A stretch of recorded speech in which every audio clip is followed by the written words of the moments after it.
So, already rolled the roleplay question about half an hour ago. Kind of a weirdly a controversial one, but I'm nonetheless fascinated to learn the answer. Boy. Alright, so we'll start with Avery. What decision would the party have to make in order for your character to consider splitting off from the group?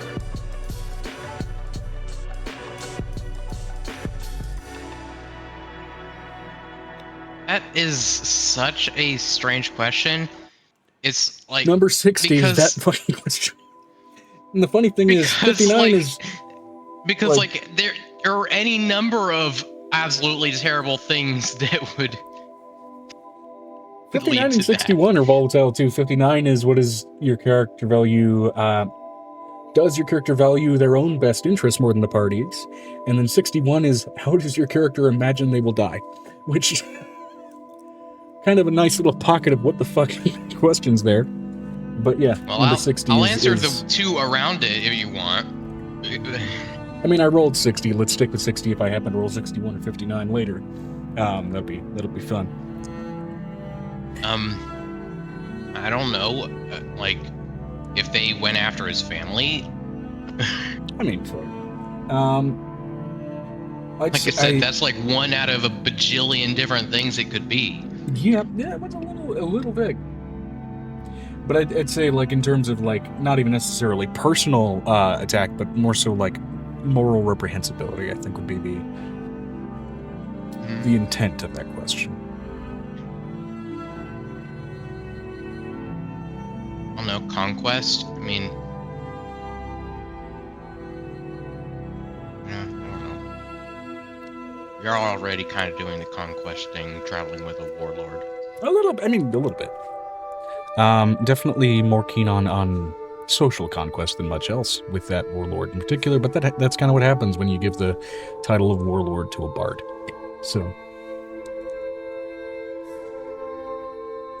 fair enough. And yet, admittedly, a little bit of a weird question. But hey, sticking with it. On to Piper then. Yes. Go ahead and repeat.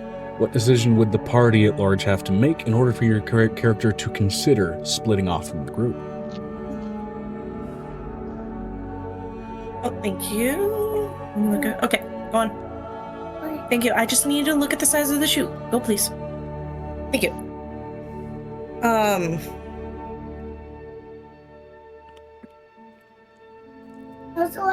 And so sport. Hold on.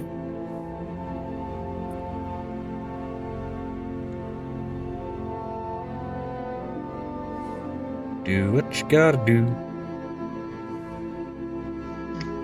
Okay. Alright, I'm back. Sorry. It's all good.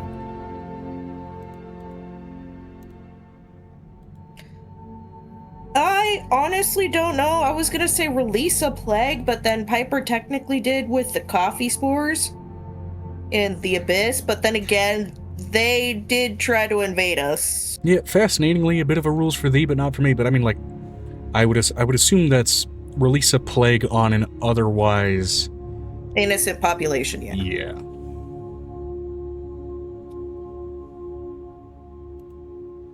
Yeah, if they do that, I'm outie 5,000. Which is a totally valid response.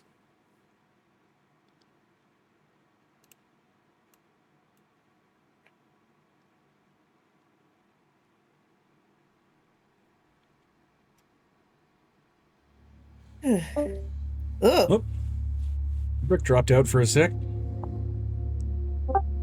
You good? Yeah, Discord's fucking up. Like, I can hear y'all. Oh, it's still doing it. Fucking hey. I get this weird issue where every now and then parts of Discord will just start glitching with little pink squares. That's odd.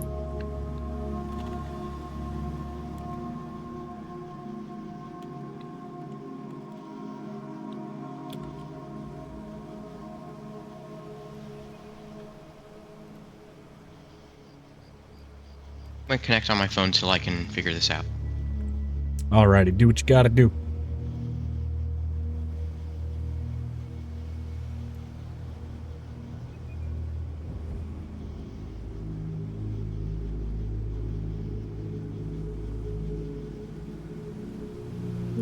Timer. Trying to set up a Vinestra said, I'm pretty sure Vinestra and Amira have already shown what would cause them to leave or split from the party, and they did.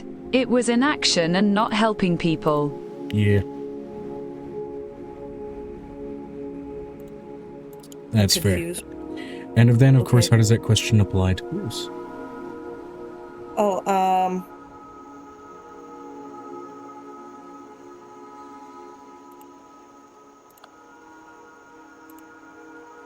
I don't know what our boy of ignorance is bliss would consider. He wouldn't. I don't know if he would understand or not. Like, he probably would, but he'd also be like, I don't know. I don't know what a Bruce's would be.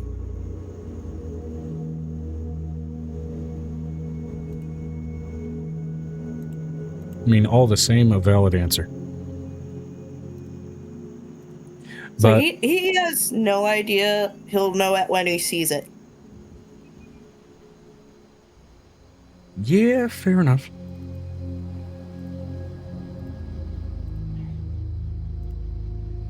Oh, damn, my father sneezed. And scare the shit out of you, because why are you sneezing so loud? He always sneezes that loud. And because I live with him, I've steadily adopted incredibly loud sneezing. Thank you, Druid IRL, for the follow 8 minutes ago. Dear goodness. Dear goodness, what the fuck kind of reaction is dear goodness?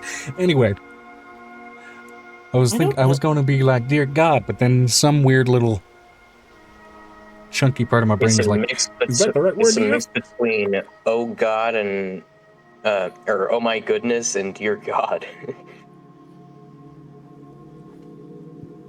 Now it's that specific level of like of Midwestern bang session. Dear goodness, dear goodness, dear goodness, dear goodness. Oh gosh, oh gosh, oh gosh. Sorry. Bloody right there. Oh yeah, right there. Oh, right there, right there, right there with the cheese. Nope, that's too far. This is a little too far, dude. That's too far. All right, so A little too far, dude.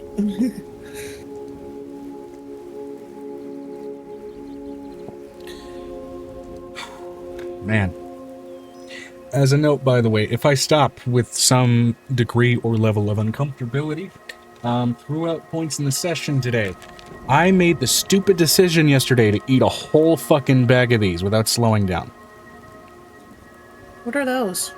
These are Hot and hot and spicy sausage bites. Oh. Emphasis on spicy. Eating one and biting into the pepper seeds that are embedded in these things. Suddenly your throat's getting set on fire. No other part of the mouth, the throat. And I hammered through a whole bag of these things out of boredom.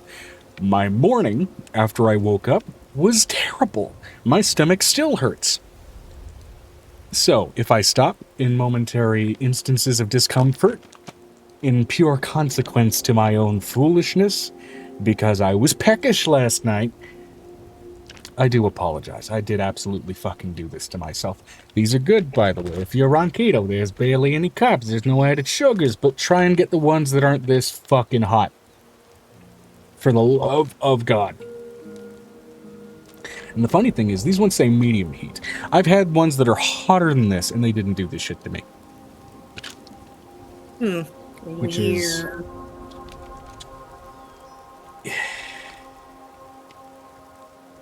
Yeah, it even says in the ingredients, adds a negligible amount of sugar. And even as far as negligible, when you look at the nutrition facts, it says sugars 0 grams. Dietary fiber also 0 grams, which also adds to and exacerbates the fact that my mornings suck. Nothing was moving. It was an LA freeway in the middle of summer. It's hot and painfully slow. Talking about this now makes me need to go to the bathroom. Thank you. You're welcome. All right. But all the same, let's go ahead and get into recaps. Also, inspiration die, also absolutely, and of course, naturally, handed out for those roleplay questions.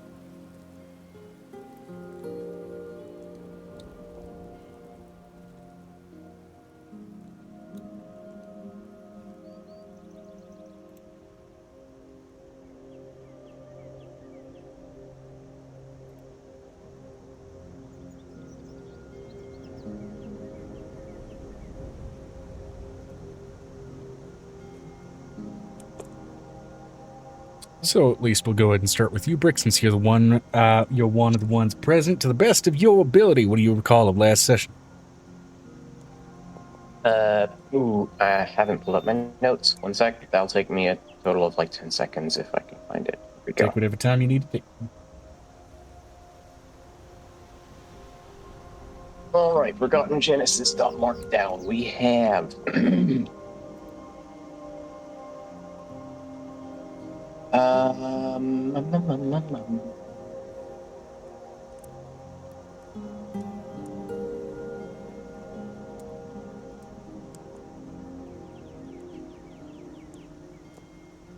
we went to, was that last? It was, okay. We went to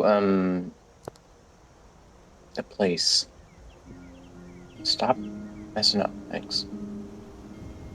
We went to Mercast and got blessings, various blessings. I have them written down, but not going into detail. Then afterwards, we went to down into the next hole. And in that hole, we found a water-like Aquan character, and then we found an oil sludge, and when we killed the oil sludge, it revealed a Velix cage room under us, where we saw some spirits. Some of them looked aggressive, some of them not. So then we, some people went to the ethereal plane. I can't remember if I did or not. Yeah, well, it says they go to the ethereal plane, so I'm assuming that's everyone. Oh, Yeah, wait, no, there was that's a visit into the ethereal plane when going into one of the holes. transition back to Mercast. Oh, that was a group that wasn't including Avery. That's why. Okay, yeah, back in Mercast, I think. We visited Divinius, who owns a massive mall area, and where I went and got some materials for Aegis, and I spent the last, 30 minutes of session completely sidetracked to grabbing inspiration for images for Aegis. Technically, it's still valid use of that time. And so that's all good. Right on and well done. I do need to visit a purple dragon's grave for Cognistone. Yes, indeed. And then in that pursuit of Cognistone, looking about various routes to find what metal will properly alloy with the stuff. Got it.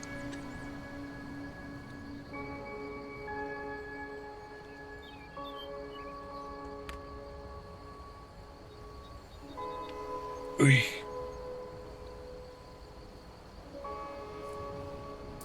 Fantastic, fantastic, fantastic.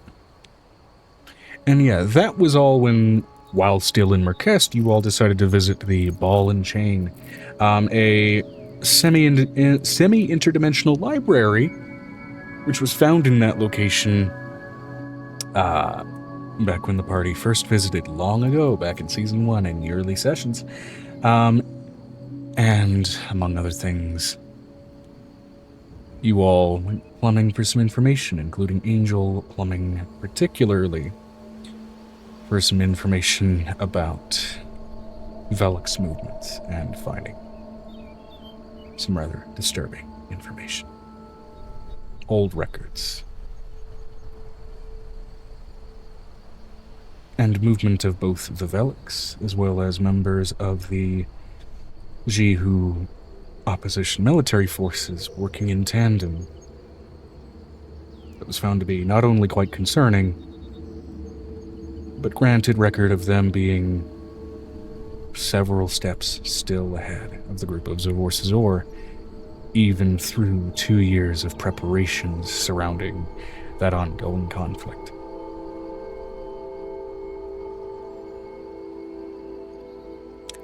And that is where we appropriately ended, on a rather horrific cliffhanger.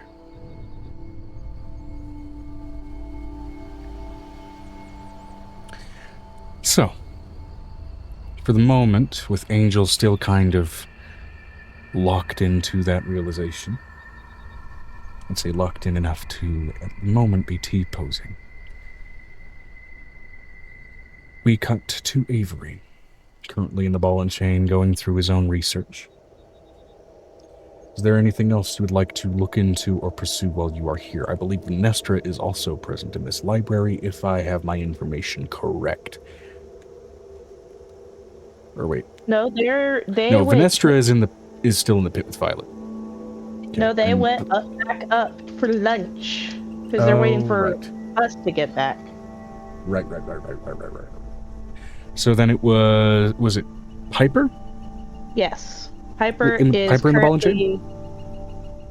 No, she's not at the ball and chain. Piper by the pit with lunch. No. She is still in the violet shovel counting her beans that she has harvested. Ooh, okay. Alright, and Amira would head into the magic item store to go ahead and buy the items that Venestra mentioned. So let me go ahead and double check some previous Venestra messages. Let's see here.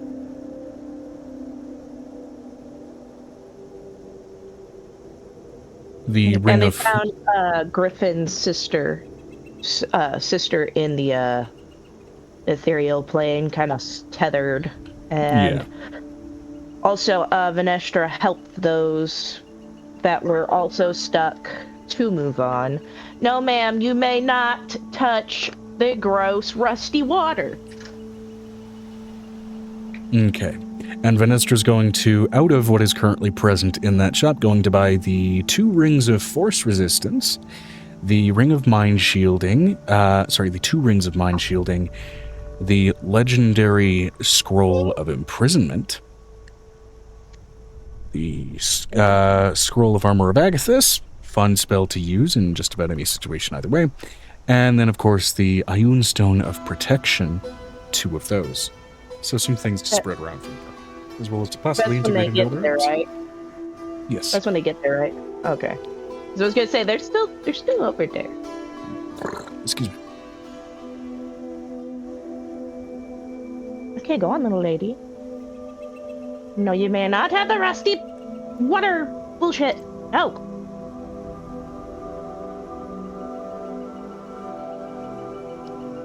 Alright, that's with Amira happily handing over that money.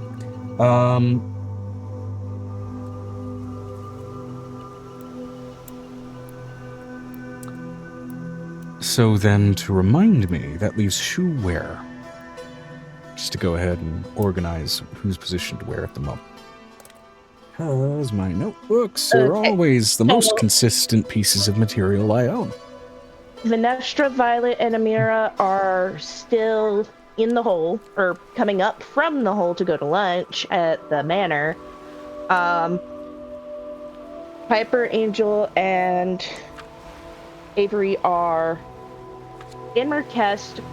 Avery and Angel are at the ball and chain. I thought it was the Sage and Chain. It may very well have been the Sage and Chain. Ball and Chain is just kind of where shit got mixed up with the names. Because sworn it was Sage and Shane. Anyway, and Piper's at the Violet Shovel, currently taking inventory of her stock. Gotcha. And I do believe that Venestra did actually follow you guys into Merkest, because I do believe we did do some Venestra rolls for Merkest modification and was around in the Sage and Chain for information and things like that. Hello, Megan. They were investigating the pit while we went to Merkest. Could have sworn they ended up leaving the pit with the group to go ahead and join on lunch, and then was asked by Angel if they wanted to go to Merkest. No, she didn't go to Merkest because she was watching this. I don't know what happened. I think she did go to Merkest. I think she did. Because I could have sworn... we left after breakfast, but they didn't come back from the pit for lunch. You had Aiko roll, and his Vinestra said, Amber is right. Why is everything freezing? Oh, Okay. Okay. I'm listening to Amber because All right, so Venestra and Amir are going to go ahead and buy shit from that shop. Will be basically when they have an opportunity to go to Merkest to buy that shit. Also, Megan, looking good. How did the wedding go? It went good. I'm just tired. Totally understandable. Weddings are tiring. And they wanted to take me to the tavern, and my brain is starting to. I got here, and I'm finally starting to relax and get sleepy. Well, on the subject of relaxing, your character very much ended last session not relaxed. So go ahead and pull out those dice. What? If you recall, for Angel, and go ahead and pull out those dice, because if you recall last session, Angel ended off on one hell of a emotional cliffhanger. Oh yeah, I know. Of her phobia.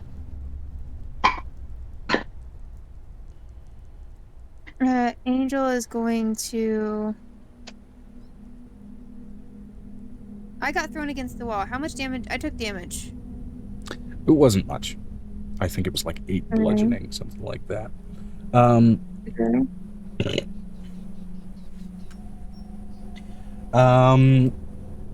With that as well, before we fully get into it, I did roll, of course, the roleplay question. We'll go ahead and get that going for Angel and Violet.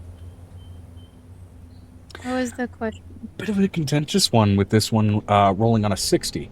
What decision would the party have to make in order for your character to consider splitting off from the group? We'll start that with Angel and then move to that same answer, or whatever the answer happens to be for Violet. What sort of decision would your party have to make in order for you to consider splitting off from the group? A decision would likely be considered a mistake by that character. For all three of them, it's going to be to not kill the Illithid. To, for whatever reason, leave the Mind Flayers alive. I mean, that's fair. Yeah. Other than maybe the 1 in a billion chance glitches. Yeah, or plot twist. Every single one of them are Ulitharid and actually split off from the Hive Mind and trying to save shit. That's not where this plot is going, but hey.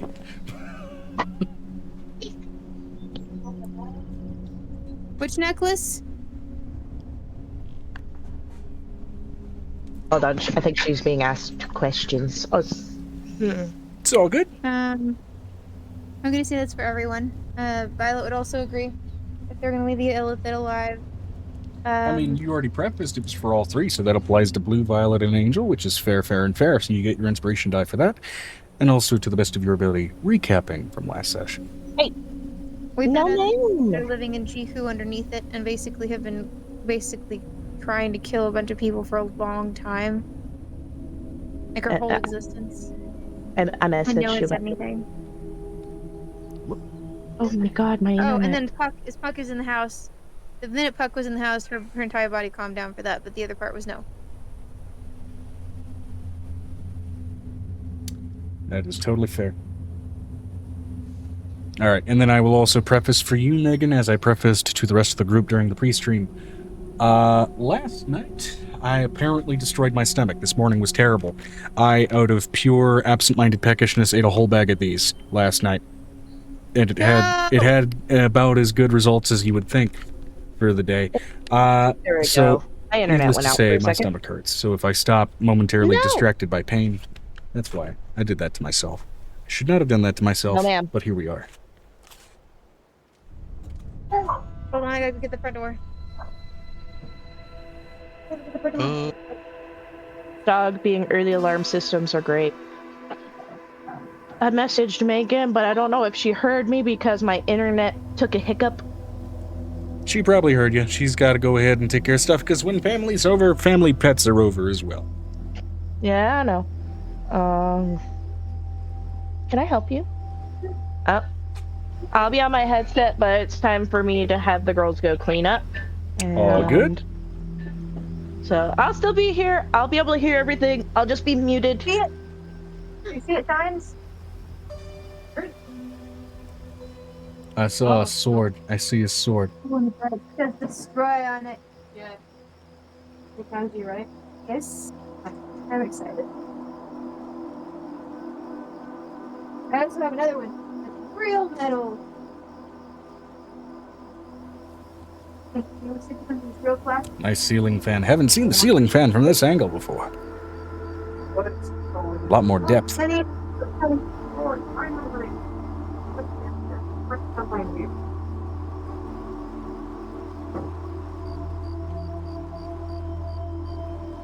Okay.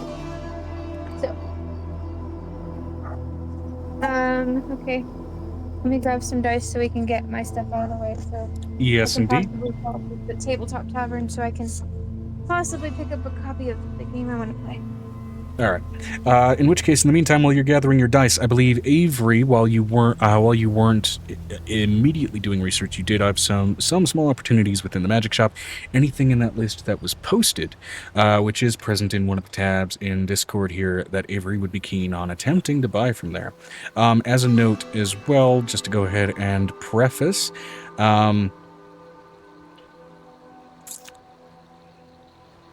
least a few of those items have been, it seems, momentarily reserved by Venestra.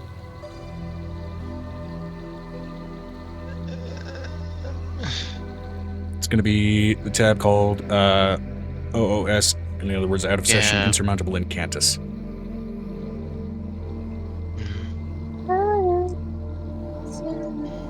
Formatting on it's a little bit fucked.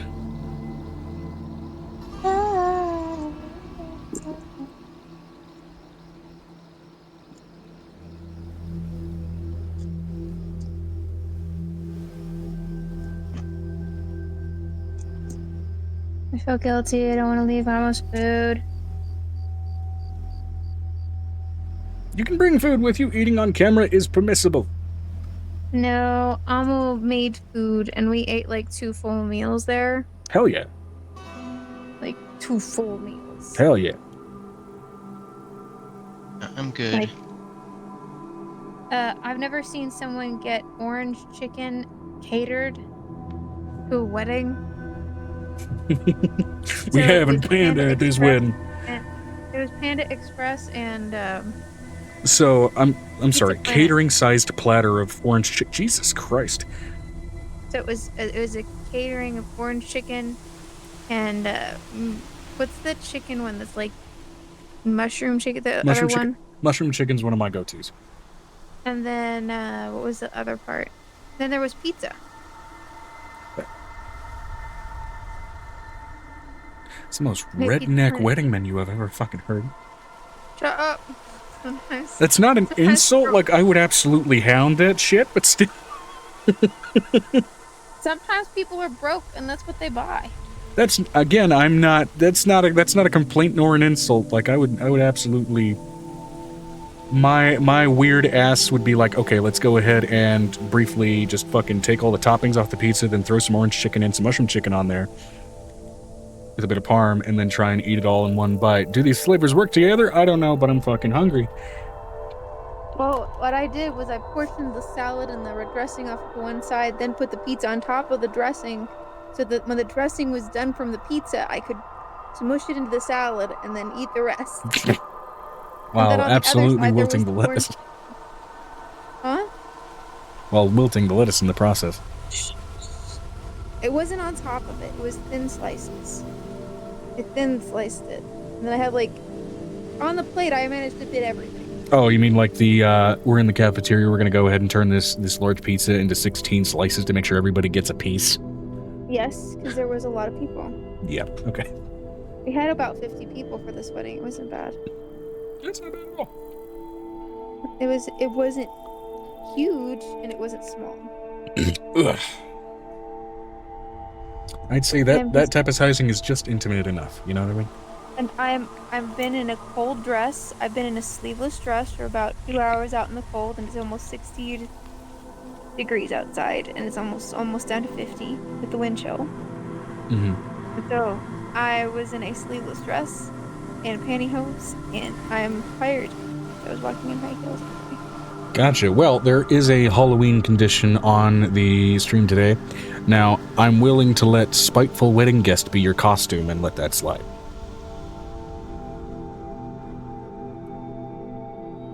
I'm wearing Baldur's Gate socks that have the duck version of Asterion on it.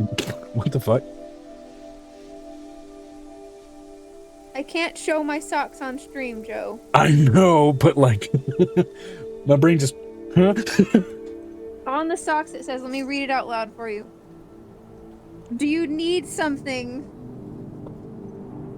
And it says, yes, darling, on the other sock with the duck, with the Asterion, with the knife in its mouth. It's a goose Asterion with a knife in its mouth. Okay.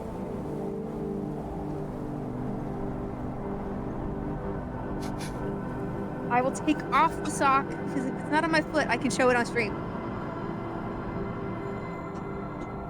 Huh.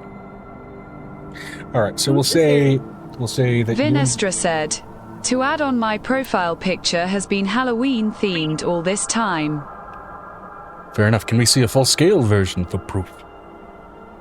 Okay, so I'm gonna let you know this entire costume is just, I threw on one of my very pretty dresses and some bloomers. So that's gonna have to be it for today.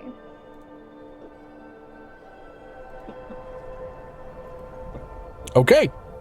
Cool. You proved it. work? All right. Yep, that works. Okay, so that means so far you and Vinestra meet the condition. Ember said she will meet the condition once she is able to turn her camera on. She's just got to be a mom and take care of the kids. So that means both you and Vinestra have earned an auto success on a d20 roll that you can use anytime during this session. What are you doing, Carmen? She's chewing on them socks. She's not chewing on socks. She's chewing on her new house. They're trying to chew a house in this wood house. Aren't those houses edible? Or are they just used to houses being edible, so they expect this one to be edible? I don't know. The problem is that they didn't tell me what kind of wood this was, but I'm assuming it's okay. Did you Pavlov them into thinking that all housing is edible housing? No. Not on purpose, Hopefully anyway? I just need them to be able to chew something. That's fair. Alright. So, again, in light of last session's cliffhanger, we're picking up in the Sage and Chain with Avery and with Angel. Avery, you just watched Angel, upon reading a scroll, losing herself in the words for a second, get thrown across the library and through a couple of bookcases. What the fuck? Is this a haunted library?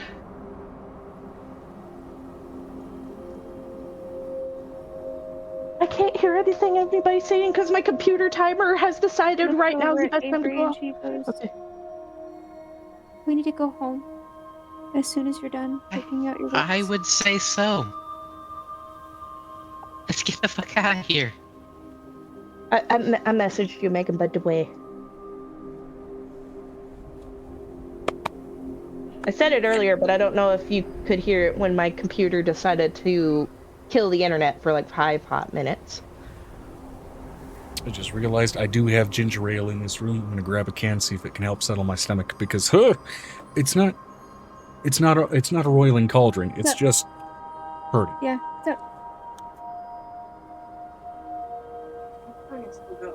Okay.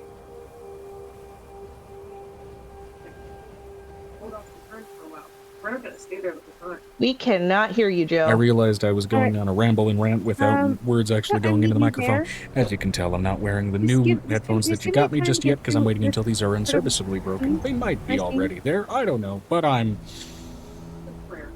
Okay, I'll be there. stubborn. Anyway, Please wait. gonna grab some ginger ale. Go grab some ginger ale, even though you Hey. can't. Me. Hey, Joe. Meg, Just left. he walked away.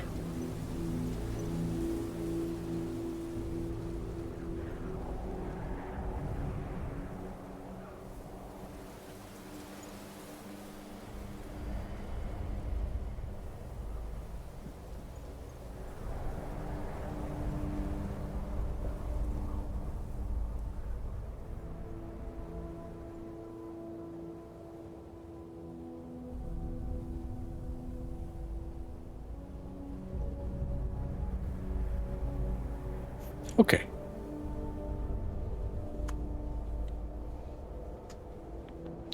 I have it. I'm going to mix it with what I have of this Mountain Dew Midnight, creating an abomination to God flavor combination. And hopefully it helps Okay. with my stomach a little bit. Joe, I'm gonna have to. We need to try to finish my turn as quick as possible because I want to go and meet with them at the tavern, and then I'll be back by around 10. So, Absolutely. Okay, and I so... can stay a little later if you want to today. Oh, no. So I don't have. You have family shit that, in the form that it's in, will not repeat itself. So, by all means, prioritize that. No, I'm going to go after my turn right now, and I'm gonna meet them there. So. Okay. Alright, so then let's go ahead and move through this. You and Avery are deciding to go ahead and head out of Marquette. You want to go ahead and gather your kids. Is there anything you No. want to do? I want to gather stuff from her cast. I want to get. She's going to pull Nick aside and tell him I need a family meeting Okay. and I need the adults Alright. and I need Mom in the room. Which one? The one that has attachment to Menendez.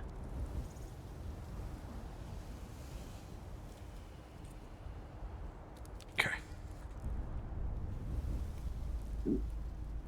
I need my father in the room. So I need you to message my. Roll basically just a general percentile for Nick to basically appropriately and successfully summon those family members. Okay. And then countered for the range. We're good. Alright. She looks over at Avery. Do you want to go shopping further in the city? Because there's still some other shops around. But Aiko and you can basically. I got a room for us for the night to see the fireworks.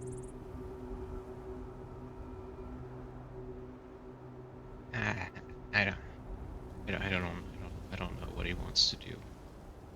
He looks over. Aiko, what do you want to do? A room for the night to see the fireworks. I read that as a room for the night to make some fireworks with some fireworks in the background.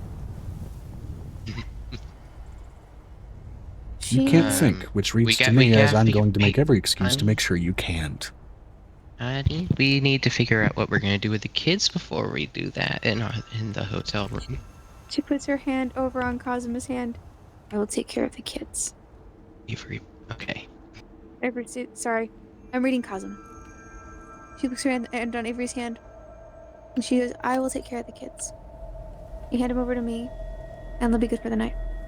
Benefit of being friends with a bard that has a bunch of kids, it means we have just a bunch of babysitters to pick from on tap.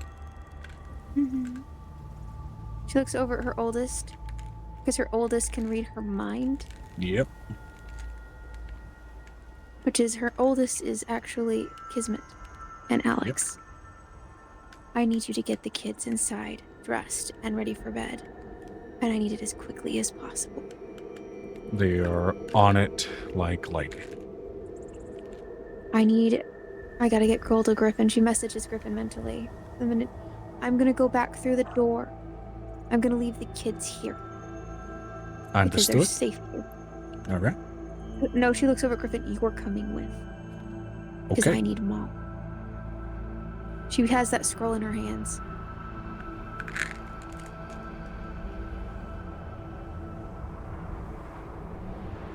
All right. She looks over at Avery. I may need you to go somewhere in someone's mind to push something out. Later. Oh. Like tomorrow. Okay. But have the Just rest let of me your day. know. Go to the... She puts her hand on Avery's and she goes, go to the Winged Shoe. Winged shoe. The Winged Shoe. It is, she points over there across the hall, across the way from the Amir Lay's business. That is a business of questionable circumstances, so you might be able to make a buck with your skills and impress your lady friend while you're in the process. We'll explore it.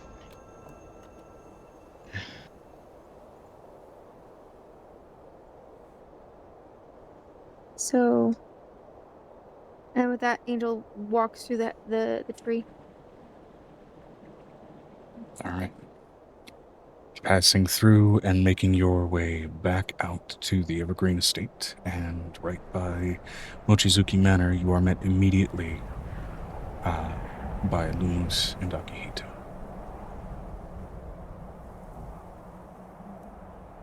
This is bigger than me. I'm currently on the thing. I'm on call. How can I help you? It looked okay. Thank you so much. I really mean that. I'll come and give you a hug in a minute. I'll say thank you in a second. Look. Okay. Looks over Akihito and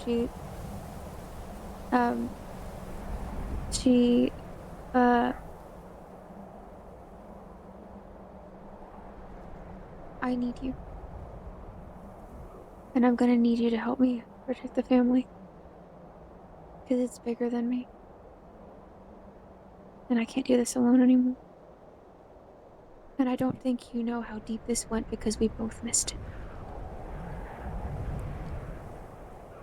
The thing about our families, we're out of our depth almost all the time.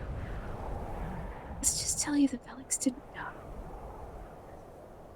Wish I could say I'm surprised. Mom came from the Velix side of the...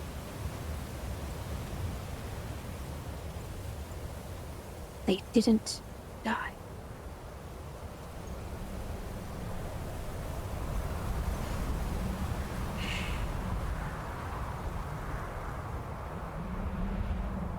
We missed it. There were stone worms in the wall. In our walls. In the Velix ruins, in our walls. Going after the brain and the core of this world. I'm going to inform the party as soon as I inform you guys. But I have to make this an in-house just information first. I'll let our Because contacts in the Mom's Whisper know, and we'll get a war table ready. It's bad. Menidna is being attacked from the inside.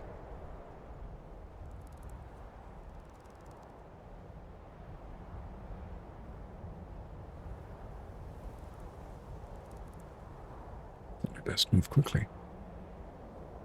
She moves into the castle and she walks past into the war room that she has prepped. And she waits for everyone to show up. Because a full alert, Nicodemus putting out a full alert and him showing up behind her and walking in behind her. This is their family. This is how this works. Okay. Now I have a question. Are you going to include mainly just your lieutenants from the Whisper? Or are you going to also take this as an opportunity to deputize some more trusted members of your party as well? In terms of the import of this particular environment. Nestra's still here, yes.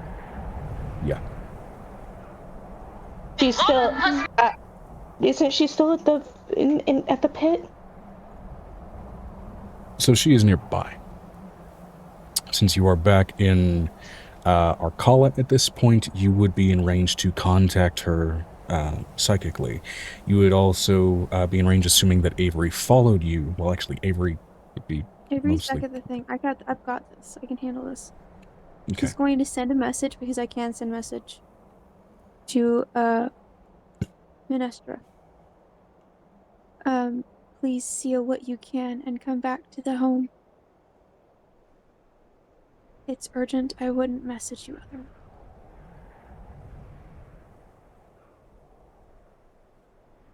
She pulls out a copper wire and does that. Okay. For brevity's sake, because you are out of game, in a little bit of a rush, I'm just going to say above table. Okay. Which party members do you summon so that you all can just effectively be there?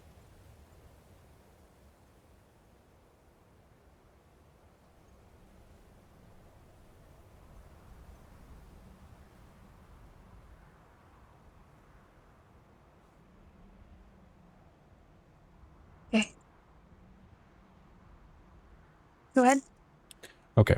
So again, since you are out of game in a rush, which I don't want to interrupt, above table, which party members do you summon so that they can effectively just be here? I summon Vinestra and Piper. Okay. I leave Avery over there. I already planned on deputizing him in person with the hobgoblins there. Okay. Because I want him known to the hobgoblins. I want them to learn to respect him. Do you because of leave his that mind psychic connection to Avery so that he's able I leave to it- listen into this? I push my magic further and leave it open to him so he can hear the conversation. Okay, so while he won't be present at the war table, he will have basically a radio line in. I'm sorry, what? Avery's going to have a mental line into what's going on right now. And what's that? Basically all the information I found out last week. I can repeat Angel it is for you. gathering a war table of her lieutenants in the Whisper faction, as well as some of the party members at her war table in her house in Mochizuki Keep. You are still at the Sage and Chain, but she has extended her... No, he's at the wing. He's going to the Winged Shoe. Oh, okay, you're at the Winged Shoe, the tavern there. Either way, that psychic link is still established, so while you are not present at the war table, you are going to be privy to the information discussed here, as she's actively making a point to deputize other party members into command positions or whatever she deems necessary for the information she's about to go over and its sensitive, intense nature. She is going to pull every lieutenant that she has. All right. Every single one. This is going to be a full room. And this is along with family members. And a full room becomes a crowded room, becomes an expanded room, all too quickly, as the house grows to accommodate the amount of militants that you've gathered. That includes the vampire that's in the house. Okay. He's He's happily going in to there. deputize him. Fantastic. Considering the closest thing he has with her daughter, and the fact that she knows what's going to end up there, he's going to deputize him. Absolutely.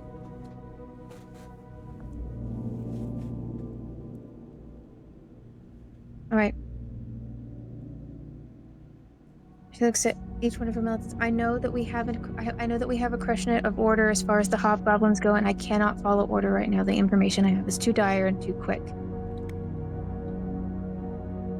I found out that changelings are being sacrificed to the Velix. She looks over at all of the humans that have been gathered in the room, considering Griffin. Yeah, they are absorbing the information carefully. There is Griffin, and then there are also a few select skags who have not made a point to go through the Marquest cure process, but they are wearing vestments very indicative of being members of the Githhoven contingency. The Velix have an elder brain under Shihu, and under the swamps of the world, as she pulls out the scroll and hands it over to Griffin so he can read it.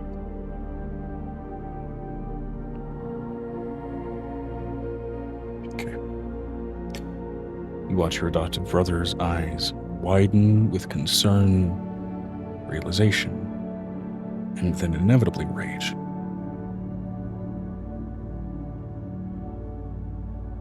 All of the children that we've lost, anything who's gone missing is probably there.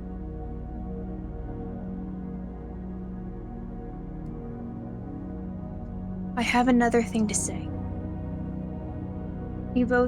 Anybody who's at this table knows that Nicodemus' are verging on becoming a Mora, or what a Mora was. A more complete version of that. We've tied our magic to Menidna to keep him from falling into a hole. Menidna is the great old one, the gray thief who keeps us on one side of the sun. It's the reason our crops grow, the reason that we have air, it's the reason that everything works.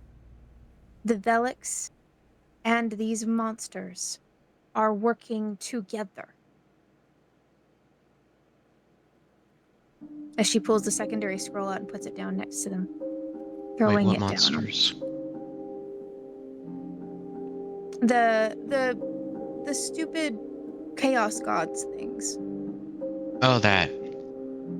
The snake, the mechanical dude, the deer guy, and The Lords of Chaos. other Yeah, people. the group I've nicknamed the Rune Baddies.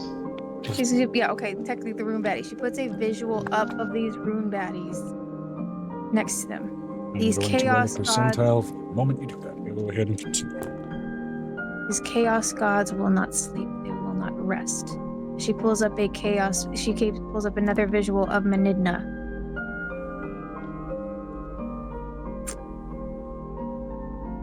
The Gray Thief took our world out of the void, out of limbo and the darkness, to give it life, to bring it back to where the other rings were.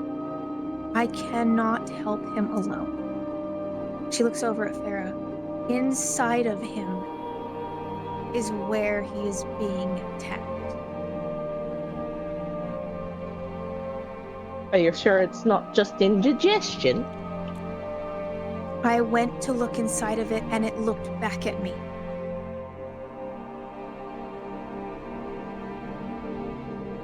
And it shot me across the library in the Sage and Chain. It wasn't a ghost. Oh! Yeah, that doesn't sound like indigestion. Notably, and this is outside of your mechanism of control when producing these illusions of the conjoined Lords of Chaos, the illusion is far more animated than even the intent of your illusion.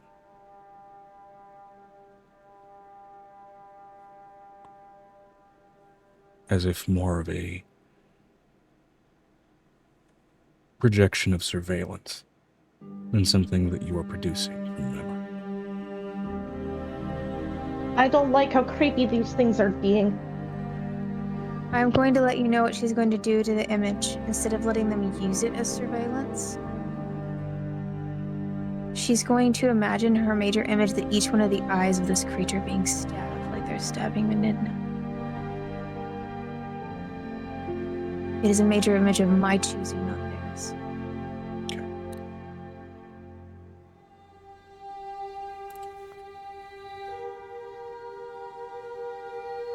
The image flickers and breaks. However, something that potent and outwardly is nonetheless seared into the memories of all here who've observed it. They wish to drag our world back into limbo. The Velix do not like the light. They like to take over when it's dark. Your brethren, she looks over at the hobgoblin, and she looks over at the dark elf who lives in her home, who has decided to stay with her as a lieutenant. Your family branch are attached to this. Anyone you've lost, that's where they are.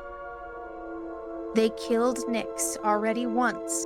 I do not want to repeat. She pulls out the worm and throws it on the table. They were surveilling us for 2 years.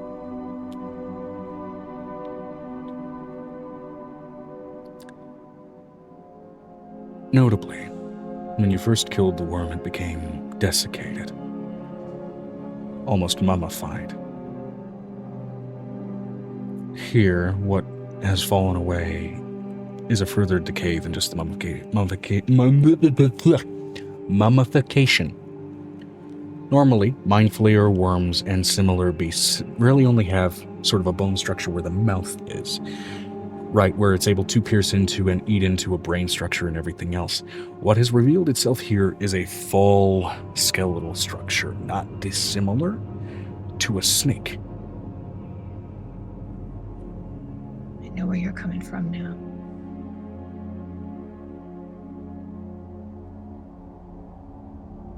These things will reach into Ormer if we're not careful. I will put the high-level dragons on alert. She looks over at Loomis.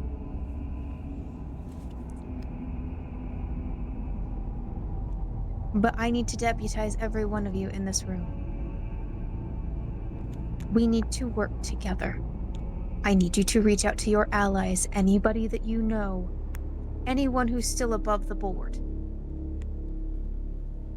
Not below it. She looks over at the Whisper. We have to be careful. We are being hunted. They all of them nod, voice agreement, and otherwise exchange concerned looks. Given the nature of this speech and its intent, I want you to go ahead and roll me a broad charisma check. Go ahead and roll it with advantage. Given that effectively everyone here, to your knowledge, is allied with you. It's a natural 20. Okay. As a raw charisma check, what does that make your total? I have a plus 10 to my charisma, so it'd be 30. All right.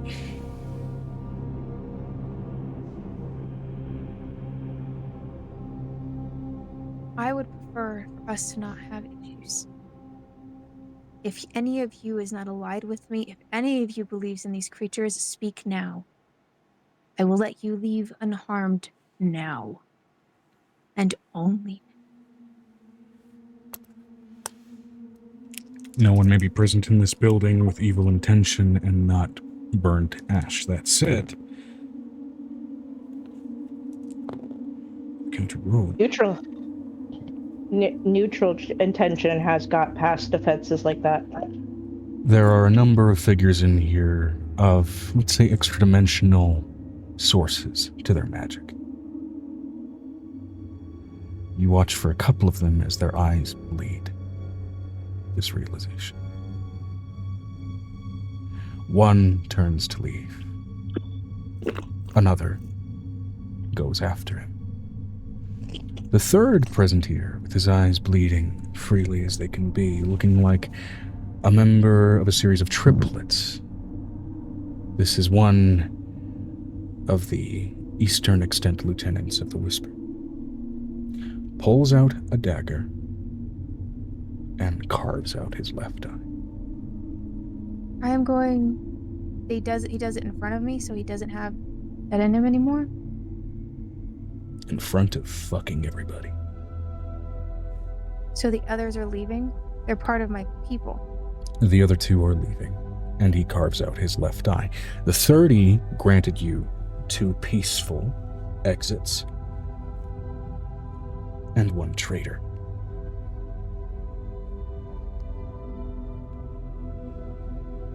Traitor to them or traitor to us? Are they both Traitor to the them. Whisper?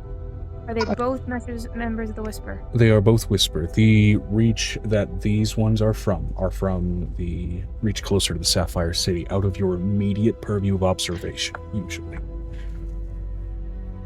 And this is the point where you see my eyes go...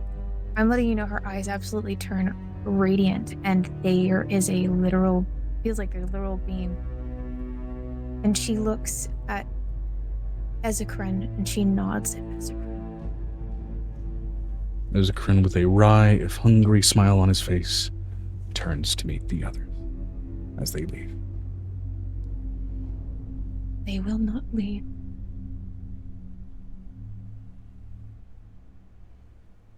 Because of the way Father died.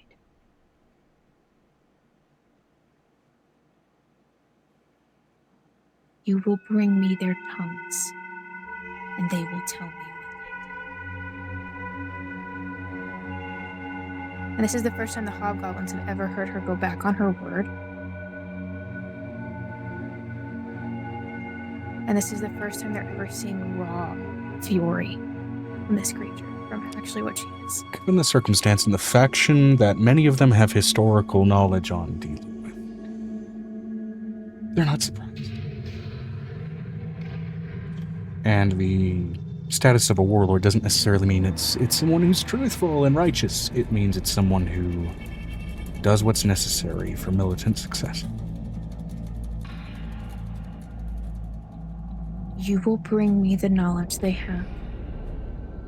And you will do it safely. I will send you with someone who can. I would suggest you use your two friends who know a lot about and of her.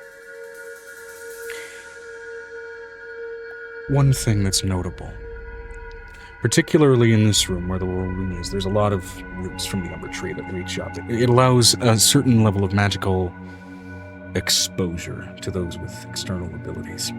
Given the position that you're in, I'm just going to ask, what's your passive perception? And I will ask that for the others present in this room. That would include Venestra and I believe Piper at this point as 30. well. Mine is a 28. 28, 30, and for Venestra?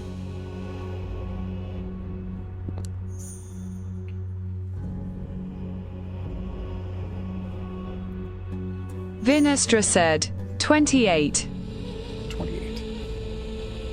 Okay, 28, 28, and 30. DC was 25 just for a passive observation here. There's a number of warlocks here. Some that you can see their shadows are almost white, where a shadow shouldn't show off in that color, showing off feathers and dragon wings in some cases.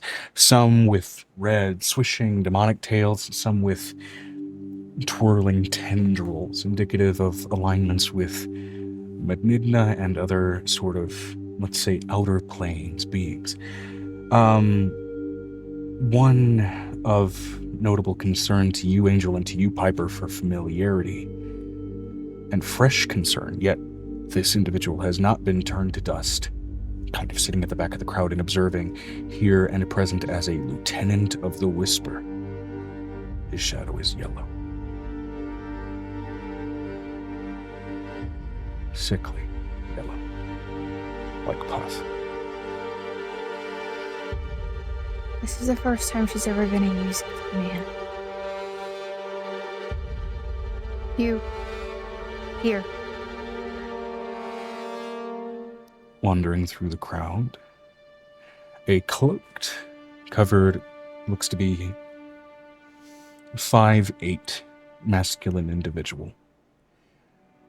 Lowering his hood, appearing human, though his skin jaundiced and pale as if diseased, and his eyes familiar jaundiced color.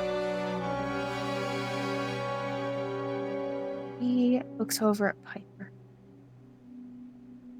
Yes. She cocks her head. I need all of the information he has. Okay. If you need it, then ask it.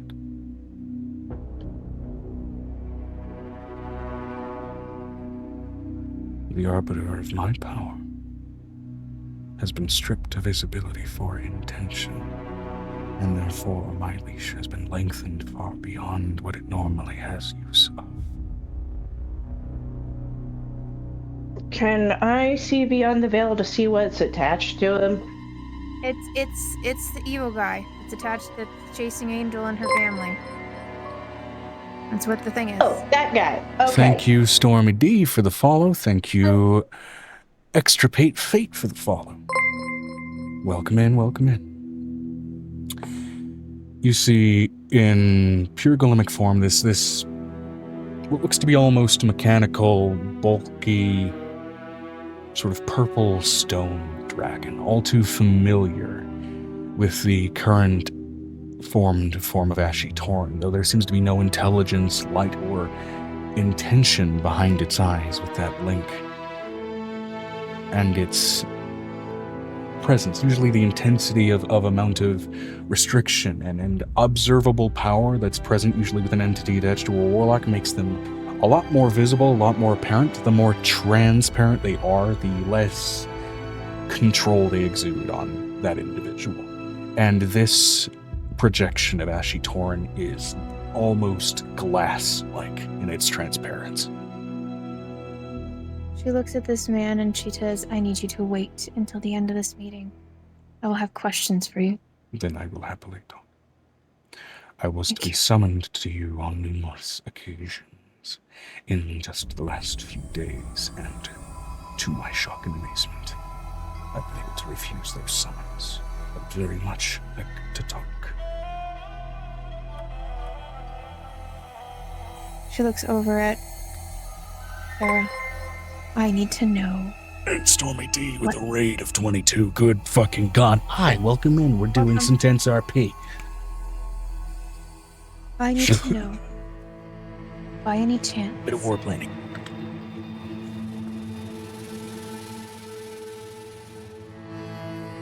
Do you know what lies in Benigna's vaults? What would attack him from the inside? What man would write this? She puts forth a letter. The music's low loud. Let me go ahead and lower that. What man would write this note? She hands it over to Farah, considering she knew a lot of Benigna's followers.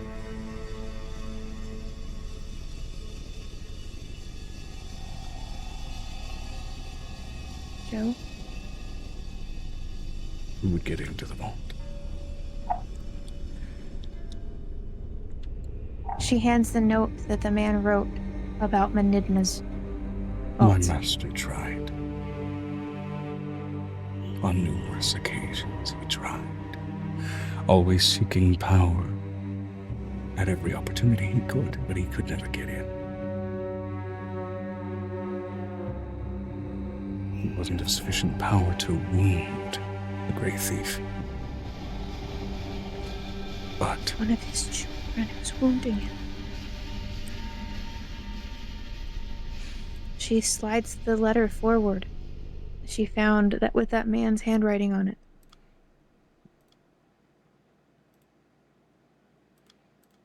She's talking to Farah, Joe. I know you're trying to get to the music. she's talking to Farah. Sorry. Got confused as to whether you were talking to the Warlock or Farah. My bad. I said I'd make him wait till the end. Ah, okay. You got the raid and your brain blitzed out. It's all good. Sometimes this happens. Anyway.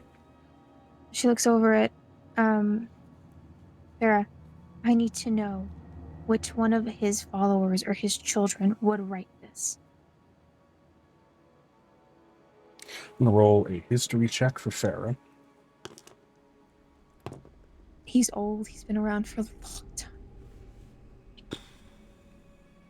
Fucking natural 1 for Farah. I'm gonna give her the natural 20 that I get for a roll. Absolutely. Thank you, Vlad, for the follow. Oh, you're using the auto success you earned. Okay. Yes. Cool. Because I don't have time. I'm trying to make this go faster. So Yeah, it's all good. It's not very often that the Grey Thief has children. Furthermore, it's also not often that they live very long at all. But one of his longest living abominations.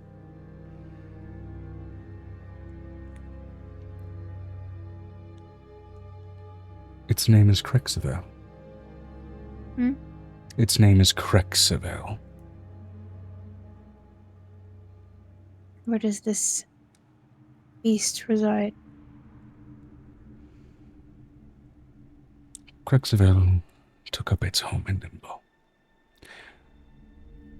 Just like its father, and just like the people that would dare harm its father.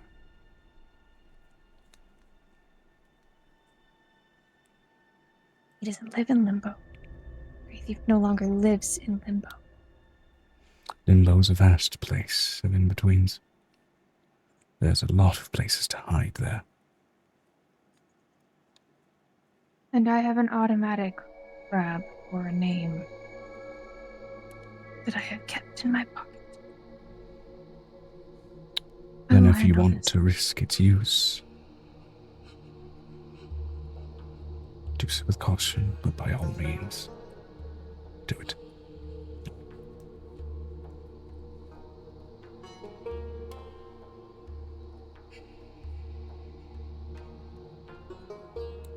She looks over at she looks at her father. She looks at Zeus. Yes. Zeus, I need you to open up the mind room that you used to have for when I Understood. used to have headaches. For something this old, mind you, it is often disembodied. Your safest route for summoning it will be to force it to possess someone.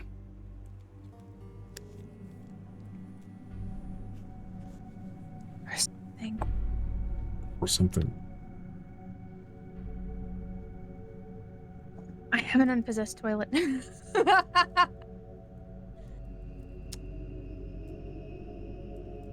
I will say this above the table. There's a good chance that probably wouldn't work. I don't care. We should force it in there. It's good. It's fine. But hey, it's always worth a try, and of course, the operative word was probably. If you roll high enough, I mean, anything can happen. It's fucking D&D.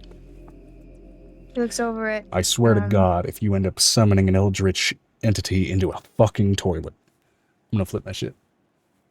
But this is the Halloween episode, by all means. So, she looks over at Griffin and basically puts her hand in his. She looks over at Venestra. I plan on bringing your sister back because I need logistics.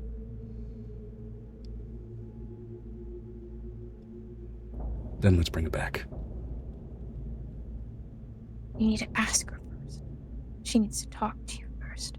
So you need to go with Violet and Venestra and handle that after we're done. Okay, understood. I need you to work with every resource you have and tell them everything you just found out. And do not hold back. Understood. And you tell them about Menidna and you tell them what's going on. Because my magic is tied to this. You best find a way to untie yourself once it's safe enough to do so. Once it's safe enough to do so.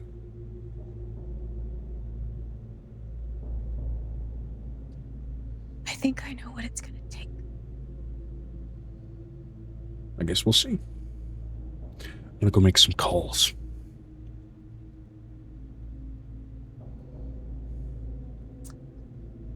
She looks over at the rest of everyone. I need to know if you're with me or not. She looks at the lieutenant of the Whisper, the head one.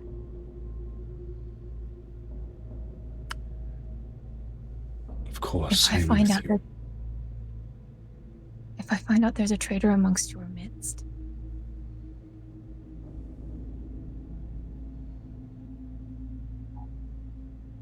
I will feed you to Ezekrin. If I find a traitor amongst my midst, I will gut them myself. She hands him as many syringes that she has with gold. I want you to fill their mouths with this, and I want you to make each one of them drink it. Get Piper, she looks over at Piper. I need your stores and backups for all of the fruit that we found. I need as many syringes as I can get. Looks at each one of the hobgoblins. I need them to all drink this. I know it is 80,000 vials, but we have to get this done. I cannot lose you to them. Urkbach handily takes that order. And I'm going to need you to come out of hiding not with your actual name, so you're going to have to find something. I want you to stay as a subject of the Whisper, who is running the other part. The pink-skinned, buxom hobgoblin looks at you. Of course, I'll figure it out. And I'll get all these syringes fed to all the good boys and girls who know not to fuck with me. We'll get it done. She looks at her male lieutenant for the head of the hobgoblins. I need them training 24/7. The monsters underneath that space are bigger than you. We're already beyond it. This is a full alert. I am not playing these games anymore. We don't stop training unless we're at war. She looks at the vampire at the table. I need your help. And you have it. Vampires. There are purview. Velex, those fuckers still being around. This is not okay. Not in the slightest. So, I'm plenty happy to drink some purple-skinned, tentacle-faced motherfuckers. They taste like shit, mind you, but more than happy to go ahead and divert things appropriately to get that done.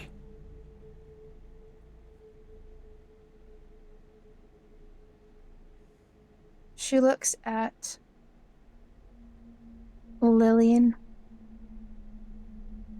I need you to go to Merkest today. I need you to find the lich that lives in Merkest. I need you to make a deal with the lich that lives in Merkest to protect Merkest. Understood. He will not own the city. But I need you to let him know the stakes. Understood. Because that thing will defend that entire city with its last breath. I will happily talk to the bony man.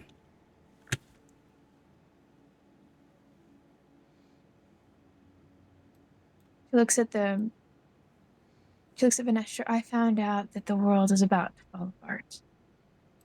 And we have a little while to fix it.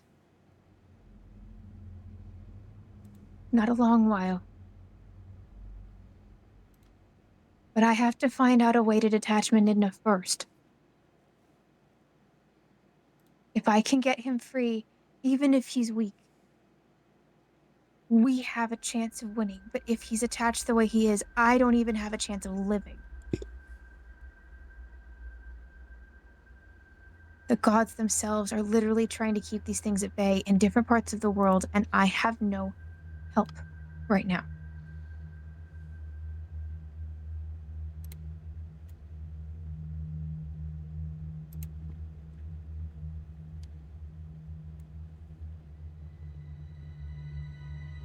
I trust you. She looks over at Vanessa. I want to deputize each one of you as a member of this army because we have to live. We have to live. And I figured out what put the Fae to sleep from the original world. It was another great old one.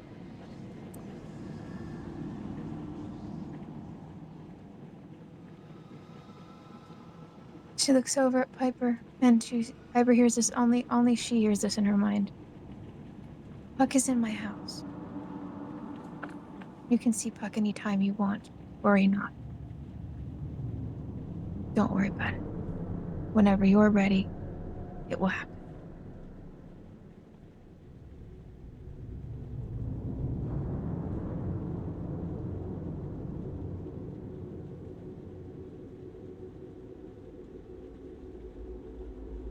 And the vision she sees from Angel's mind is the tree.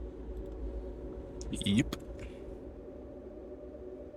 Sorry, I'm in the midst of doing a child lice shampoo. It's all good getting lore drop in the middle of a child life shampoo is sometimes how it goes. And she looks over at... She thinks mentally over to Avery. I want you to have fun. Who is on the toilet? But I'm listening. Yes. It's like, I want you to have fun. And not worry. I'm gonna do something really dangerous today. But I won't involve you. But I have to do this. He has to live. In order for us to live.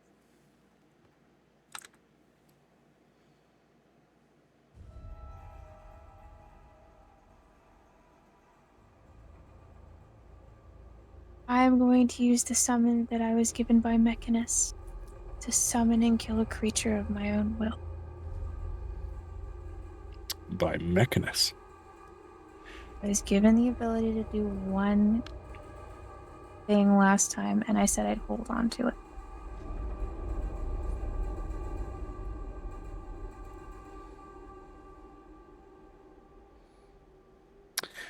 Okay.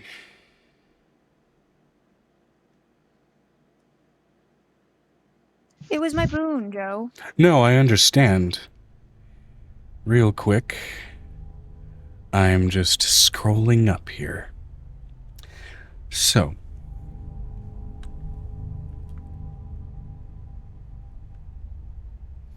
you are going to summon one of the first children of Menidna. One who wanted to kill him.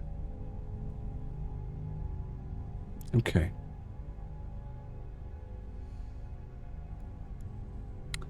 As this... She's going to pull out one of her dolls, the animated one that talks, and put it on the table because it hasn't been used since last season.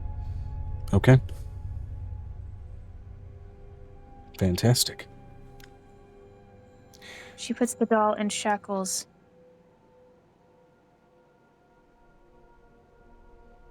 All right. And takes it down to the dungeon where it's a safe room to do something like this. All right. It's a mind room, which basically doesn't allow you to hurt anyone. It's almost like an antechamber, but it's made for literally making your mind feel like it's on fire. Yeah. I'm going to make Angel's headache get worse, though. I'm going to have to roll. It's all good. So, as you summon this being into the doll, normally, because of the ability that this came with, this just automatically works. Normally. But I want you to roll me a percentile.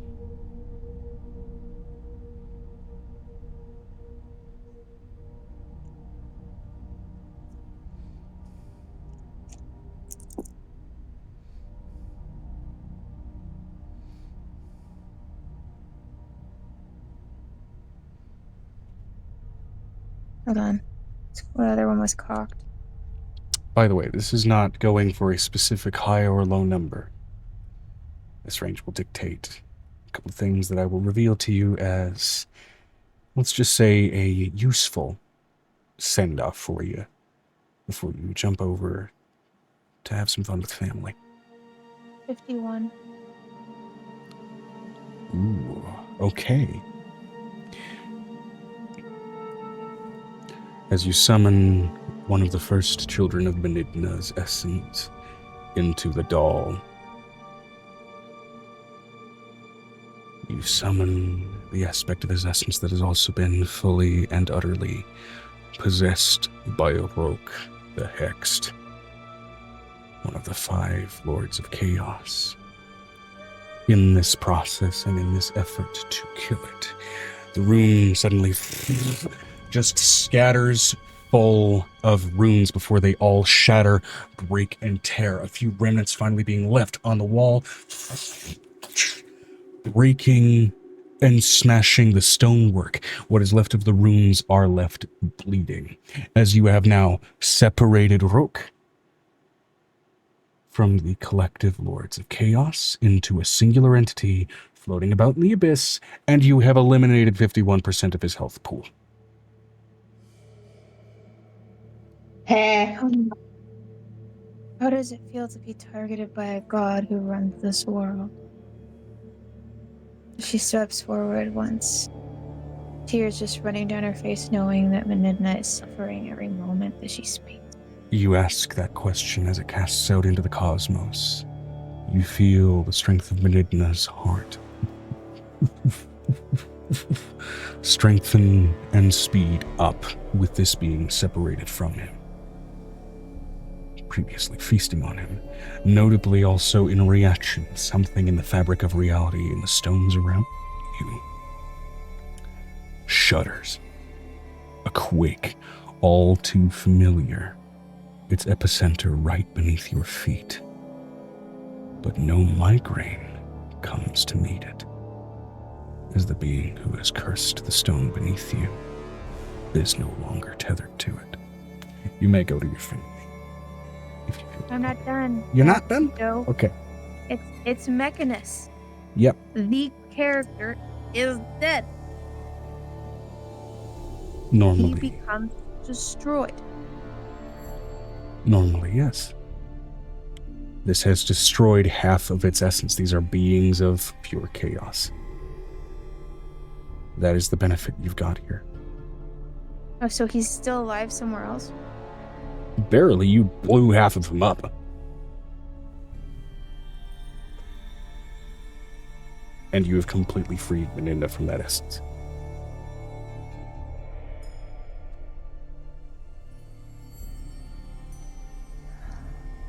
Takes a deep breath. He looks at this thing. Is it still alive? Like I just said, In the barely. You blew half of it up. The doll is just, it's gone. It's in shreds among the various bits of broken stonework that are now present in this room. Again, the only record of this thing that is now left are runes that have been promptly blasted into the stone, and they are just fucking bleeding. I'm going to let you know that I'm going to literally heal the runes before I leave. I'm going to use my mushroom spray and reverse them. Okay. Absolutely. Now that was just a stigmata marking the presence of this being, so you return to your grandmother castle because this campaign got so weird so fast. Oh, jeez. 54 HP in damage that you took from that blast. Dickhead. She looks over at Griffin. I should be able to sever myself soon. And with that, I will go. Have fun. Seriously. I do want to know what happens with Griffin, and I do want to know what happens with... When I get back, I do want to have Anestra and them bring back her... We will his recap sister. you. We will recap you. No. I want to bring back his sister. We will save some scenes for you, and we will recap you. Does that make sense? Okay, yes. I want information. Now go have fun. I'm gonna try to see if I can go by the Baldur's Gate haunted house on the hill. So give me a minute. There's one of those? What the fuck? Yeah, I gotta go. Yeah, go have fun. What the fuck? Gotta go. All right.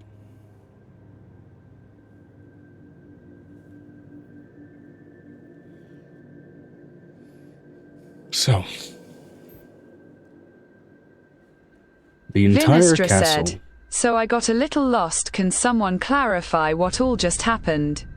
So, basically, Angel had a doll and an ability that she got from communicating with Primus and Mechanus in some previous several dozen sessions ago, that basically allowed her to just establish baseline death in something through exercising raw order on a force of chaos. Mostly, she was targeting it on the child of Menidna, the great old one who was inside of Menidna, and eating it. In doing this, she killed that child of Menidna by forcing it to inhabit the doll, and also in the process learned that the reason it was even trying to eat its father was because it was possessed by Roke the Hexed, one of the 5 conjoined lords of chaos. And so, because Roke is of a level and scale of power that's a little bit beyond the pale even for the item and ability that she had access to, she didn't fully kill that. She absolutely killed Menidna's child, but she managed to, in basically establishing an essence of order onto that force of chaos, separated it from the collective 5, and took out slightly more than half of its health pool. Which means now, as far as accessible targets of Lords of Chaos, a slice of cake has been cut off of the whole. If that makes sense. Okay, give me a second and I will get my camera on. By all means. There's a lot going on. It's like multi-layered and shit. We're in epic levels at this stage of the campaign, and it's been going on for 5 years. At this point, small actions have a lot of shit that happen in reaction to them. It's just how it goes now. Aye. So what was the mention of deputy as well? Yeah, so basically, effectively in bringing you guys in on the war plan, she has deputized you guys effectively as militant lieutenants. You guys now have, at least under the standards of her warlordship, military power that you can utilize. In other words, you can gather forces under that larger banner and exert your influence with that capacity. In other words, there is a specific thing in the noble background that basically you have access to as a result of this. Let's see. Okay.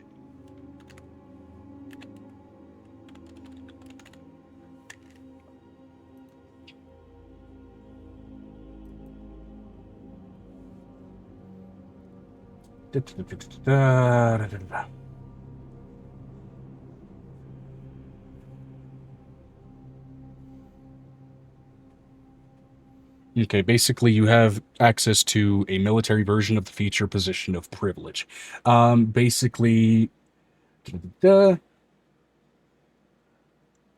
common folk, and in this case, other sort of militantly oriented people, should you basically swing your dick in getting access to this position, will make every effort to help you, and you can basically get your auto success for the session. Very good with the Halloween costume, Amber. But basically now you guys have military power. You can also secure an audience with other sort of local military forces when you need to, using that position of privilege.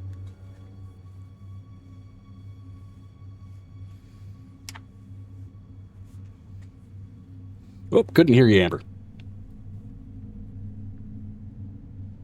I said, how long do I have to wear this for? Because it's hot. You don't have to wear it the whole time. The condition was show up to the session on camera with something on. Doesn't mean you have to keep it that way.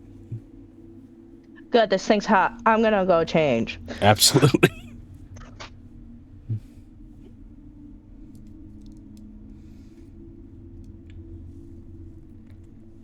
Go grab my Guy Fawkes mask, but I just don't care that much. It's all good. But basically, in being deputized, you guys now have an extra dick you can swing in social situations. And yes, that's as fun as it sounds. Warlord isn't a title I'd really want to... or, not Warlord. Like, Military Lieutenant isn't a title I'd want to be swinging around. Yeah. In a lot of situations, typically no, but it is now present for its use case, should you find use for it. All right.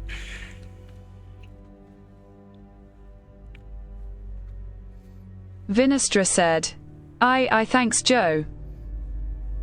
Thanks, Megan. Of course. Now, in the meantime, briefly, we do have Avery still present. Good Lord, present in the Sage and Chain over in the city of Brickest. Present.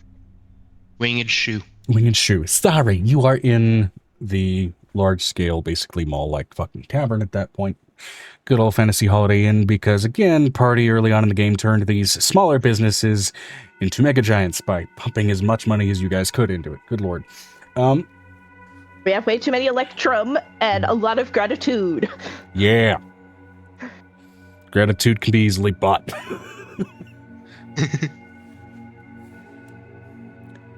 So, we have a lot of gratitude to them, so we used our Electrum. Yeah. You have access to a room here in the Winged Shoe to basically get access to the fireworks showing later tonight in the city of Merkest.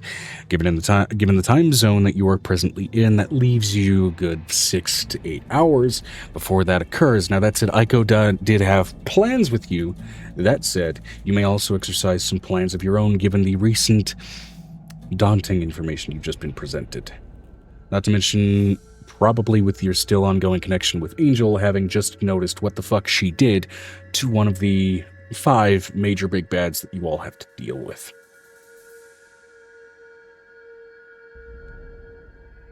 It's just too big for me.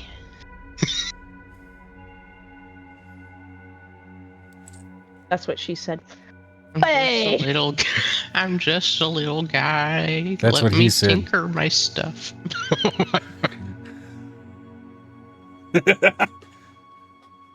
Oh, yes, I gotta work on this.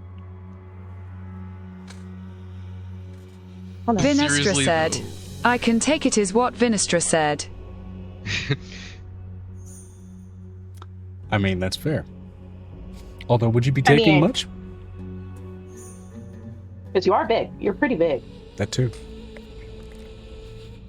Now,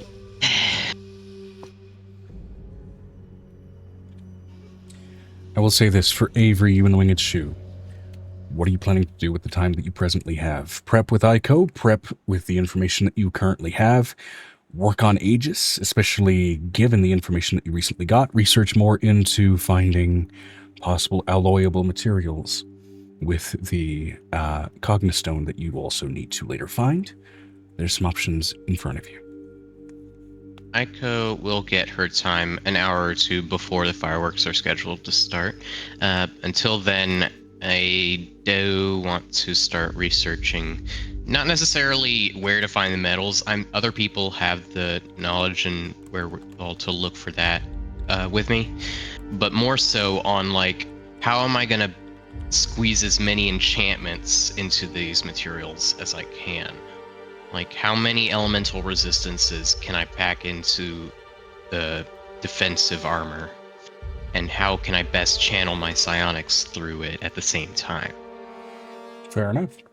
Yeah, okay. Going through what books you had collected from the Sage and Chain, then go ahead and give me, let's say, an investigation or arcana check for you, whichever one you would like to go ahead and use. Investigation or arcana?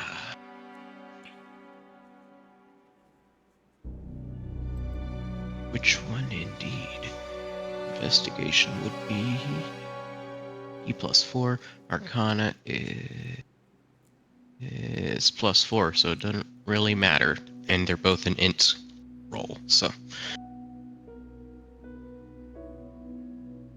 Sometimes you can have proficiencies in one or the other. I'm gonna use one inspiration. I'm gonna use another inspiration. 3 inspiration. Oh my god. Okay, that's better. I had a 10, then I got a 2 and a 4. I'm like, fuck, go at least to a 10 again. Okay, Back up, 14 back up, plus back up. 4 is 18 for that roll. Okay, 18. What was that? Was that 4 inspiration, I think it was? Yeah.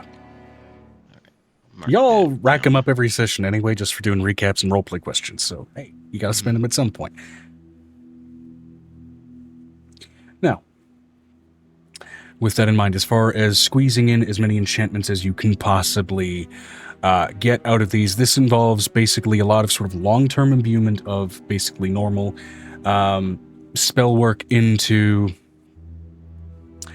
plates and materials on the body in the right combinations. Do you want to basically increase something of your target or enchanted thing's durability? You try to imbue basically a resistance spell into it with the appropriate material components therein as part of the process.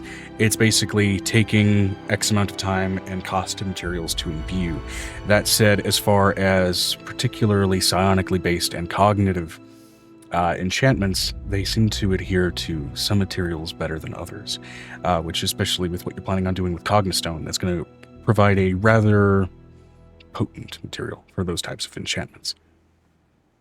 Yeah, that material would be more important in like the attack form of this beast. Right now, I'm trying to figure out more so. Okay. Can you have multiple different enchantments on one piece of material? Yes, you can. The more enchantments, however, that you are going to put on one piece of material, the longer it will take to produce. Enchantments overall can take anywhere from a couple of days to produce to even a number of years, even for extensively experienced enchanters. So I'd get to work on calculating how many I can do within the span of however long we have. Did she say, did I catch? How long do we have till we have to really, really, really step into action and get shit done? The implication with what she laid out was less time frame and more better to start mobilizing things now, given the information that was discovered. So I don't know if we have a month, a week. Yeah. No explicit timing labeled other than urgency. Cool. So I'll just work on it best I can.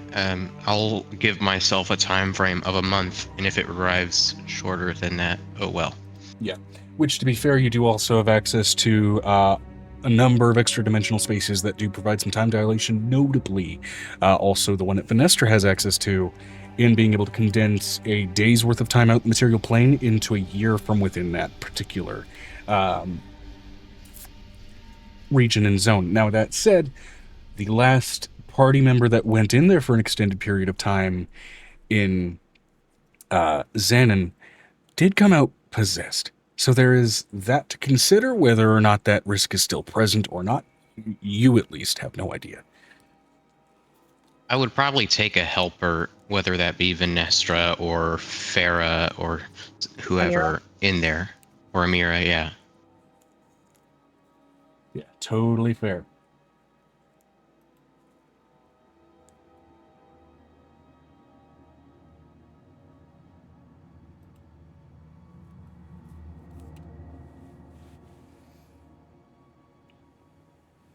All right, in which case then, as far as enchantments that you're going to specifically lay out for Aegis to benefit from, what are you going to do? How much time are you going to grant yourself within that sort of extra dimensional space? Because considering that means that will be time that you will be actively also mentally having to spend in there as well. Yeah, so I guess I'm trying to think of I need to limit my scope a little bit. Instead of trying to go with that idea that Venestra had of having these different forms, like a Deoxys type of thing, maybe just work on a more basic form, like the neutral form. And for that, it's the first order of business is just going to be getting a sturdy yet somewhat flexible material for the skeleton structure of it before I can worry about wires and armor and magic.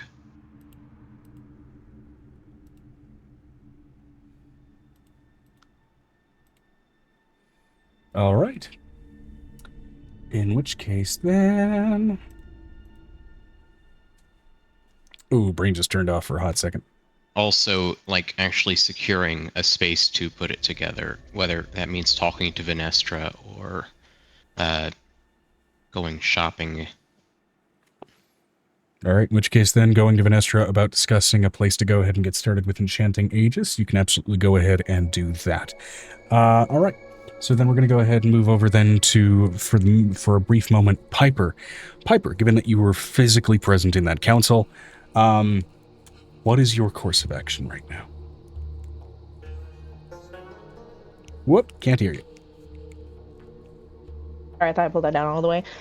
First and foremost, I was gonna go get those Apple stuff that...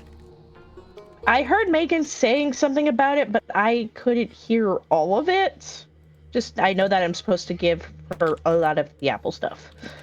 Yeah, the nutshell of her wording was give her as much as you possibly can, as she's basically going to go through the faction of the Whisper and basically just start mass purging to go ahead and see who comes up as basically a spy and who doesn't. Okay. Yeah, I can do that. I can fix it. Yeah, I can do that. That's what I'm gonna do.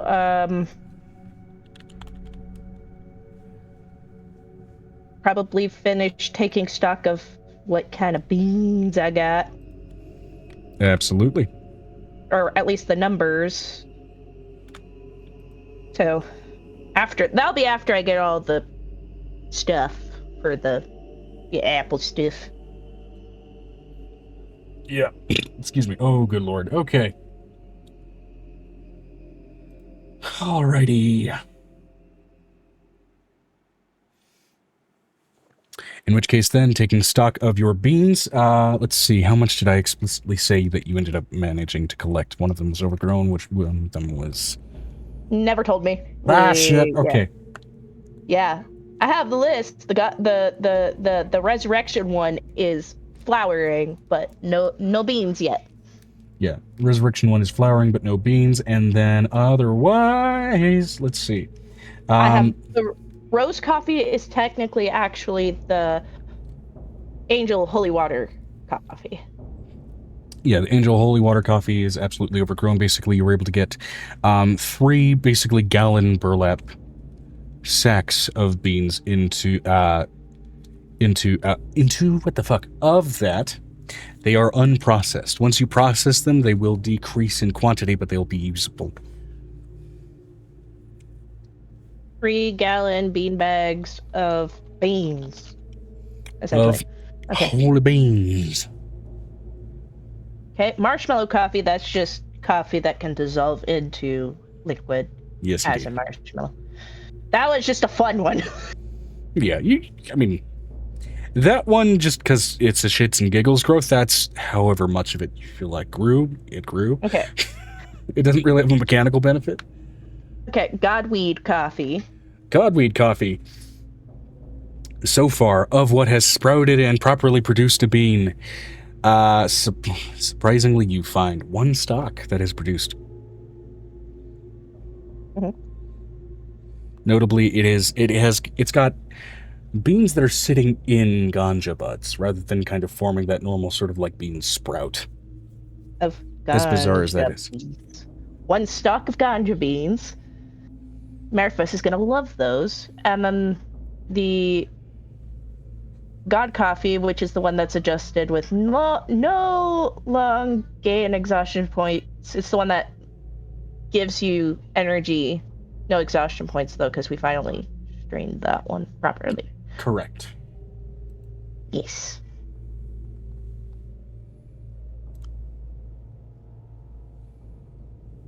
Alrighty, and then let me go ahead and download this. It is a beginner's guide to enchanting, which will allow me to simplify the bullshit I tell you about how to get shit enchanted. Alright. Oh, and chocolate coffee, otherwise known as speed coffee. Yes, indeed. It's like, wait, it's the God coffee. It's different than the God weed. Oh, here we go. Okay. All right. So at least as far as, working to produce, basically just take an existing magical item out of the list. Based on rarity, it will take, for a common one, a week. For an uncommon, 2 weeks. For a rare one, it'll take 4 weeks or a month. For very rare, that's 25 weeks or about 6 months. And for a legendary, that's 50 weeks or about a year's worth of time investment. Now, with that in mind, as far as plating for someone like Aegis, basically you're looking at normal existing enchanted armor items that then are getting flavored as plating for him, for how that operates. Mm-hmm. Stacking enchantments together and therefore basically producing the effects of more than one armor item onto his plating. That's going to, based on what you're doing, scale it up a rarity value. If you are doing 2 commons, that's going to produce an uncommon. 2 uncommon, it's going to produce a rare.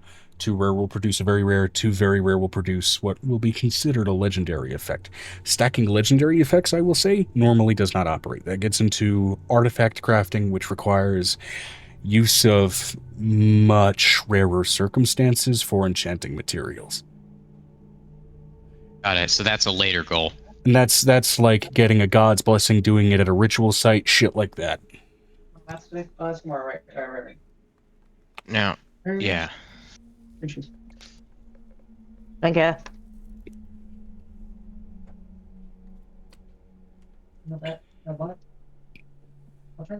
D&D armor types. which is to say just as well for producing any of these enchantments, whether you're putting on a common enchantment on something or a legendary, whatever you're putting it on has to be considered a masterwork piece of equipment, which in other words means it's been flawlessly crafted, and that's going to be down to a roll from the craftsman for how well it's produced. Something that is shoddy can be eventually turned into a masterwork, but it requires repair rolls, which takes much longer than what would be the initial crafting roll to do. Vinestra said, Vinestra can help with the armor stuff. Yes, please.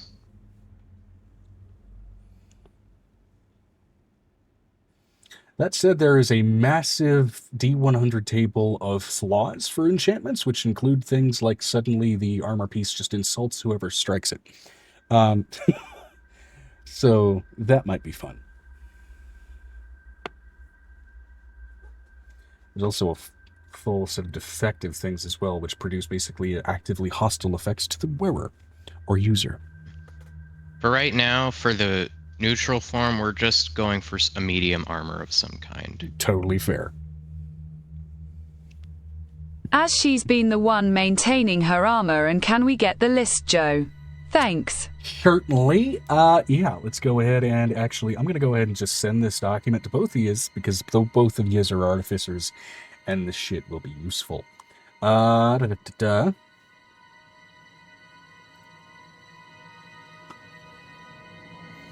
Good thing about doing D&D on Discord, am I right? Alright, let's see here.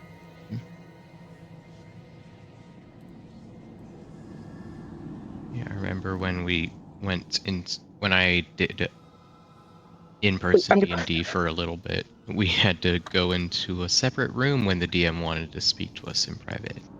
Yeah. It's a whole separate room. Hey, now we just go to a separate call and we go right back. Mm-hmm. That creates a fun, if somewhat tangible, sort of reactivity, which is really, really cool. Yeah. I wish for eventually the day that I have the opportunity to run an in-person game, and for those private moments to say, all right, everybody but this person, go ahead and leave the table. You know, having that little power trip will be just delightful eventually. Which, who knows, maybe if I or some of the collection of us make enough money to, like, I don't know, meet each other at, like, TwitchCon or some shit, we can figure that out. But either way. And that requires, for the moment, that I get a better job than what I currently have. But that's neither here nor there. So. No, it's wrong. Didn't mean to send that. I just sent this.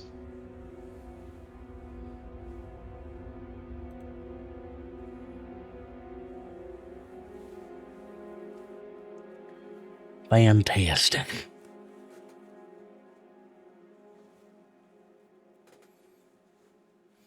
All right, but that will be the guidelines for setting up some enchantments, which will absolutely help you guys in terms of immediate companions for your own sort of forcefulness in this sort of a war environment, among other things. So you're going to go ahead and work on enchanting whatever scale of it. You're going to go ahead and discuss with Vinestra basically about how much time you want to spend in her pocket dimension to go ahead and deal with that. Now, she did send Amira in there a number of days back in game to go ahead and make sure that there weren't further forces that might risk possession to whomsoever else manages to enter within. So far, so successful.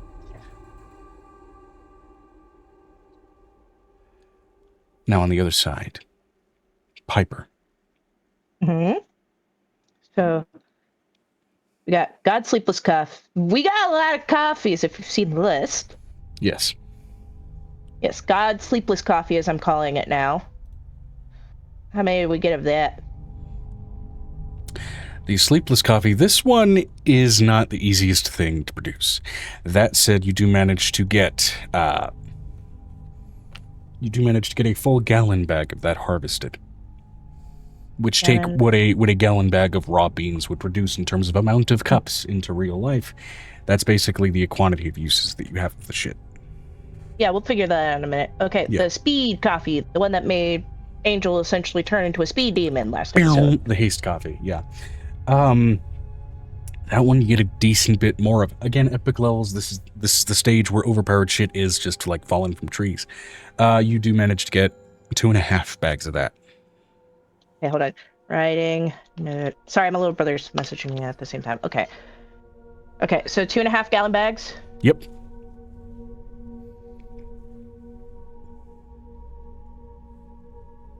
Ah, shoot. Okay, so that's what we got so far. Editing. All right, so Piff Coffee, essentially a strain of celestial version of the Piff Coffee we got from the Feywild. Yep. Essentially, should be able to speak to Piff and any other usual effects of Piff, but this one directly speaks to Piff. Same with each of the other coffees. Yeah, as far as the Piff Convo coffee, which you can also just gain with Piff as the substance and the narcotic. It's that way it doesn't cause Angel to explode. Yeah. This one's a little weird.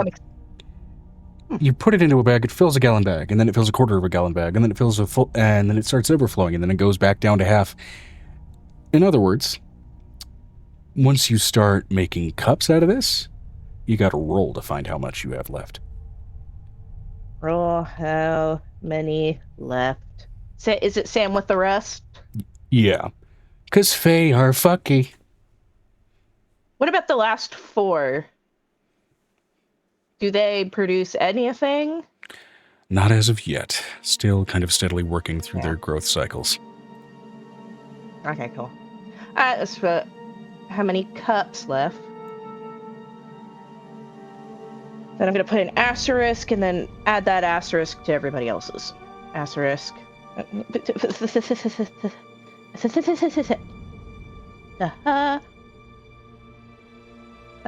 it! Oh, shoot. Me. Okay. That would be what I would do. So I just essentially have maybe bags of coffee. Cool. These are essentially the celestial versions, because if not, Piper is absolutely paranoid. Angel's gonna explode. Let's hope Amber doesn't, because it sounds like that was kind of a rough burp. Yeah, it was a little bit of a rough burp. You okay? Yeah. Alrighty. Growth cycles still ongoing. Okay, cool beans. I'll copy pasta that. Yeah. Okay. Fantastic. All right, now on the subject, while you were going through your harvesting cycle and basically gathering up as much of that golden apple injection as you can, which we'll just say you give the lot to basically hope that it gets spread out enough to go ahead and cover those forces. I'm going to roll a percentile on this and see how much it ends up covering. And do I need to go back to Marquez and start harvesting? I would assume that you're doing that in the process of harvesting your coffee, given that a lot of your coffee is growing in Marquez. Now. Oh no, that was the coffee I was taking inventory of what I harvested. Oh, okay. Because I didn't finish that at the Violet Shovel before Angel was like, "Hey, meeting of the round table." Gotcha. I will say, for the sake of brevity, you are able to kind of steadily harvest as you go, going back to Marquez to go ahead and get that done. Now, as far as mobilizing options, Piper, you have some resources that you can access in the Feywild in your home. Do you have any thoughts or plans there, as far as contacting allies, as far as drawing on your own resources, as far as maybe expanding the amount of warlocks you have under your purview at the moment? Oh, definitely expanding warlocks, considering the last one exploded an ongoing number of insect fae. Definitely need to spread the warlock love. Also probably need to go head back and go see about having a meeting of the fays, considering I am their middle point, because I have a big last thing for each of them to go through. Okay. So you are going to try to summon the courts. Not this exact minute, but get ready to. Okay, you're gonna make yeah. You're gonna make an announcement that the courts will be summoned. What time frame do you give them? My court's time, I don't know. Time in the That was Feywild is uniquely fucky. That's why I said time in my court, because my court is temporarily tied to Angel's house. Okay, now, question. Because this is an important one. Which courts do you address first? Do you address the disaster courts first? The seasonal courts first? The hunter-gatherer courts? I mean, I kind of have to address hunter-gatherer first, because those are that's my niece and nephew. Yep, absolutely. It's like, oh, that's my niece and nephew. I have to address them first, or otherwise their mother would kill me. Now, just as well on the note as well, as far as this goes, some of the shadow courts, the mirror courts to the existing courts that are present, have revealed themselves. Do you address any of them, given the concerning nature of the apparent discovered resurgence of the relics, and not necessarily even resurgence, but hidden and ever-present nature of them, as apparently they never truly fell. And it won't be via the Fey glass mirror thingies, because I don't have any for them. I'll probably have to send a bird. Okay. Or something. Now, the dark courts are a bit of a volatile situation. I will just go ahead and present this list as far as ones that you would like to address or not. First of all, you have Lenneth, King of Deception. Do you want to contact him at all?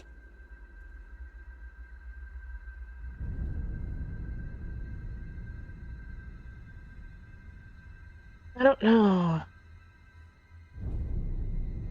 I can't remember who's who. There's Oh, Lenneth. Radigan. Definitely. We know Radigan. Radigan was to the first season. Okay. Absolutely. Radigan Verminus, Master of Rodents. You absolutely want to summon him. Good to know. All right. There is also Nithuel, the Lady of Mutants. Rulam, Lord of Mourning. Nurana, the Serpent Queen. And Dazaphis, the Twisted Digester. Honestly, it says they're all on this planet too, and this affects all of them. Might as well just get everybody. Just let them know, hey, if we're not civil, you're going home. Okay. There are still a number of Dark Fae that have yet to reveal themselves, but of the ones that you know, you summon them. Good to know. And I will also ask them to potentially bring the other ones that we do not know yet. Okay. Calling forth a gathering of the Fey courts. This will be basically, essentially, another war table in the Feywild, to be gathered and collected at your purview. So. Yes. We'll just say that I put the date. I just don't know a date yet. When I ask Megan when a good time for that would be. You could do it now if you wanted.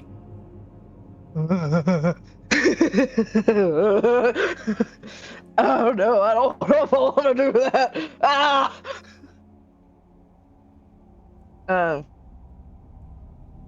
How about a couple of hours so I can get some time to try and see if I could spread some warlocks a little bit. Okay.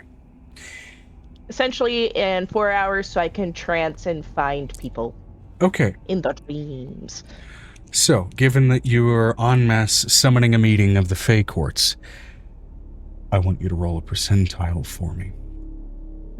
Given that you are, for the first real time, trying to exert the power that you have. Oh, God.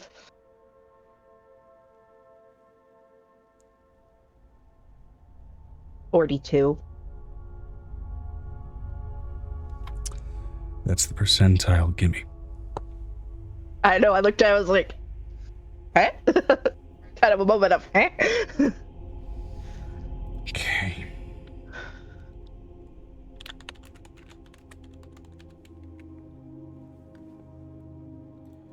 Real quick, gotta pull up some notes.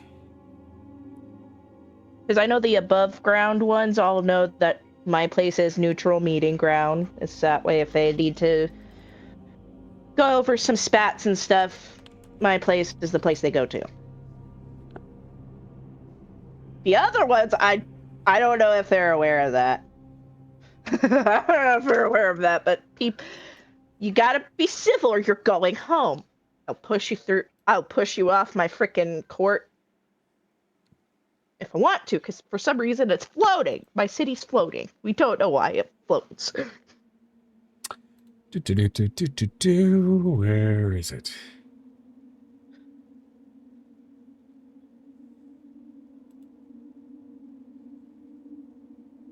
Okay.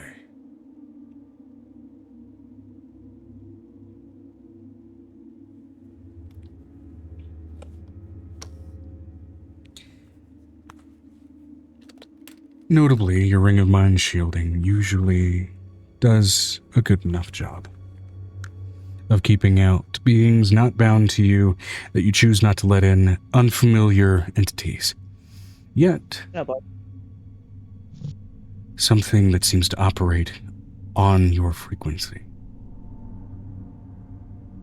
The same tones, the same melody, but almost like the infrasound beneath the bass to your treble enters your mind. A drumming beat. Boom, boom, boom, boom, boom, boom, boom, boom, boom, boom, boom, boom, boom, boom, boom. Whoa. A an almost hostile rhythm, like the beating of a heart in rapid anxiety.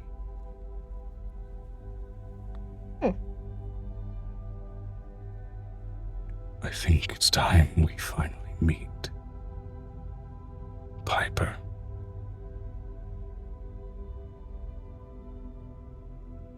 Agreed, mysterious voice. Go to Capulus Medicus. Go to the dock and the caves beneath it. Okay. Go to where your house laid and the roots buried beneath. Find my hovel and let us speak.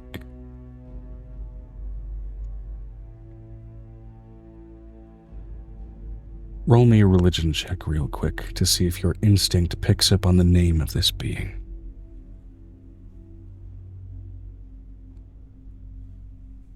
19 plus. Hold on, I gotta pull it up. Ah, where's my roll 20? Hold on, roll. There we go. Excuse me, I am so sorry. Okay, let's... Hold on, I gotta log in. I'm sorry. My bad.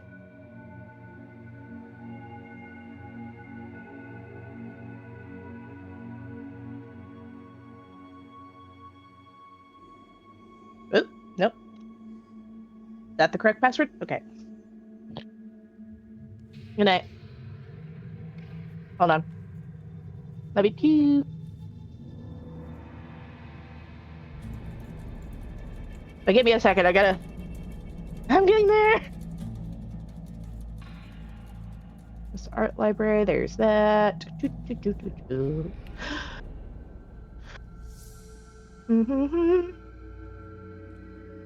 I gotta fix that! Hold on, so I gotta...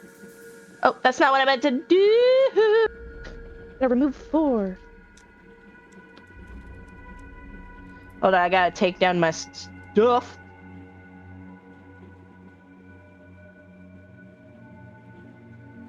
I have to get things taken back down from the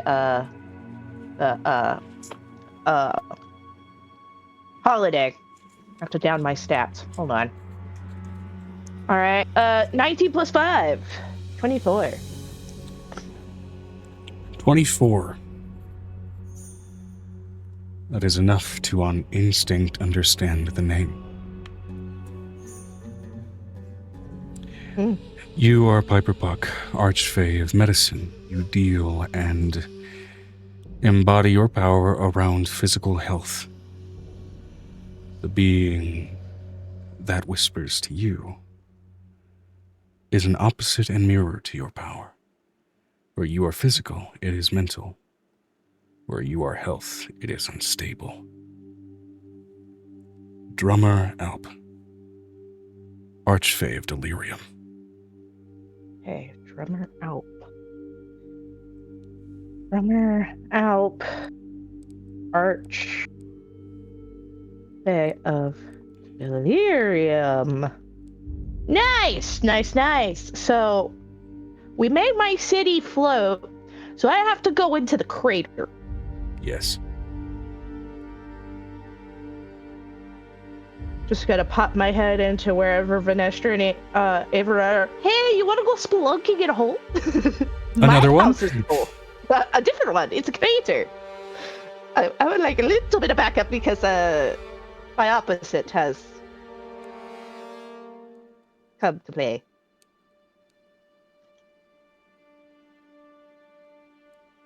I'm really trying, guys. I'm really trying to be invested in, but I'm so tired, like mentally. I don't know if it's just been the week or what. Potentially, because it's been a stressful week. It's been a stressful week for a lot of people. So I can understand it, man.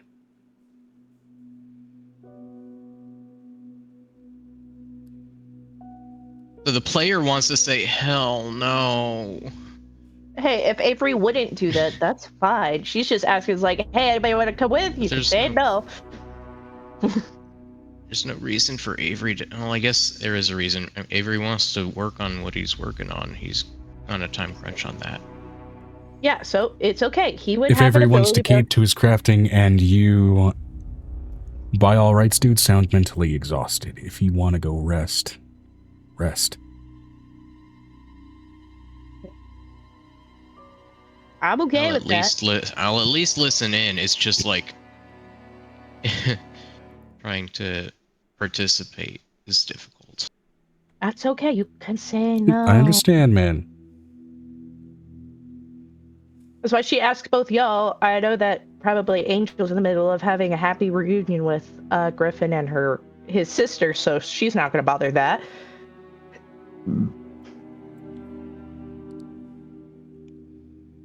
In which case, then, would Vanestra be keen on joining in as backup here?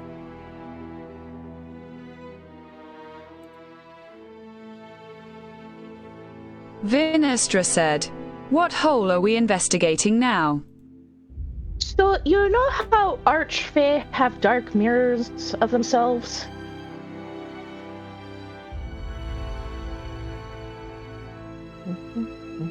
Waiting for the reply. Sure. Well, mine has apparently come to play. Essentially, they, I don't know yet, wants to meet in the hole below my city. The voice did sound notably masculine to you. Oh. Hey, I have a masculine voice.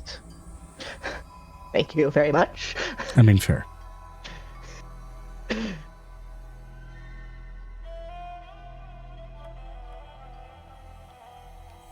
So it's essentially, you know how the other week or so ago, a month ago, I don't remember, before we went to the Abyss, we stuck my city in the sky? Apparently he lives in the crater below that.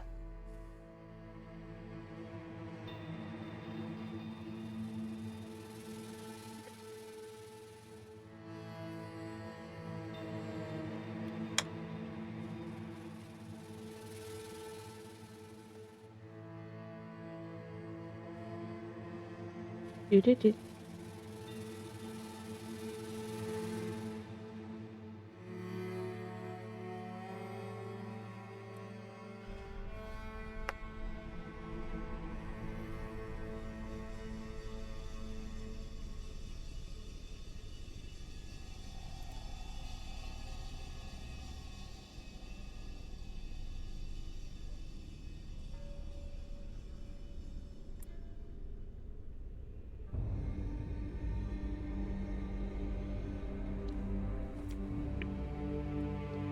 Waiting for the time. To go ahead and give context to viewers here. Vinestra said, "Very well, I'll come help. Though we do need to finish up the current hole in the town, then go to the Rusted Peaks, also while helping Avery finish upgrading Aegis and forging some other things." It's just a quick pop over just because I've never met this one before and I'm a little nervous and I would... somebody being around that I know that can also beat things up would just make me feel a little better before I have a whole entire round table of all the archfaiths.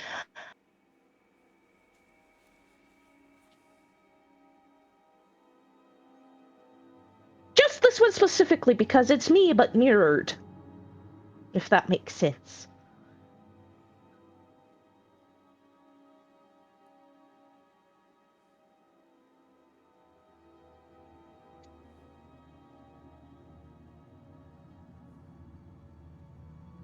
Vinestra said, V and Amira would come join Piper, getting someone to go buy the stuff for them from Merkist. Oh, Bruce would. Okay, Bruce will be happy enough to be a pack mule for buying the items that you listed. He's been nanny all day. He needs a break. All right, cool. Fair enough. All right, so stepping through the Silverwood into the Feywild, or whatever other means you would like to go ahead and transport there. We would have to have Piccolo walk... Or, wait, no, V and Amira can walk there. Wait, can it go between planes of existence? I believe it can. I believe that walkability can.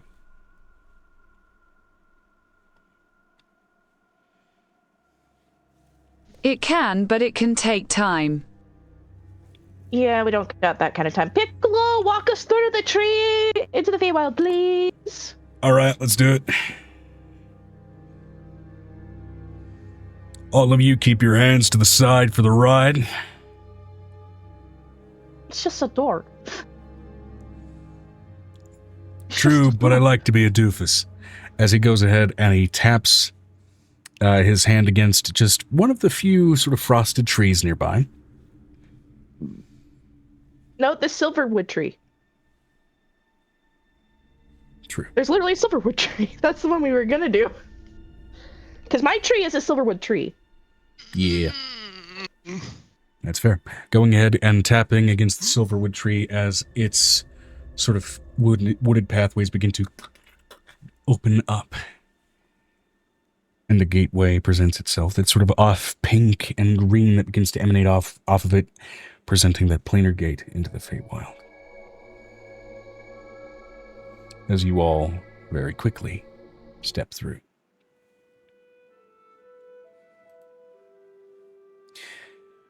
Entering into Capulus Medicus, the Fey alternative or Fey counterpart to Merkest, the City of Mercy.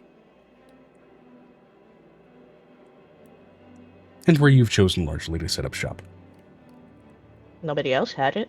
And it grew a lot of coffee, and I love coffee, so yeah. fuck that! Merkest is apples, Piper's is coffee. Might as well have it. That's the reason why it's Capulus Medicus, also known as coffee medicine. Yes, indeedy. Alright. We're gonna have to fly down because what peers over the edge of the city is a wee bit high. Actually, goes to the tree. Hey, can we put the house down now? We're fine now. Speaking to your massive Fey treehouse. I mean, do you want me to go down through the island? Wait, hello? Wait, I thought you just grew taller and took the land with you. What do you... Wait a second! How am I floating? I forgot how we made it float. So, just like Merkest ended up sort of as a floating island mass, which was largely due to sort of draconic enchantment and things like that. The thing is, the Feywild and the Shadowfell all, and also Solai being transitive planes, the ethereal plane, all being transitive planes in the material plane, things that happen physically there tend to be reflected in the transitive locations, through one means or another. Down to a destroyed continent, or in this case, a floating island popping up. There is, of course, some variations due to the nature of the plane of existence. I mean, of course, in the Feywild, floating islands are not strictly uncommon. That said, for whatever reason, there is a slight air of draconic energy that is present in what is continuing to elevate this island. To your dismay, confusion, frustration, or just casual dismissal, you haven't been able to find nor encounter whichever dragon is managing to elevate this island. But Fey dragons are notoriously incredibly fickle creatures. I'll look for him or her later. Yeah, We and just they gotta can, get- at a whim, be as small as a gnat or as large as a fucking mountain. They are world enders should they feel like it, or just chaotic little shits. I guess we will fly down then, because we are floating. I'm pretty sure Venestra can fly, and I can turn into bird. Yep. Floating down simply enough toward the crater. The crater already, as per the nature of the Feywild, is heavily overgrown. There's mosses, there's trees that have begun to sprout in the crater in its own sort of pseudo-biome. In the shade, there have been mushrooms that have popped up. And notably, caverns that otherwise were left unexposed for however many thousands of years or days, depending on little pockets of time distortion, are fully exposed and have things growing through and into them. Water flow is chaotic and mismatched down in the crater, and yet still you float down, entering into the nearest cavern and trying to make your way down into the Underdark, which, of course, by the nature of the Feywild, is not a straight nor easy shot. So, I would say one of you can take the lead on a survival check and get advantage from another, or both of you can individually roll one to go ahead and navigate a space that, by the nature of this plane of existence, is going to be maze-like and confusing as shit. Piper has been in the Underdark of the Feywild before. Do you want to just give me advantage, Venestra?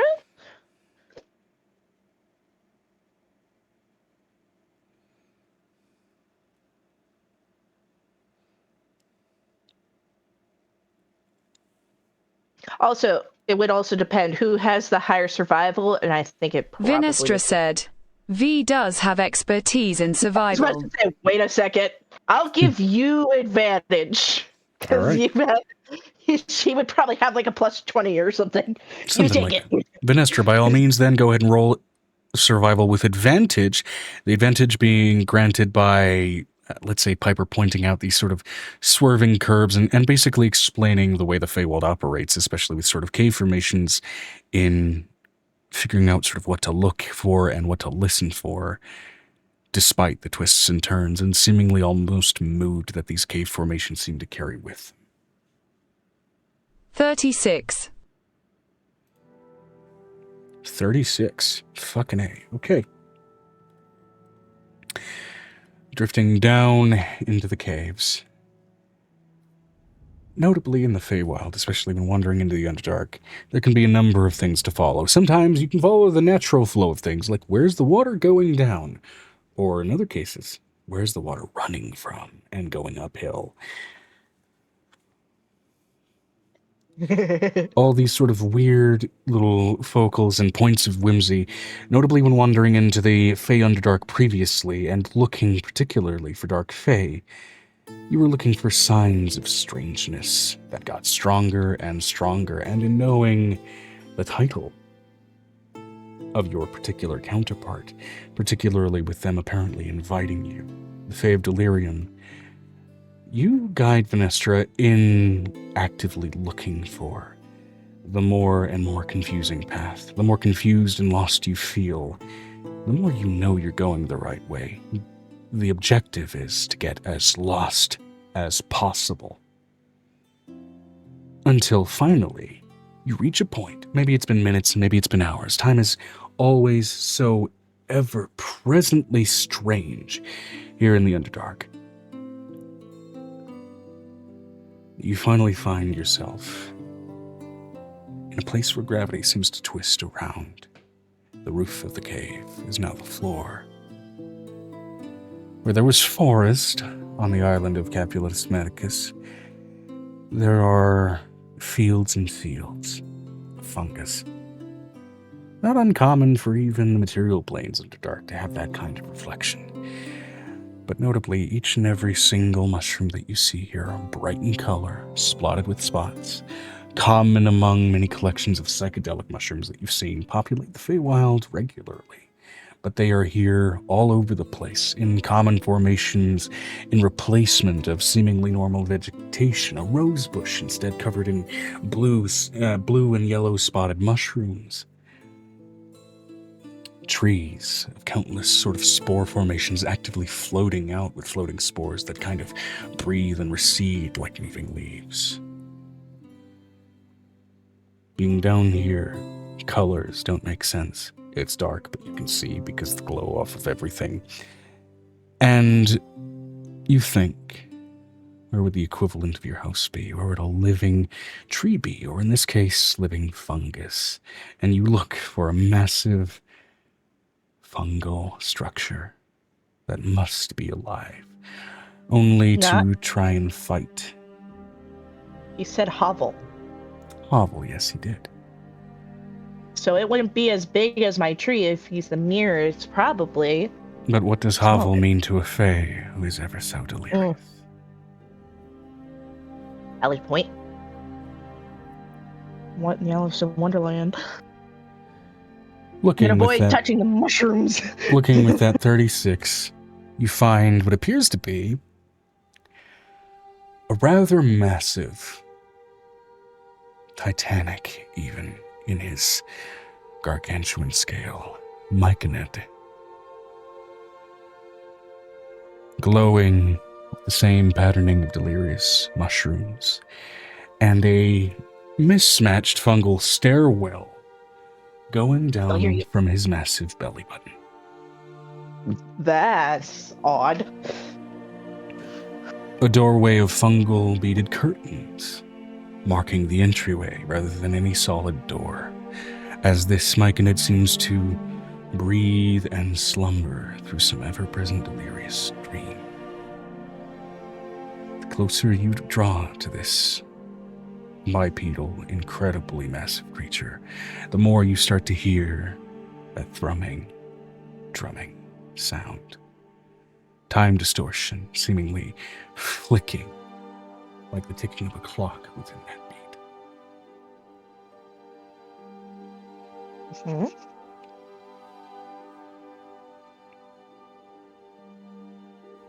Do you enter into the belly of the beast? After I knock on the door, I have manners. I mean, it's kind of hard to knock on a beaded curtain. So you knock on the side of the belly button. Yes, because, I'm not an animal. Okay, go ahead and roll me a stealth check real quick just to not wake up his house. Okay. Actually, sorry, let's say 5? sleight of hand. So 16 plus what for sleight of hand? That's still 5. Okay. 21. You knock on it, and it's got this kind of hollow sound. You know that sort of like almost heavy, meaty tap whenever you tap on the top of a mushroom? It's that on a scale that seems to reverberate through its body. And this spore-like film kind of comes off on your knuckles as you knock on it. You can see the indent of where your knuckles rested as it just kind of refuses to come back to form, and that little spot starts to kind of just turn this bright, toxic blue. I think I wear gloves constantly, because ew. Come in. Well, yeah, walk in. Wandering inside, your house has structure to the rooms, places to navigate, an elevator of a mushroom to be able to tell you kind of where you are able to go, where you need to go, where the children's rooms are, where your mother's room is, where your father's room is. There is no orderly sense to where the platforms are and the attached rooms are. There are rooms that have no platforms. There are platforms that have no rooms. And in the center, where you would expect to see that sort of mushroom elevator in your own house, you see the chopped stump of a tree. Just normal-ass wood. Its roots just kind of furrowed down into some earth beneath, likely piercing into or through this myconid's body, maybe the reason that it's asleep and rooted to the ground. You're not sure. Delightful. Go ahead, and I need both Piper and Vanessa to go ahead and give me wisdom saving throws to be able to keep sort of a straight line of sight just about anywhere in this chamber. 15 plus 14. If I can't pass on that, that is just bad. 29. And 14 extra.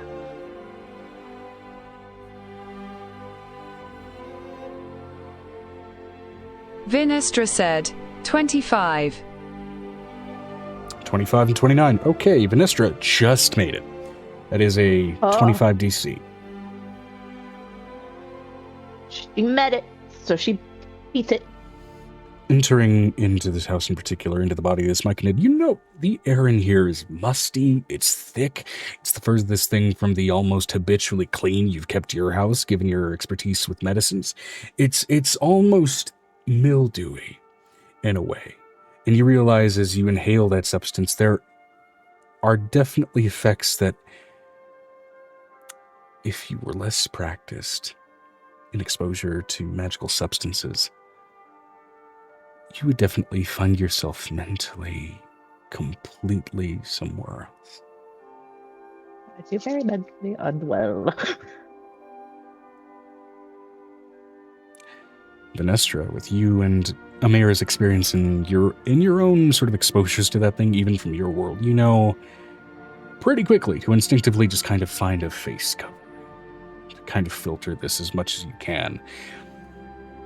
Even as just for a moment, a little bit of it goes through your nose, you have enough wherewithal to exhale very quickly, as what comes out of your nose is already steadily growing mushroom nodules, rather than the spores that went in.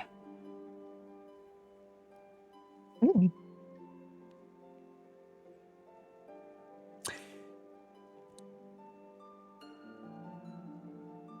And eventually stepping through one of the doorways with no platform, and drifting down as if on an escalator or staircase that is sourceless and sightless beneath him.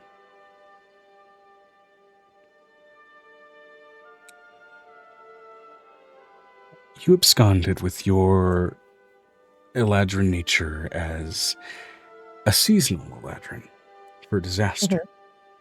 Mm-hmm. Mm-hmm. What form are you currently in? Lava, because it's easier to make glasses with. Lava. The Kalawai one. Yeah. The presence that he is wearing you've not seen on a disaster Eladrin.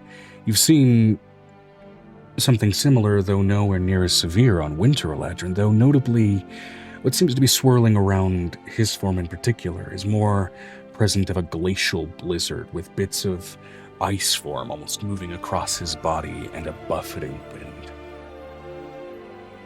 There's a brightness to his skin that has you almost instinctively look away as if to avoid going snowblind just looking at him. Definitely not indicative of the season as much as a disaster that yet no Fae seems to have claimed, at least on their own.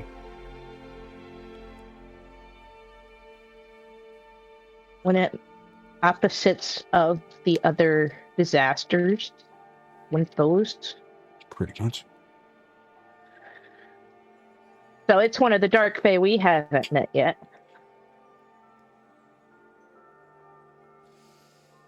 Am I getting that right? Well, he is certainly one of the Dark Fae you haven't met yet. You haven't met your counterpart up to now. Well, I was meaning for the wit. Because I'm thinking it's the opposite of Kalawai, so we haven't met that one, right? You have met Galloway's counterpart. They aren't always true thematic opposites. Okay. Sometimes they are mirrors, sometimes they're opposites. In your case, it seems like he embodies a thematic opposite to you rather than a mirrored side of the same coin. Okay.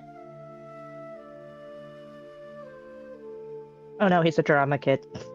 He was part of theater club. Oh no. Possibly. Who Joke. indulged maybe a bit too much in the icky and the sticky. Ooh. Yuck. Vinestra said, as an aside, Vi doesn't breath. Oh, right, Yeah. because of the re-skinned Warlock Pact. Okay.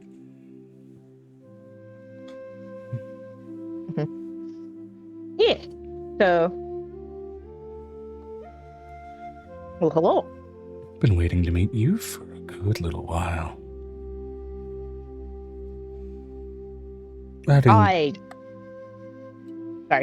I'd been indulging in psychedelics, meeting the insane and the inferred and the interred. For decades, centuries, for so long. And then I started to grow in power, and I didn't know why. Someone was matching my song. I didn't know for how long or for why. I had a celestial stepfather I had to rip the wings off of.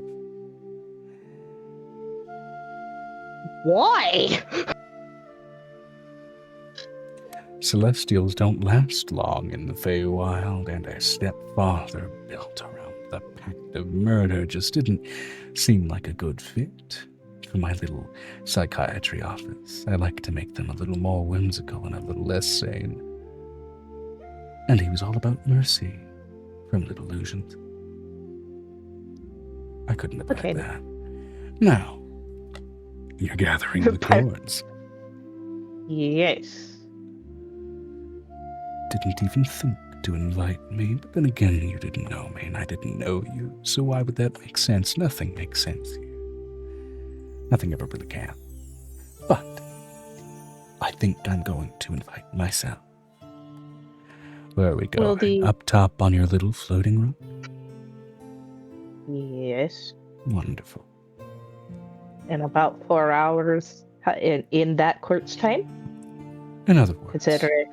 at the whims and wails of whichever Fae and whenever they deem themselves ready, as we are always on time, just a little too early or just a little too late, whenever we feel like it. But with something this tense, I feel like just on time enough is how all of us are going to be, arriving exactly when it's just convenient enough to be barely inconvenient, and helpful in all of the most infuriating ways. Yes. Well, the invitation was also to extending to Dark Fae. We have not yet met, so you fit that criteria. Some will answer, some won't. Disinclinations in our nature. Mm-hmm. But I'm a little too interested in what you've got going on. Well, the fate of the world. If you want to keep the sun. Although, you also don't. Well, life, liberty, the ability to breathe. My calling it. is delirium. The sun is necessary for that. Heat stroke is quite a wonderful source of what I do. Yes, and also breathing. Breathing's nice. Well, in number, we'd still be able to breathe. Magic dictates that. They like harboring life on our little darkened rock, don't they? But You're a little all the old. same, Pretty sure they would also kill every god and archfey of pantheonic stance. or keep us around or enslave us, depending on what they all wanted to do. You know, I used to be, as a normal little Fae, I used to be one of the interred in one of their little encampments when they tried to reach into the Feywild. Delirium was so easy when dealing with people who can fuck with your head as much as mind players do. But I decided to embrace it. Because of course I did. Now, in gathering us together, I'm sure you want to help build an army, right? Am I right? Am I correct? My goodness, you're a big one. He just now notices that. He was zeroed in, deadlocked with his sights on you. Piper was probably like, I'm uncomfy, I'm being stared at. He has not blinked this entire time. Oh yeah, that's even worse. That's like an owl. That's owl levels of non-blinkage.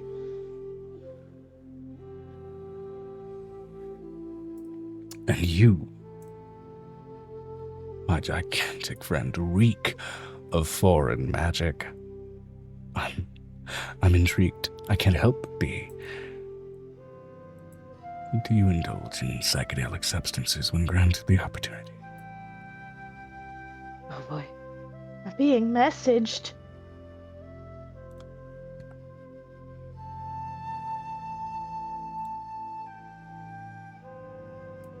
We are waiting for Vanestra. Yeah. For those viewing and wondering why a gap takes well, Vanestra is using text-to-speech, so naturally there will be a bit of time taken to go ahead and type things out. It is what it is. Hope you guys are having fun with what tale is being spun so far all the same. Not the most action-packed campaign, it is very story-heavy, but we enjoy it. We're gonna get into Vinestra said, I do not, and if you try to, I will purge you of your trip. Oh, you can try, and now I'm just more fascinated.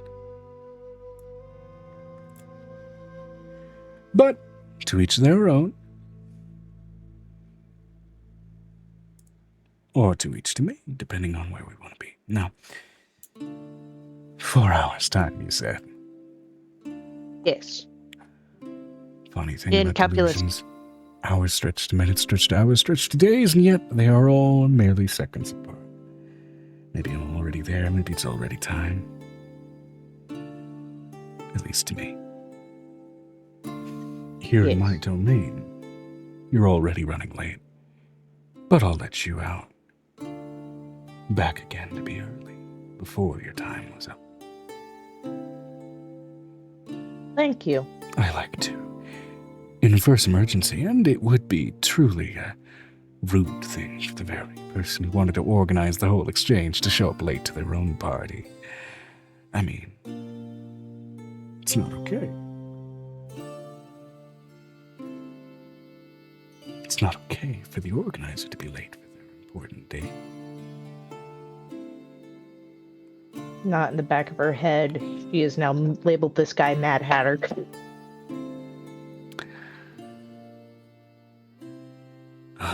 And then there's your husband, dear old formerly demonic and now celestial Piccolo. During the demonic incursion, I found an angel-turned demon named Obo, and she's been delightful. You have a wife named Obo. Yes. Tricksy little demon, but she's been kept nice and docile by a lot of hallucinogens, and she's been just great. Okay. But not Piper wanting to punch the shit out of her own counterpart, like, excuse me!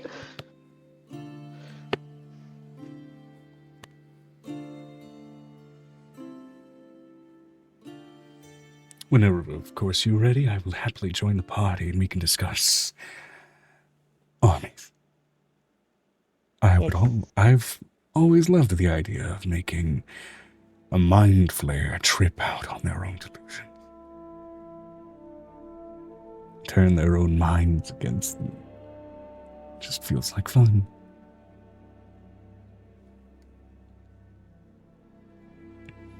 What would happen when something that weaponizes the mind turns out mentally unhealthy? It's just... what a thing to think about.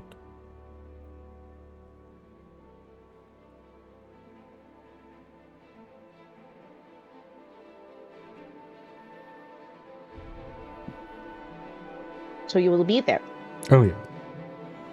Okay. I wouldn't dare miss it. I mean, your domain is under threat like the rest of ours. I mean, yes. I like to spread my delusions as much as I can, unfettered and not hindered by things as hungry and messed up as the mind flares, if I can. Yeah. All right. Piper is just very, very nervous because she's just like, I've never done this shit before. So, Vanessa, you could probably see Piper doing the lava equivalent of sweating. little bubbling bits of magma across your skin in different spots. Oh my god, that's like the worst case of acne. Alright. One question. Why do you keep your delightful oboe in She wants to be on the psychedelics, yes?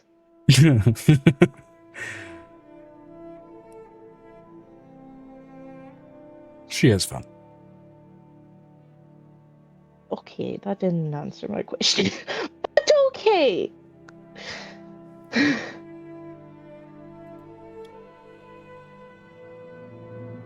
And Venestra is typing. Venestra is typing.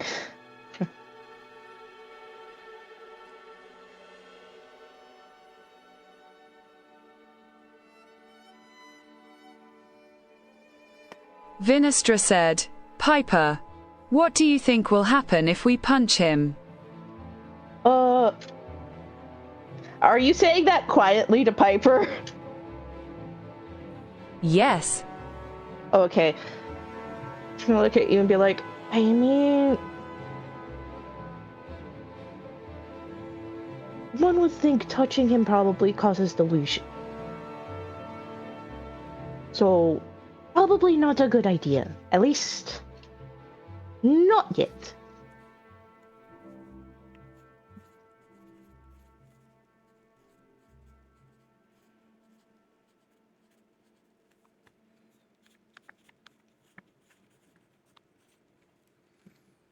Well,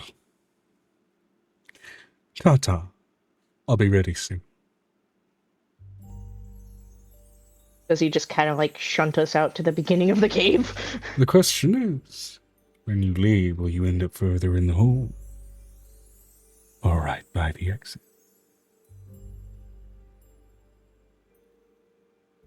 It's a good question.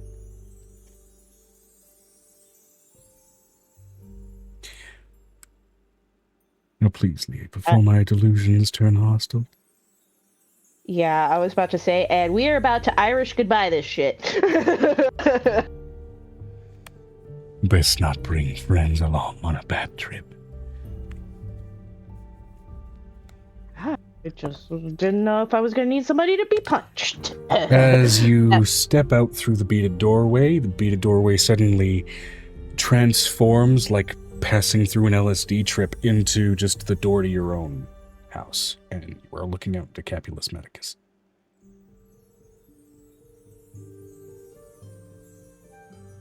You look behind you, and it's the normal interior wood of your own house, yet again.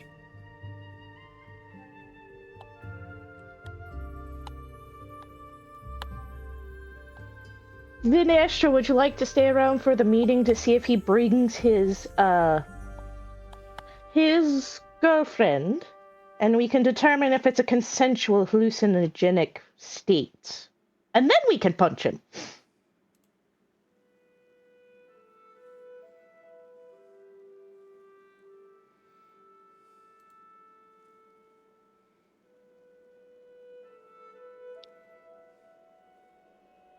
Vinestra said, very well.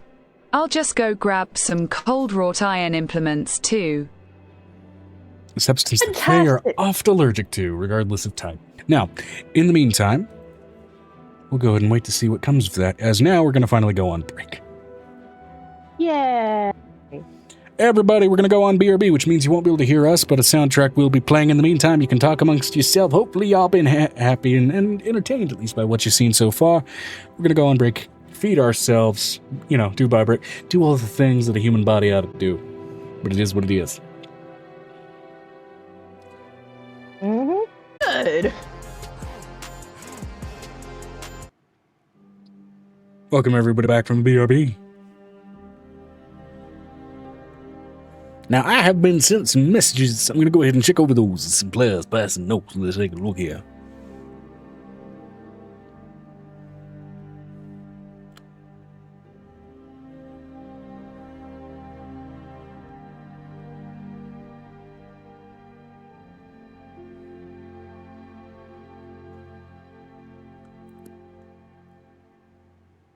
Vinestra said, "Mine's for future stuff." As far as the first question there, honestly, there are wizard schools tied to certain schools of magic that you can find and locate in the world. With that one in particular, you may be able to find perhaps a room specifically tied to effectively the use of divination in a focused setting, basically barring all other stimulus. So that might be a way to get a more potent use of that spell. And then let's see here.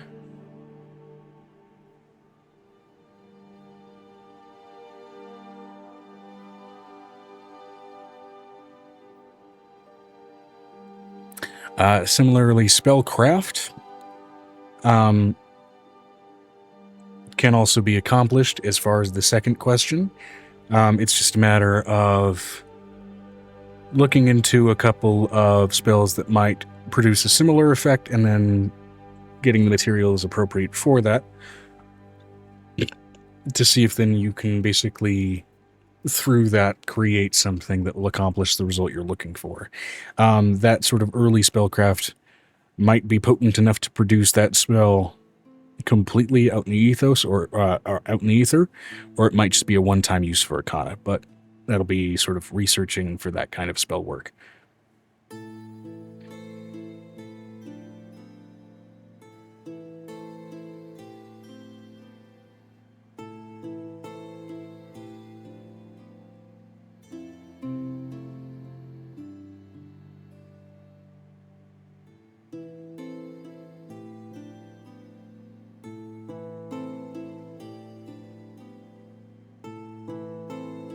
Wait, what?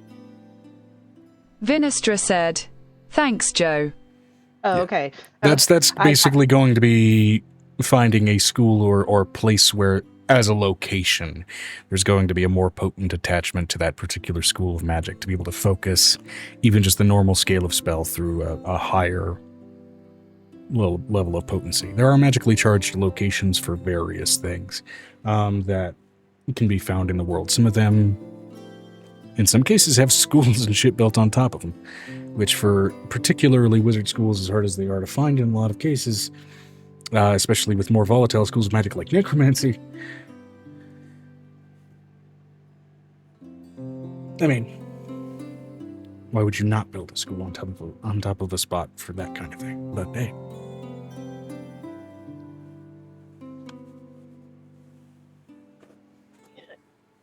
Layout. I'll still be here. I just need to lay down. Oh, Do what you gotta do. No. You can't see me, but I am here. The same for me. Except I'm only, like, mentally half here. Sometimes it happens. Sometimes we have late days. It is what it is. This kind of shit happens all the time.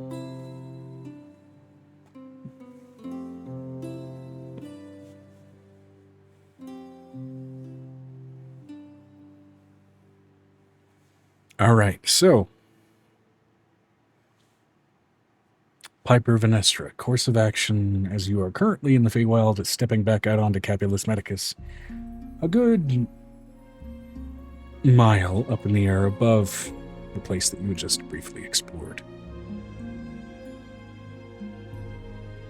Mm-hmm.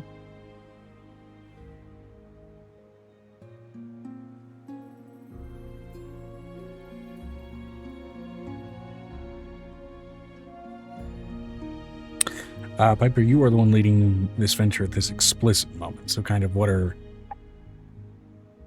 your plans? What are your intentions here? Well, first of all, get everything set up first of all, what time is it in my realm? Given your use of time dilation in this space, it's basically whatever time you decided. Like I said, Yeah, but we were just down in the place, so did like any time pass? What's going on? He shot you out apparently earlier than when you went in. Oh, sweet, cool. So, essentially, I'm just gonna be like, guys, let's hide from the us of the past.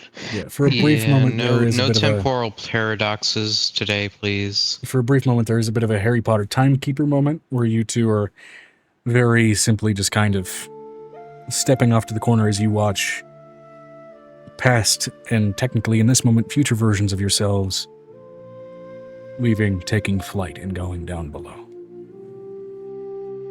Mm-hmm. Huh, that's weird. Do you want to get started on your iron implements just in case? Well, I'd go get everything set up and also go try and see if I can snag a few more warlocks.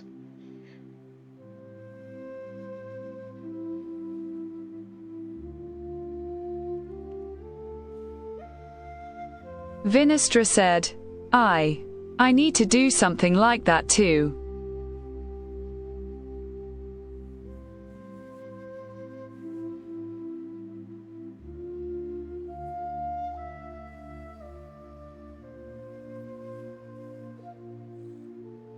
Yeah, so that's what I'm going to do. I'm going to start setting up the place and then do some trancing to try and see if I can extend to some warlocks, because my current one is a little dumb. Yeah, easy enough to set up a meeting place. Are you doing it kind of like a druid circle, more like a war table, like what Angel was dealing with? What sort of format are you effectively setting up for that meeting place? Essentially like a round table. Fair enough. They dance because they're able.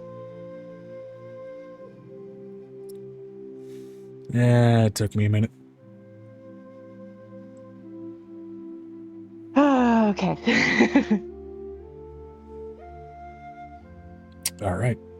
And then going about gathering more warlocks. Now, recently, you've done that largely by influencing dreams of a lot of people in the Feywild. That said, benefit of time distortion, you can also try to pierce into other planes of existence, like the material plane or others, to go ahead and spread your influence that way. Sure, because I need a smarter one than the one that's currently at my gardening for months. And at least They're mortals of the material plane tend to have less chaotic tendencies, usually. Mm-hmm. And have apparently better common sense. All right. First time trying to reach your influence outside of the Feywild, I'll need a real quick religion check from you. 3 + 5. Ding. You know what? I'm using my auto success because, goddammit, I don't want more chaotic beings at the moment. All right. Boys at 3 a.m. looking for beans. Using that auto success. Now, how many targets do you want to stretch yourself out to for potential prospective warlocks? And what level of strength do you want to reach out for? The answers to both of those questions will change your DC, basically, for influence. Probably let's start out with like something small, like 3, and probably like, a couple levels or so. Not like do something too big too fast, because I remember you said that it would take a drain on me. Right.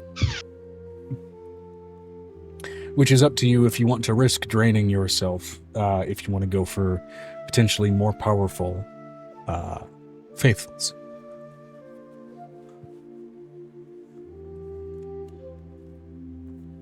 I mean, I would like to, but if I die, the Capulus Medicus is fucked, so we're gonna have to start small and let them work their way up, I guess.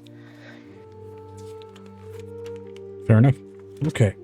So going with a couple of pre-existing adventuring levels, which in other words means you are prompting someone to effectively multi-class. Which does provide you some benefits there. Now, with that, How many targets do you want to try to reach out to? Let me roll a d6. Because 6 is the most.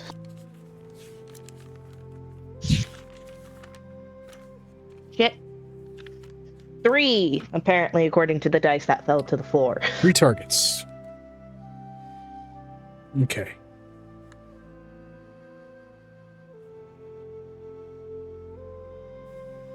All right.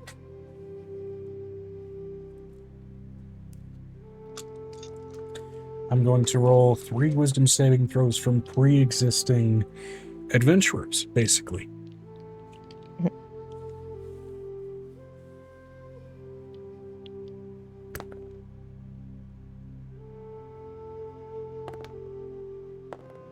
Okay. The first one you'll be able to latch onto is the one that rolled their lowest save. The others, basically, it'll go in order from who got the lowest to who got the highest, and the highest might be someone who's just choosing to let you in, effectively. Let me in.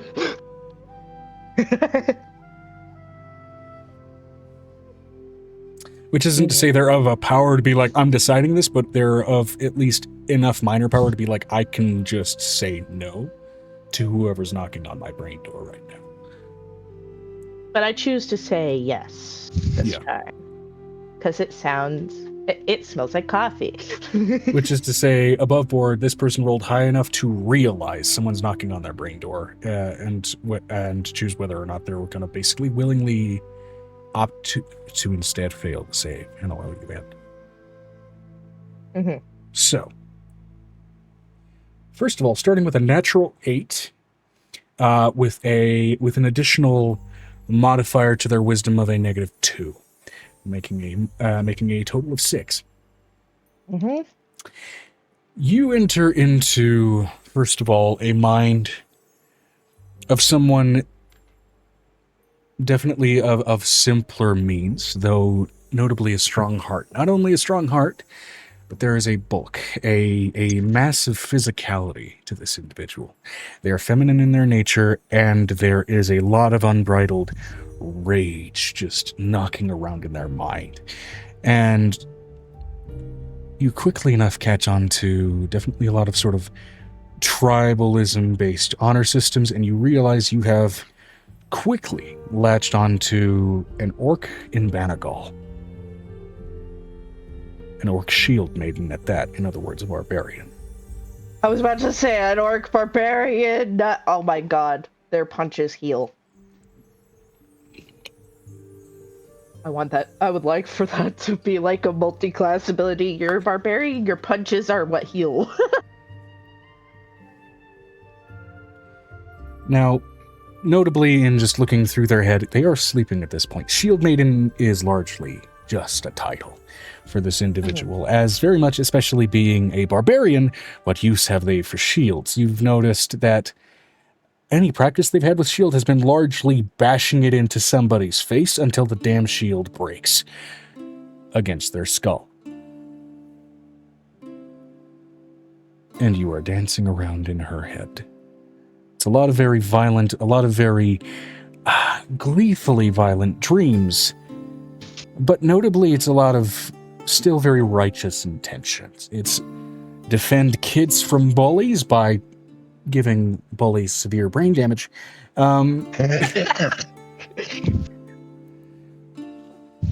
As well as fending off beasts and other sort of problems around the general village, with a rather potent urge to want to wander out and looking for any excuse, even if it's down to the voices in their head, with a repeating mantra of like, even if I hear a voice in my head that isn't the ancestors, I'm going to say it's the ancestors and go wherever the fuck they point me, as long as they're not evil. And if they are evil, I'll break my shield against their face. Figure it out. I don't know how to make that voice get its face broken with a shield, but we'll figure it out. And furthermore, the more you delve into this is someone who's been granted the title of Shield Maiden in Banagal at, amazingly enough, only the age of 14. Granted, a warrior title of prestige at early teenage years for an orc is an indicator of usually quite a bit of violence. You really only have knowledge of that because of Angel's nature as a warlord And so knowing the practices of similar cultures. Especially kind of being keen to fill you in case these guys knock at my door.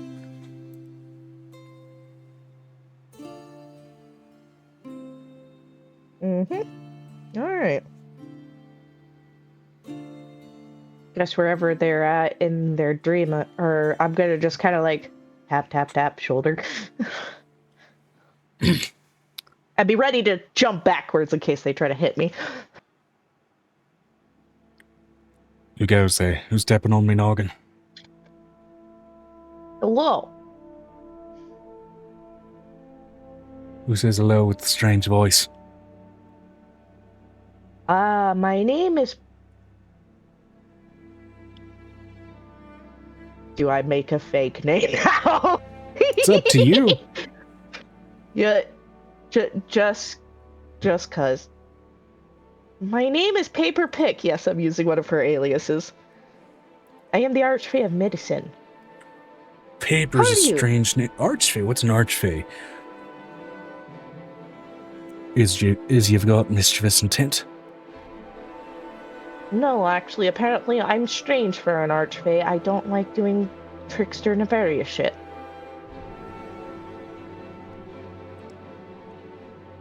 I'm into not nefarious things, so what you got going on?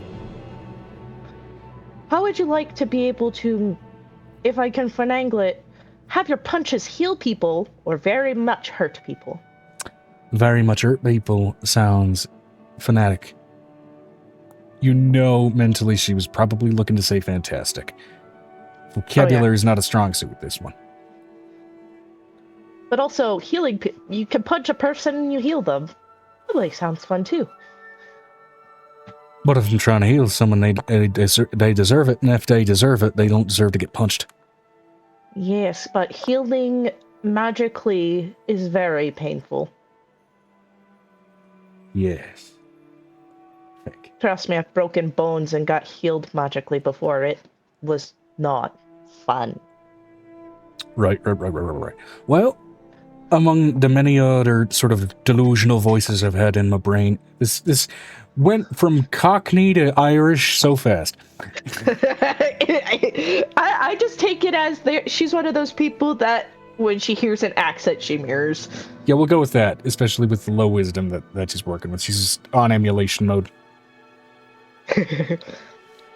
I mean, other than that, there's some big bodies coming for our world.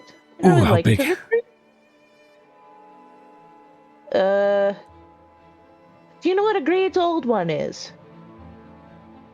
We got some old ones in the tribe, and they're pretty great. Okay, not that kind of great old one. A god. Do you know how big, power-wise, a god is? Oh, yeah. Bigger than that. Oh, I gotta fight something bigger than a god.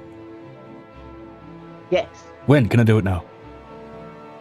We're preparing first because we got to get things ready. Okay, if they're that big, do they have faces I can still bash in with my shield? Yes, actually. Good. I just don't feel like bringing an image of them right now in your brain because that could end badly.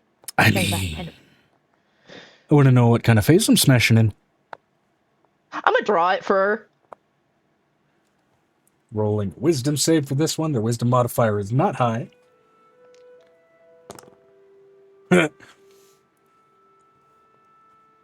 Modified 2. Fuck.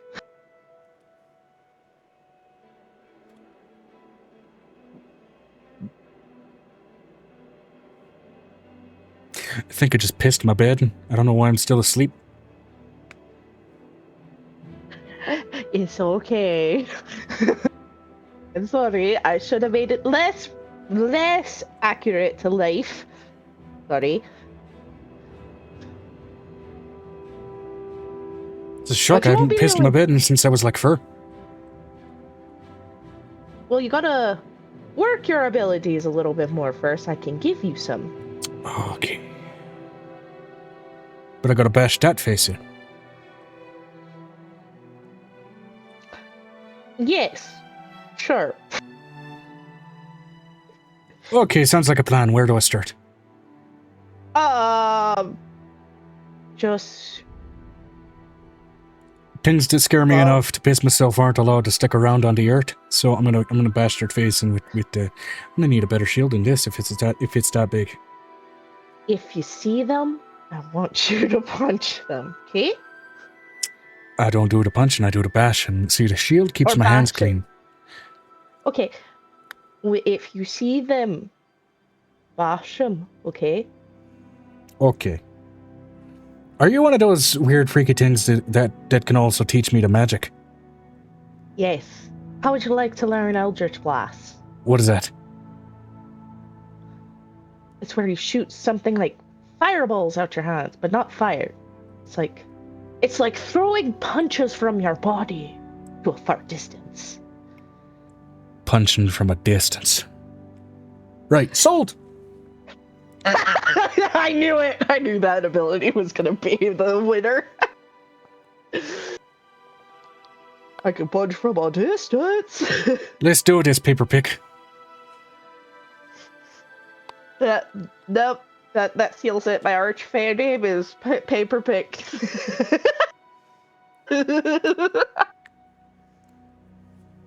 Alright, we're gonna sad that little deal. Okay, so. Mark Banagal Shield Maiden as 2nd level Barbarian, 1st level Archfey Warlock. Notably, I haven't given you her name because, at least for the tribe she's in, you don't earn your name until you earn some kind of notoriety. The only other things other than keep an eye out for those guys, protect the weak, and heal the sick. Okay? Done and done. Great! We're gonna have a fun time. Alright, next up for the wisdom save of the one who rolled a 12. Which modified up is a 16. You find yourself spin out over into the country of Sunsmith, landing squarely in the head of a sun elf. Tanned skin, bright blonde hair, currently meditatively looking over and studying a series of historical tomes. Even just the air in this building screams Wizard Academy or something to a similar effect. This is a wizard. Just gonna kind of like reach my face over next to there and go, "What you reading?" Kind of like I'm like reading over their shoulder. Okay, I did not summon you. I'm starting to get good with conjuration. I'm not that good. Hello. Hello. My name is Paper Pick. I'm the Archfey of Medicine. Which means that's definitely not your name. I understand how this works. I haven't summoned a familiar yet. Did I accidentally... Been trying to work on that spell. Did I actually accidentally nab you? No. I'm an Archfey. You can't nab an Archfey as a familiar, I don't think. I've heard about accidents before of grabbing something of a bigger scale. No, more like your energy drew me towards you. My energy. Sort of I want to say je ne sais quoi, but I don't know if that would be the word. That was player. Sorry. Sort of like an air that you give off. Kind of like, well, I'm the Archfey of Medicine, so you can take a guess. Right. Deal in conjuration, not explicitly healing. But I'm guessing you have a proclivity for wanting to protect the weak. I mean, naturally. As per the nature of my... I've been delving a lot in conjuration, which means creating more bodies on a field of battle to try and handle things where I just continue to sort of replenish the ranks, so to speak.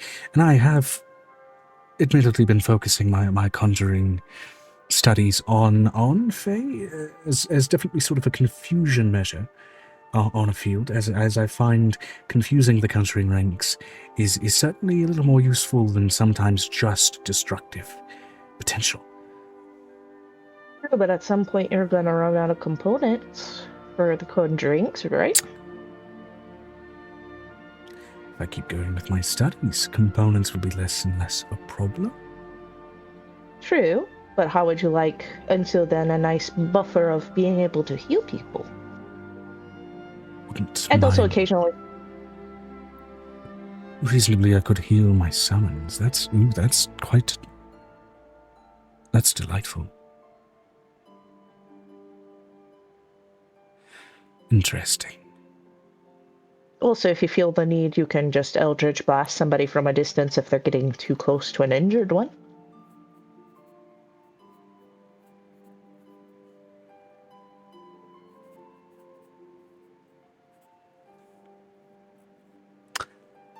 Yeah. It's viable. Intrigued, definitely. Fascinated and intrigued.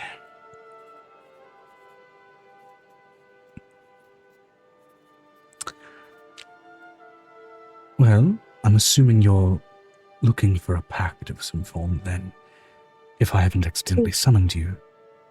Yes. What would the conditions for the pact to be on my end, and what would I need to live up to? Protect the weak and heal the sick, essentially. Right. That sort of thing.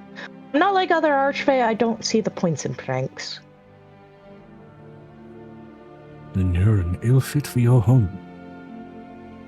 I've been told.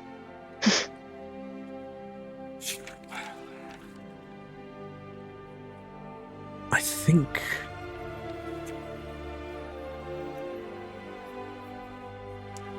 I can work with that.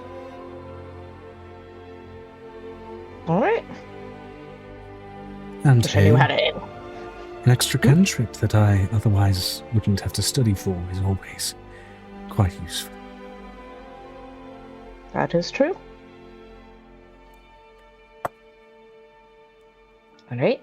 I know to seal the pact, usually I have to give it names so that you have some degree of power over me. Am I correct? Correct. Right. Well, I am Fasila Zell.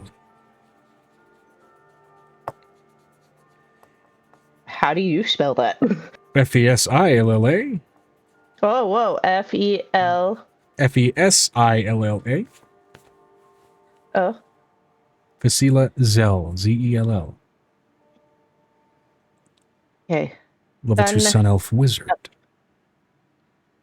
Level 2 wizard. Of the First. Conjuration School. Conjuring school. First level. My warlock. And then finally, the one who rolled a natural 18. With a +8 modifier to his saving throw for a 26. Jiminy Christmas. Choosing to let you in. You are met immediately on entering this head with static. Usually, when you reach this, even reading into other minds, as you've experimented, toying with other heads before without necessarily jumping to pacts, this indicates usually there's someone else already in this head. In other words, you've just intruded on somebody else's pact. Oh no. Oh no. I don't know if I should just backpedal. And real whatever this secondary headspace is reeks of sulfur. quick. If it's not Edgerman, I need to backpedal so fucking fast. Okay. This is fascinating. A third bloody voice in my head. Who are you? Heard you knocking on my door. Hello, first of all, who's the other voice in your head if I'm the third? Someone I've been wanting to get rid of, hence why I even bloody let you in. I have been briefly silenced. Who are you? Paper pick. Archfey of medicine. I Oh, smell sulfur. If it's goody. Edgerman, I'll be fine. Not an archdevil, no. A auspicious and rather tenacious soldier devil in the hells. Well, somebody who's trying to usurp one of the lords of hell, that I would sound say not I'd good. rather not speak his name, but per the conditions of my enforced upon via birth pact, I literally cannot speak his name, so I'm rather inclined to see if I can force it out of my skull. Welcome back. I would like to help you, because if this is a soldier devil trying to usurp one of the Lord of the 13 Hells, well, that simply must not do. Usurpation? I don't think so, though it happens down there quite a bit. No, likely just trying to raise his own militant rank, using me as a lovely little tool for that. I was born with bloody horns at that expense. Now, please, tell me what you have to offer, and please let it be something good. Well, I am an archfey, but I don't do the prank shit. It would just be protecting the weak and healing the sick and, injured and all that good shit. Roll a persuasion, he's immediately smelling for bullshit. No, that's literally it. Persuasion 18 plus whatever the fuck my modifier is. Hold on. 18 plus 14? I'm telling the truth, I promise. I have been told I am ill fit for my home by the last guy. Natural 18 plus 13 on his insight expertise. He beats you out by 1. You can just feel his eyes narrow inside of that little sort of infernal essenced head of his. Go on. Let's say I were to take a deal of yours. What conditions would you have for me? Because I do have conditions for you. Excise this wretched bitch from my head, and we've a deal. I don't expect you to do it quickly. I don't expect it to be fucking easy. I've been trying for my entire life, but I expect you to be of some bloody help. Yes, I could do that. I have a friend on that side I can help with. Fantastic. And then what do you expect of me, given that conditioning? The same as the other conditioning. Protect the weak, heal the sick and the injured. Good. I'm not Great. I'm not like other Fae. I don't do the pranking bullshit. It's a waste of my time. Wonderful. Maybe research into medicines and shit like that, but that's if you wish. Not a requirement. I'm quite sick of dealing with the often twisted and technical term of steal from the bloated. It's been used against me all too fucking often. Can you tell me what circle of hell and what kind of devil, and I can see what I can figure out. Theft usually means greed. That's the most I can say. The rest of it I'm quite literally barred. Now,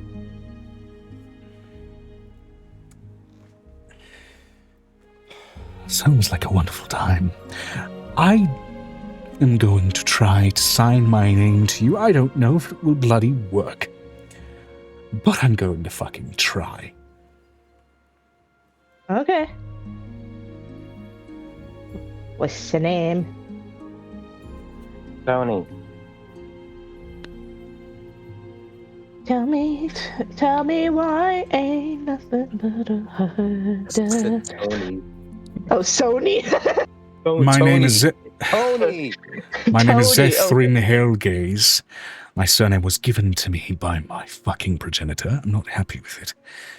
Okay, spell that, please.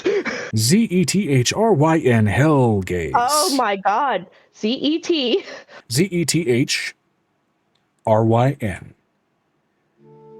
N. Okay. Hellgaze. That one's easy. Okay. 4th I'm level guessing- Pact of the Fiend Warlock. Trying to replace his pact with Pact of the Archfey.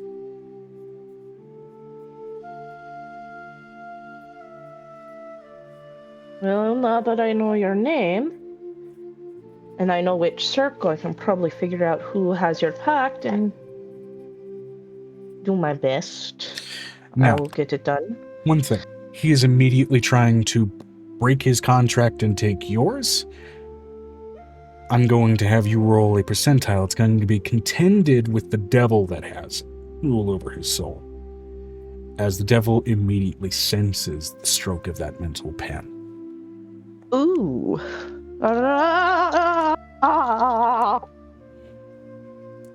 Great.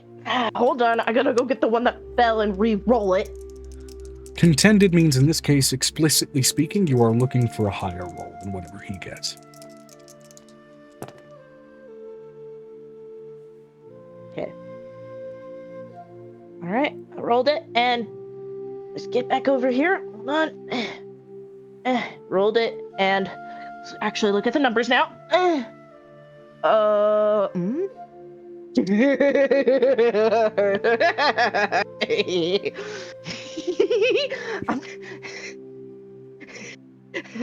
Confirm your roll is on the way.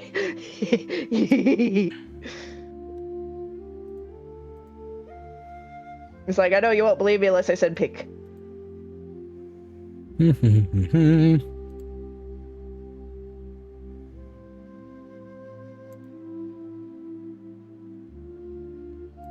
42 is the gimme.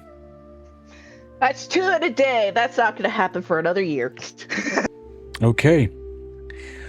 You have 1 power of the pact over this warlock. He is now a 4th level pact of the Archfey warlock. That said, while 42 is a gimme, you are now in the lead in a tug of war for this man's soul.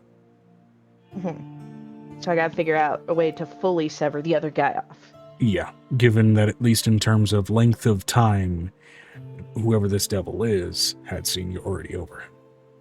And I'm pretty sure Angel can help me figure out where this one is and what to do about him. And of course, he is a tiefling. Yeah, I figured, considering you said he had horns and it was by his birth he has the pact. So, you know, one assumes. Archfey 1. Soul tug of war. I'm in the lead, yay! But I'm You going to immediately fully... feel his energy settle into this sort of serene essence, while there's still that sort of brimstone attached to just the core of his being what he was born as. Now, with that, you feel his essence relax for a moment. Great. Now, what would you like me to do? Because I would love nothing more than to abandon the mission I'm currently on. Well, currently, where are you? Right now, I am trying to sneak into some warlord's territory somewhere down beneath. Well, this little Is it in underdog's... Sharni? Yes, in fact. I know that warlord. I will talk to her in the morning to have her bring you to me. You know her, how bloody convenient. Okay, great, so this was just fantastic. Thank you, Royard, for twisting my fates. Fucking finally, I've been praying to you for years. And it cuts off.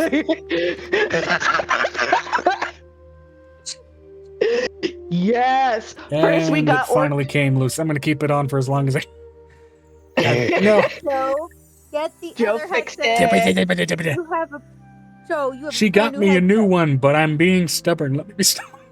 Joe, I can still hear out of it. The audio cables are there. Do not make me put my mom voice on.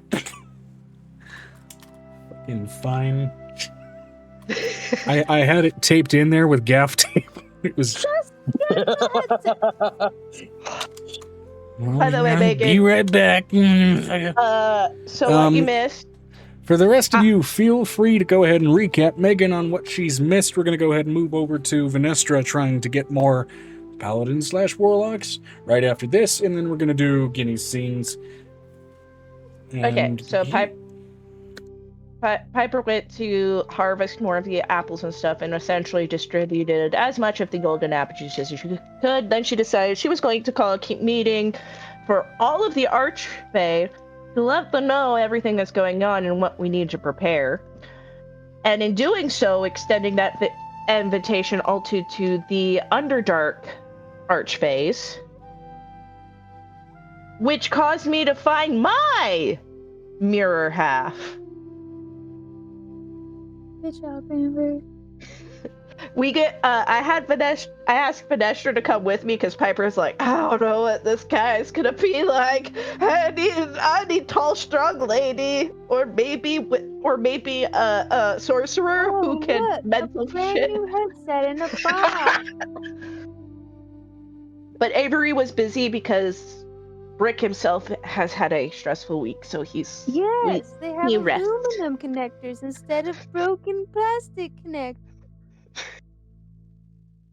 He's gonna have fun with that. So Vanestra went with me, and both Piper and Vanestra have concluded if they find out that the deal going on with apparently he has a girl, friend, wife, don't know, a partner who is an angel turned demon that he constantly keeps in a hallucinated state, and Piper and Vanestra are going to try to determine if it's a consensual altered state, and if it's not, I'll plug in the we new have- dongle that came with this one later. In the meantime, I'm just going to go ahead and plug this one into the dongle from the old one. Does it Because fit? I don't want to just change a bunch of audio settings all of a sudden from new hardware detected in the middle of a stream. Yeah. But, so, Vanestra is currently making iron sleek knuckles. shit. Hold on. Can't hear anything Yeah, yet because I gotta go ahead and unplug the old one, and then we plug in the new one. Hello. Hi. Can he hear us? Hello. Less Hello. loud, weirdly enough, than the other one, though the sound cancellation is remarkably. It's stronger. There was a button that I saw on here for like muting and shit. Hold on. Whoa. There's a fucking dial on the back. Hold on. Let me see what that do. Am I Do I have this on the right side of my head? I do. So. Hello? Hello? Oh, it's a Hello? manual volume dial on the actual. So Yeah. I can. And now I can't hear nobody, and then I can hear everybody. Yeah. Okay. So, I thought that was pretty standard on headsets. yeah. Not on that one. I don't have mine on mine. But this thing it lasted me for a while. But I mean, look, that's Hey, Joe. plastic. Joe, those things.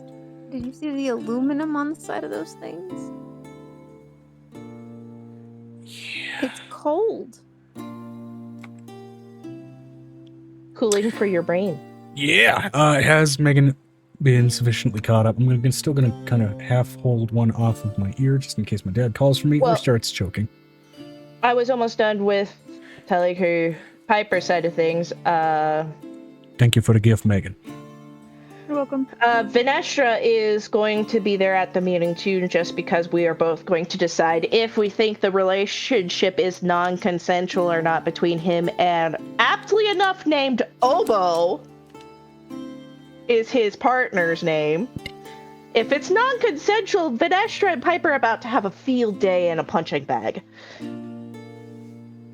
And then Piper went, while she's waiting for the meeting to start, going and gathering a couple more warlocks. One being a female orc barbarian who was very happy at the idea of being able to punch people from far away.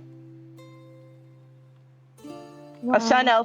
A sun elf that likes the idea of being able to heal his summons, as he is a conjuring wizard. Heal her summons. And then heal her summons, sorry. And you were there for the tiefling one, right? Essentially.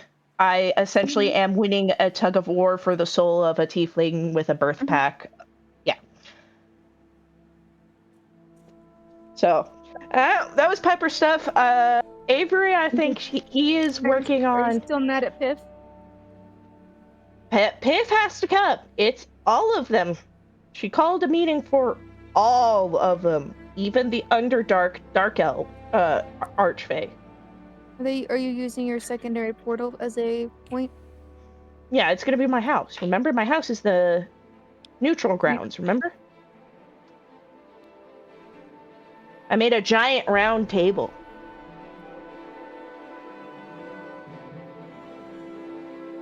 All right. With seating arrangements set up in a way that...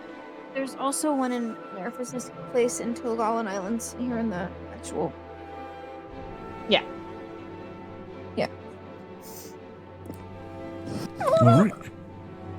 Now, brief shift as well over to Venestra, going to look to get more Warlock Paladins to go ahead and further bolster those ranks. How many do you want to try for? And right now you are in the Feywild. Do you want to try for back in the material plane, or even trying to extend your reach past into other transitive planes as well for influence? Vinestra said, material plane. Okay. And then with that in mind, do you want to go ahead and extend that influence to people that are not adventurers yet, so just raw warlock/paladins under your purview, or people that already have some experience and would be multi-classing under your guidance? Both. Okay.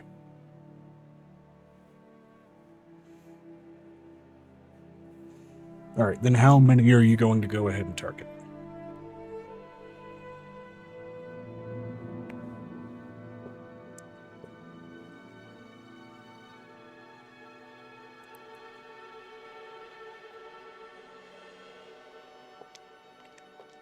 Three. Okay. All right, gonna go ahead and roll 3 wisdom saves.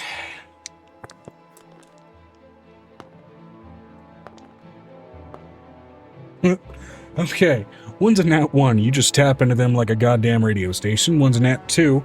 A little bit of feedback, but you managed to tap into them similarly easily. Then a natural 19, similar to what Piper was dealing with. This is someone that's letting you in. So, first off, we'll start with a nat 1. We'll say this is someone that is not an adventurer. This is someone, so to speak, kind of fresh off the farm, looking for motivation to leave. Matter of fact, we'll say you tap into the thoughts of someone currently asleep, currently adrift, currently dreaming. You are catching the sounds of the coastal motion of waves, and the uneven drifting and slight sea-sickening feeling. This someone is currently sailing very clearly on a ship. On the younger side, they very much seem like they don't necessarily want to be there.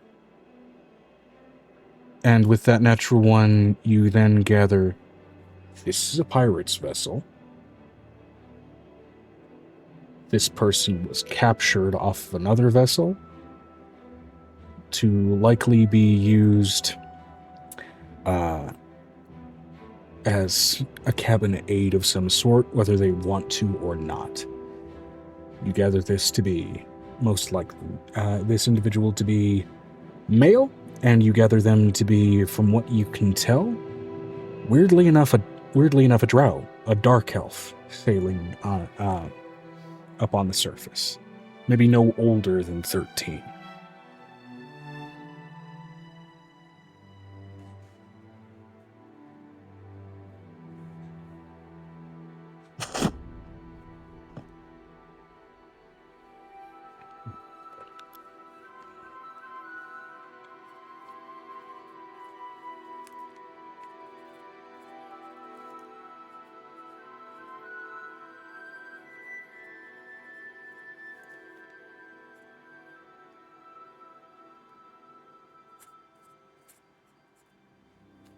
Which means in terms of level 0 professions, this is a 13-year-old drow cook.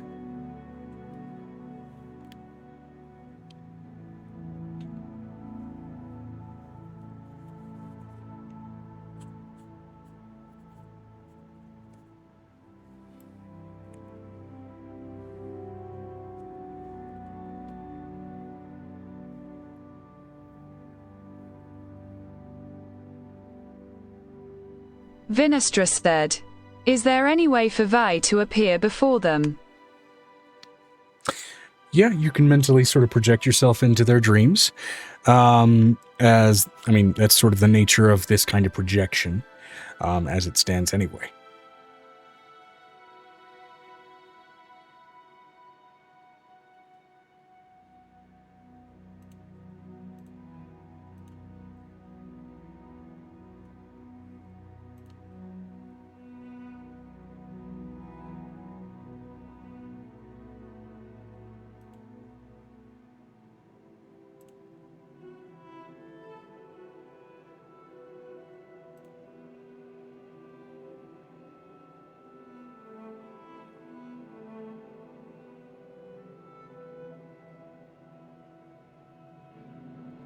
V would appear before the teen who was seeking such powers.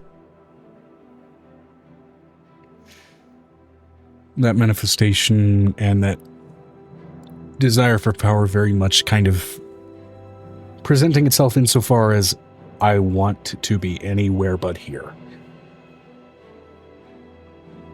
And they seems like someone whom you could absolutely very easily grant a deal for power under that condition.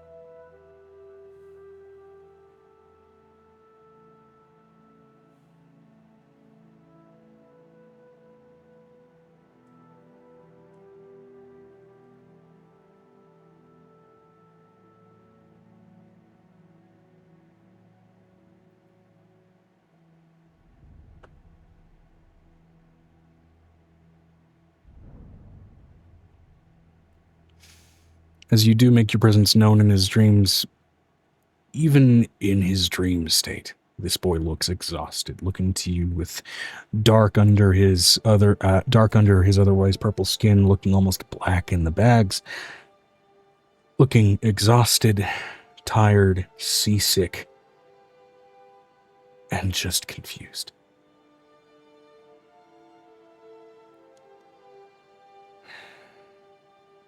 Another empty vision? Vinestra said. Vinestra would take on a motherly tone. Hello, child. Was it you who called for help? To anybody that would listen, and nobody's been listening. Going, hello, child.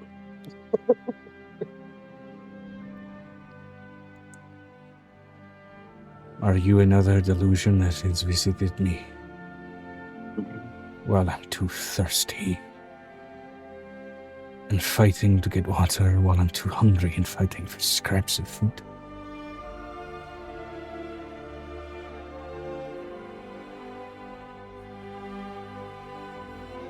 Or are you something that is finally listened?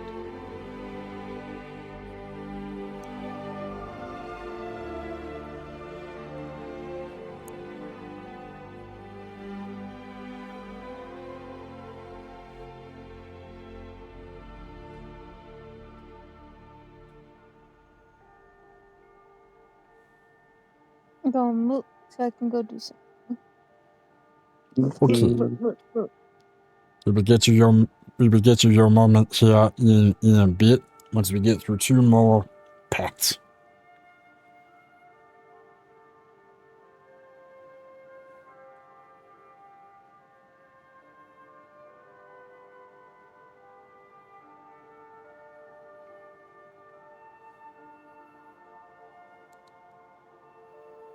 And I will say, given the time of night, I'd say the broad-scale meeting of the Archfey is probably going to be something that happens next session, just so we have enough time to get through. I was about to say, let's not do that this week. That scene for Angel Vinestra stuff. said, I am very much a living being. Now then, speak plain, what is your situation? V would be trying to determine where it is.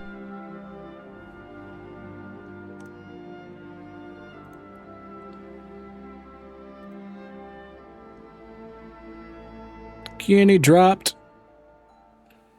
Maybe your phone died? I guess we'll find out. She said she was going to mute, but I wonder if she just pushed the wrong button. Could have. Possibly. That's possible. I mean, on a phone, it's very easy to get buttons wrong. Mm-hmm.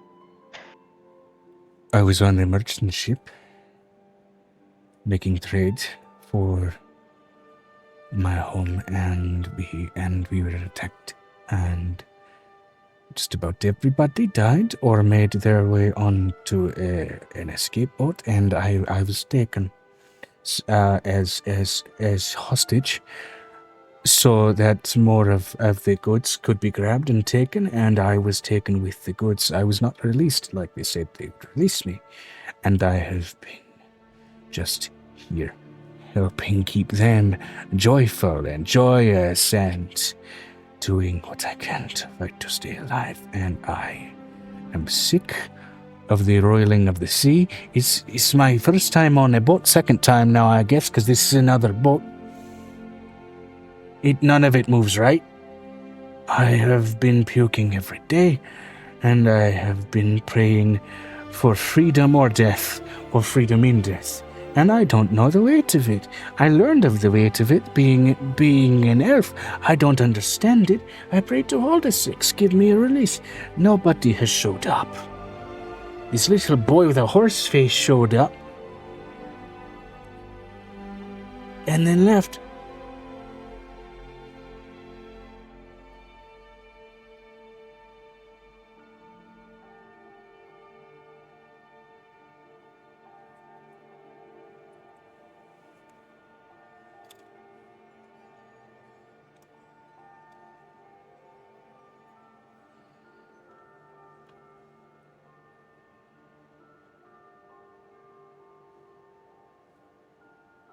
Vinestra said, "Can Vey use her walkability to show up on said pirate ship?"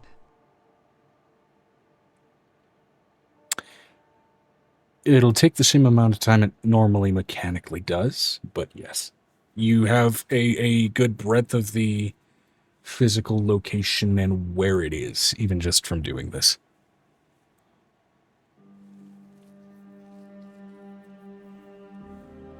Or to yoink them to her? There has been precedent set for multiple characters trying to physically pull someone even from a dream state to another location. Given your walkability, you may have an easier time doing that than even some other characters. So you can certainly try. That will be a vibe check, however, given that that's a, let's say, abstract use of magic. Your DC is lower due to the existence of your walkability, though. I mean, yoinking would be fun.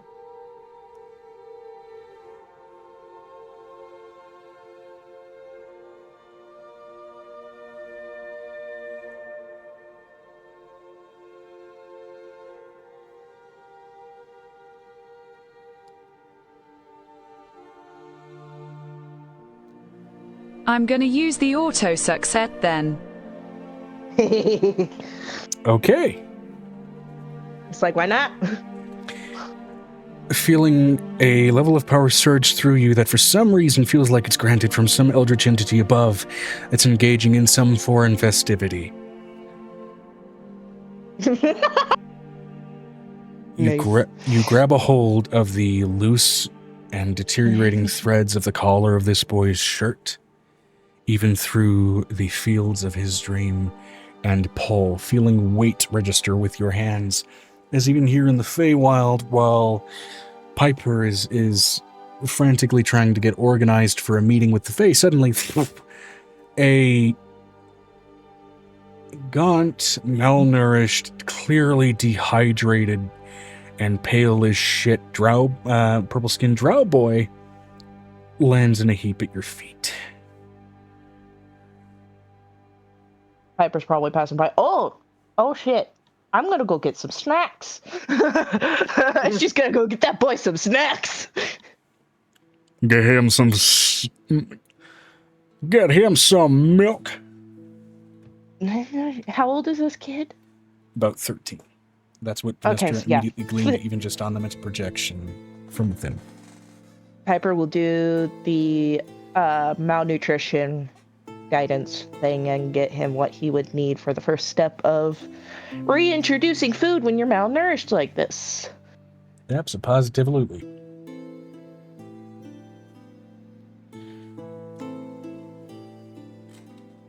Vinestra said, "Consider your request answered. We can discuss your future once you've had time to recover."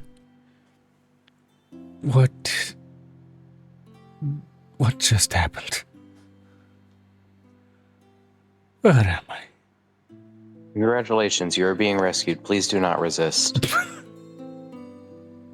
Oh, if only Avery was here, that'd been hilarious. The boy, I will say, being pulled from sleep and landing here in his conscious confusion, immediately passes back out as you register immediately. That boy wasn't unconscious because he finally found the comfort of sleep. He passed out entirely out of exhaustion.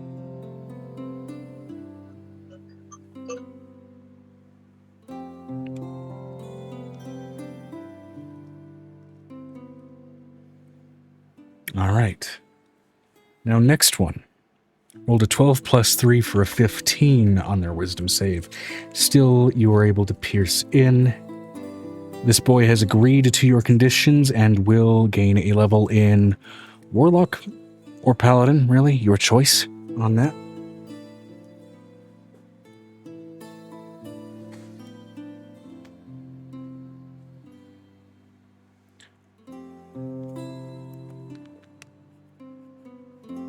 Vinestra said, "We'll think on that."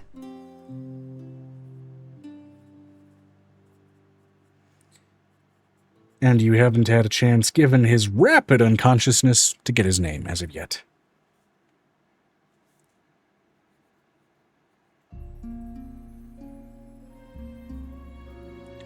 But all in due time. Now, for the one that rolled a natural 12 on their wisdom save, bringing them to a 15. You once again push your vision through the veil over to somewhere in the material plane, finding a market of some very high activity, seemingly trade town. There's plains and mountains all around. There's dwarves, there's humans, there's elves, there's gnomes and halflings. This is a human individual. You're not sure whether they're male or female. They are covered in rags, though their mind seems to almost rotate between both, not necessarily in a confused sense, but in the sense of an actor, someone trying to deceive and someone trying to method through and really harness that sort of deception. They are sneaking low, they are keeping out of sight, they are snatching food, they are snatching money, they are stealing just about anything light enough to carry that isn't nailed down, and they are seemingly fully conscious. As your voice enters their head with whatever speech you are willing to disrupt their kleptomania with.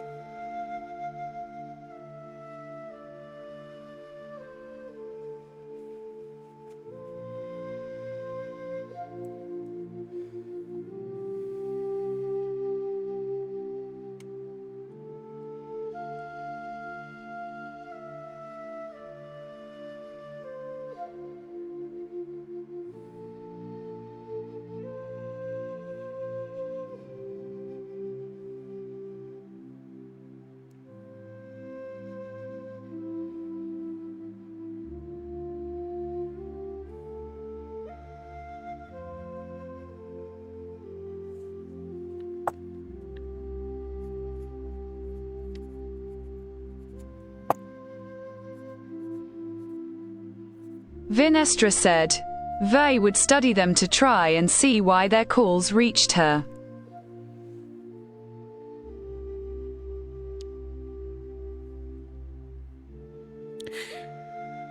Studying into them, the biggest thing that you immediately cling to is just how tightly wrapped up they are, to the extent that it is obscuring most all of their physical features. Even just mentally peering into and under those tight wrappings, you immediately get a putrid aroma. The scent of an active infection. Someone, whoever they are, is actively injured, actively sick. These bandages are practiced, and it seems like consistently enough placed in this way that this seems to have been an ongoing issue.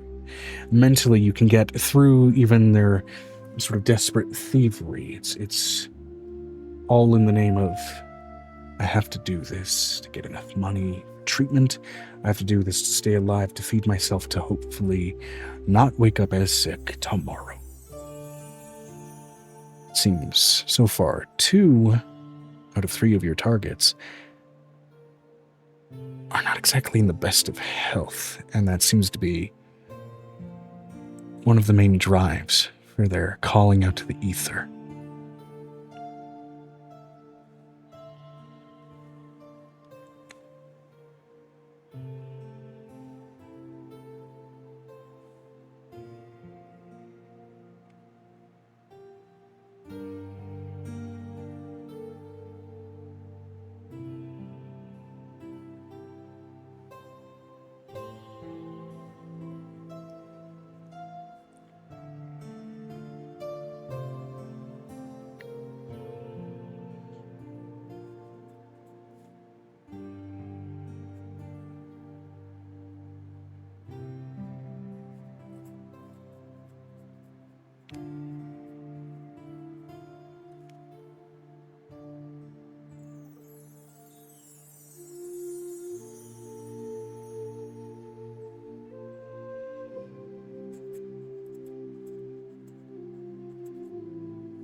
Hopefully that was caught and audible.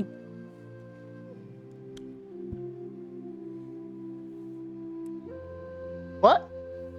I said hopefully that was caught and audible. Vinestra said, Vi would appear before them. Hello there. Hello there. Immediately she crouches and drops all the lower to the ground, thinking... Sorry. Immediately they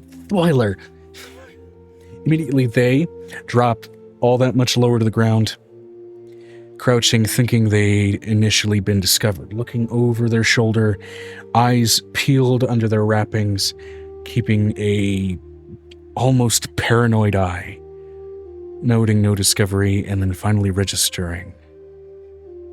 It was from inside of their head.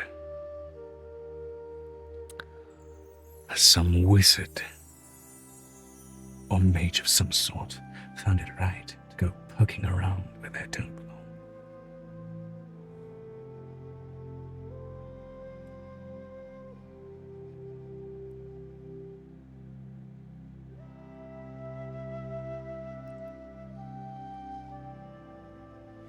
If I've stolen from you, you didn't need it. If you're looking for me, I don't know you. If you're looking for me, I don't know you. And if I've caught your interest, buzz off.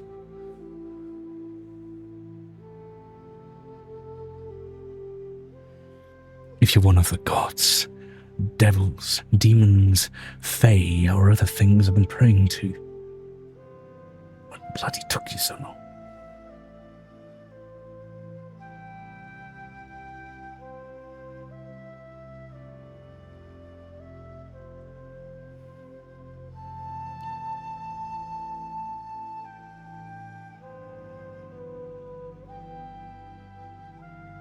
Vinestra said, Vey would appear before them, her sword in hand. I'm hardly a wizard, and you're the one asking for my intervention, and I just heard your request now. What the devil's he?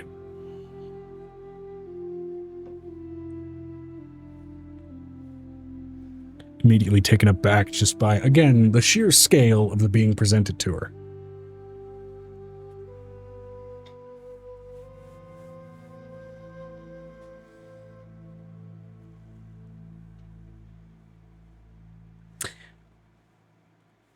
She is maybe 5'2" in height. You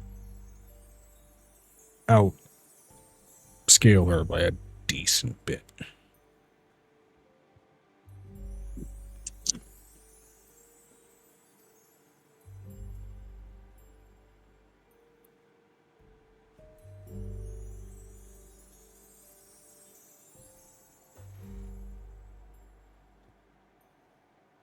And I will say, in this environment, being a trade city, I'd say tavern probably fits the best for this area.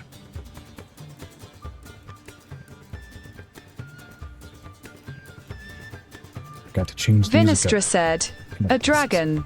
Now then, what is it you wanted?"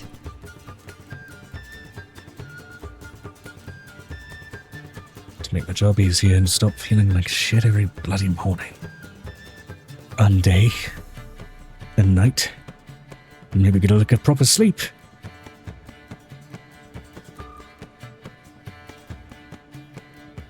Not have to deal with so much cloying noise. What did I say? Oh, that is so bloody quick. You're massive. Sorry. Don't know what to do with that. Dragon. Barely any of those supposed to be around right now. You're one of the ones that came through.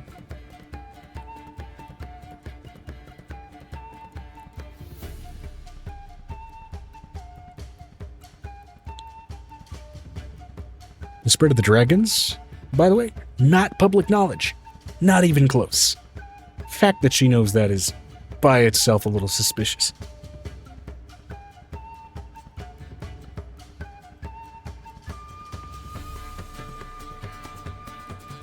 Which most certainly is she, at least insofar as what betrays that from her voice.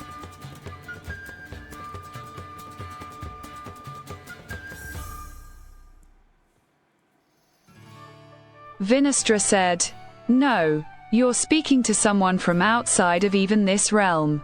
Now then, how is it you know that?" I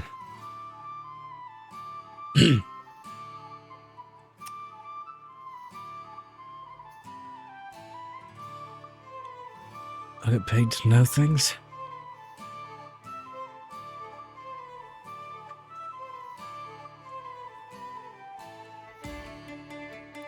If and when I do find someone to pay me. I guess.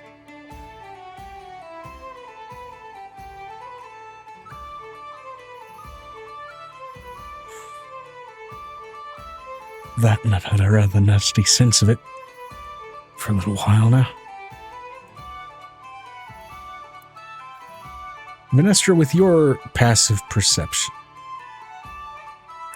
you get the slightest peek kind of under her chin, like under where some of the bandages kind of peek just above where her face is covered. And you see, especially where some of that rot and smell is coming from, the smallest little collection of black scales under those bandages. This isn't an injury. This is someone who is fighting against the steadily appearing influence of some kind of draconic bloodline in her ancestry, and a black dragon at that. And they are known for being caustic and acidic creatures.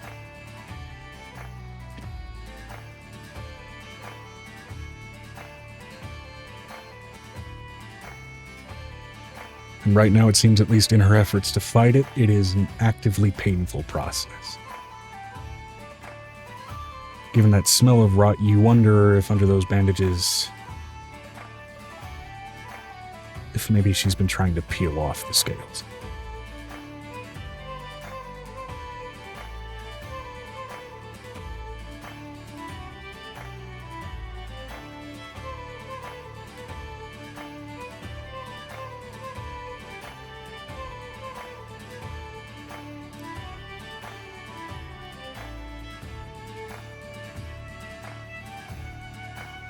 Looking through the second of 3 warlocks. Megan, did you just have to charge your phone? I'm assuming. Yeah.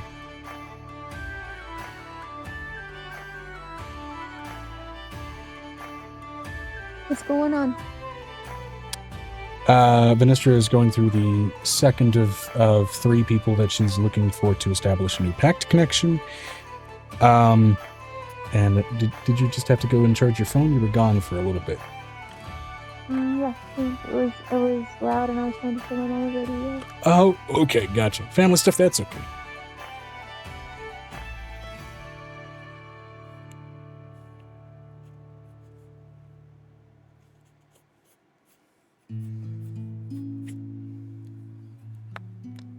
Vinestra said, I see.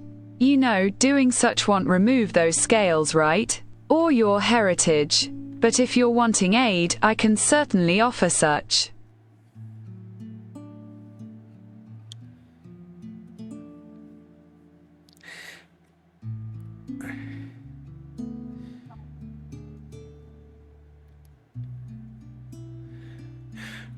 Can you help it stop hurting? Hurting.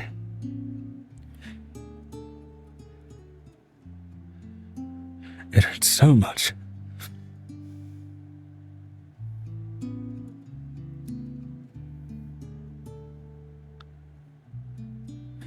Even looking into her eyes, you think for the moment they're the prettiest green, only to slowly register, no, those are green draconic eyes from that black dragon ancestry that are slowly starting to bleed into her irises and steadily starting to make themselves present.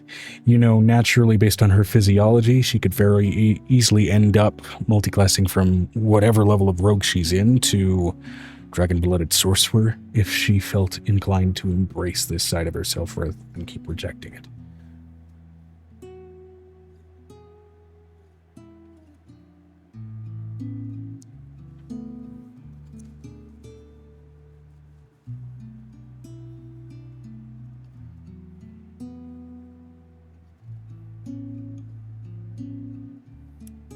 Vinestra said, can Piccolo go collect her from any nearby tree so she can get some assistance? I'm assuming the side of you that's still over kind of near Piper and Piccolo's asking that out loud. It'd probably be Piccolo, because Piper would have already taken the poor, gaunt, malnourished child and started malnourishment protocol on him. So probably Piccolo. Amira would convey such.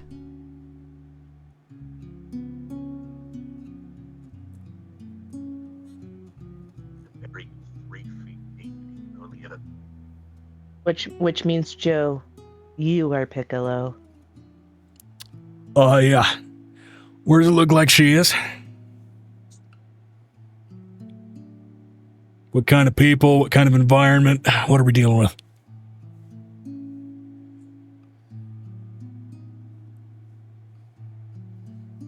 Amira would create an illusion of what Vi was seeing. All right, cool. Let's hope I guess right. He immediately dives for a tree, and then I'm going to roll a percentile to see if he lands in the right spot.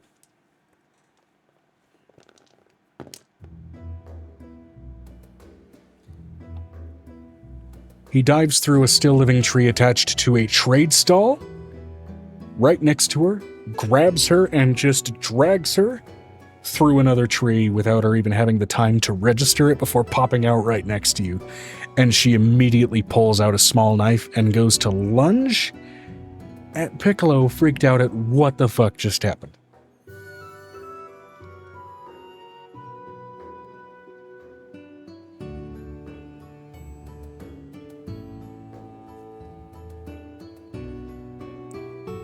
Before Piccolo immediately casts Hold Person, let's go ahead and see about her wisdom save. It's a natural 5, you know. She locks.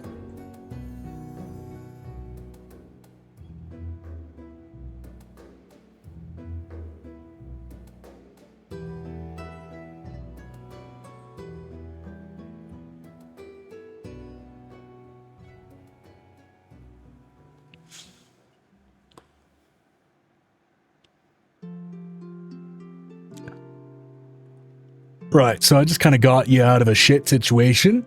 This is the person who was just talking to you. I'd say put the knife away. Be polite and talk. It's going to be better for you. And he drops the spell. She stops, completely and totally and utterly confused. What the fuck just happened? Oh, I don't like teleporting. Oh.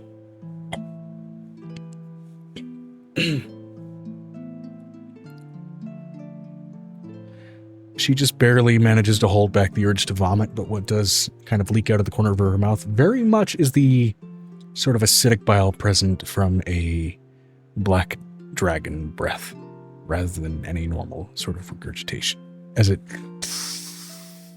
sears into the ground. Not Piper suddenly passing by with baking soda and tosses it on that spot on the ground, like, neutralize!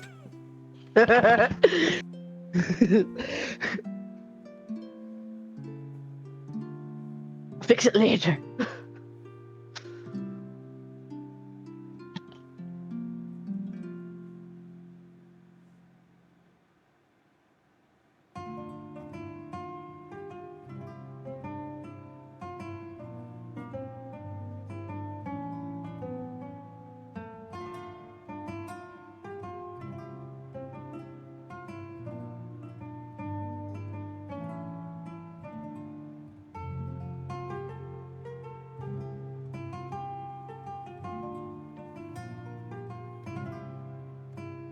Vinestra said, "Interesting. A scion who doesn't know that they are such. Now then, as that one said, you were asking for help, correct?" You're damn right, I was. Again, sick of hurting, sick of waking up feeling like shit, sick of that. Pointing down to the now covered in sodium bicarbonate fucking acid spill that just came out of her mouth.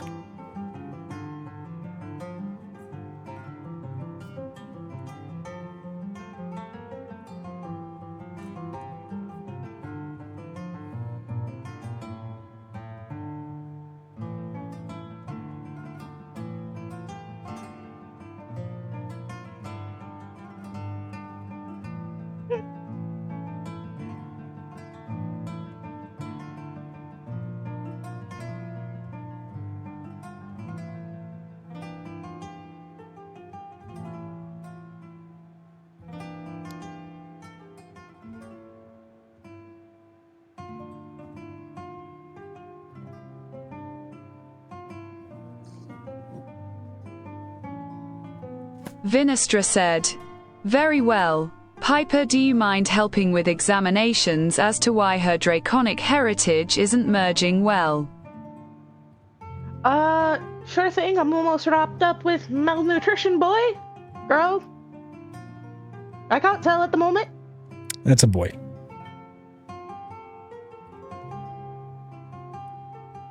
I'm just gonna take this one to an examination room and get to work on that since I've already finished prepping. Yeah.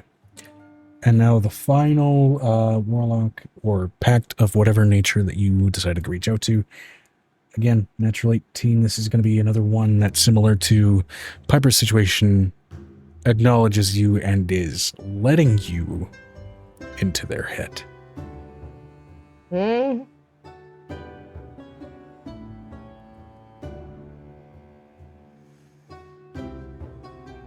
You enter into a mind that is geometric, hard in its structure, almost crystalline for a moment.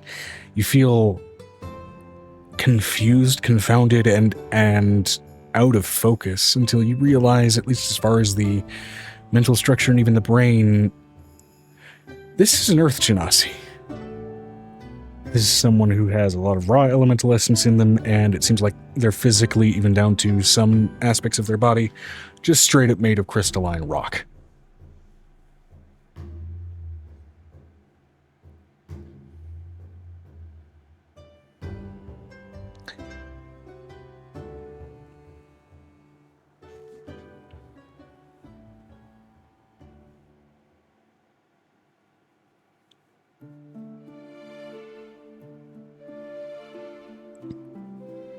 Vinestra said, "At least it wasn't Violet that would have been awkward." Yeah, I don't think Violet was praying for a warlock pact. Yeah, no. That would be awkward, so. And here I'm thinking, did she just hop into Aegis's head?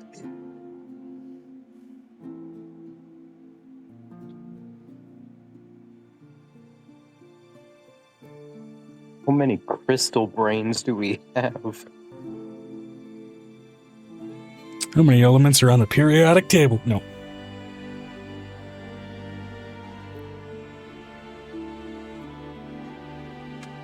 Don't need to turn it into a three-way call with George Takei. Oh my.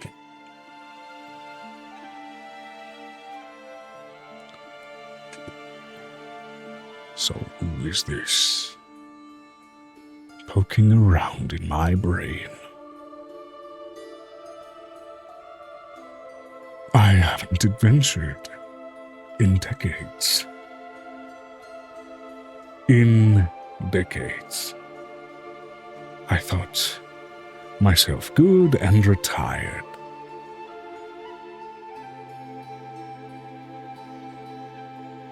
But one little inkling of wanderlust slips into my head, and of course someone comes knocking. To tell, who or what are you?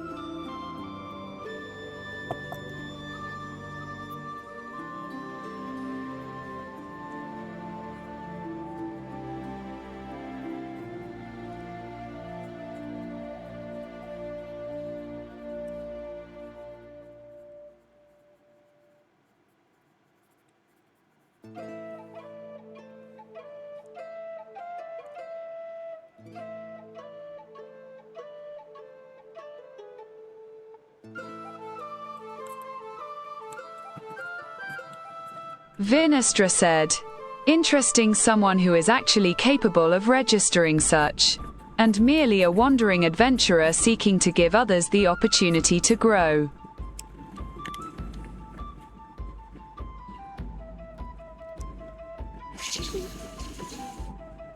There's a slight rumble, a chestiness to your voice. Do I hear a dragon? What color are your scales? Before I dare indulge this in a moment further. I remember being under the boot heel of the Vestrusian Empire.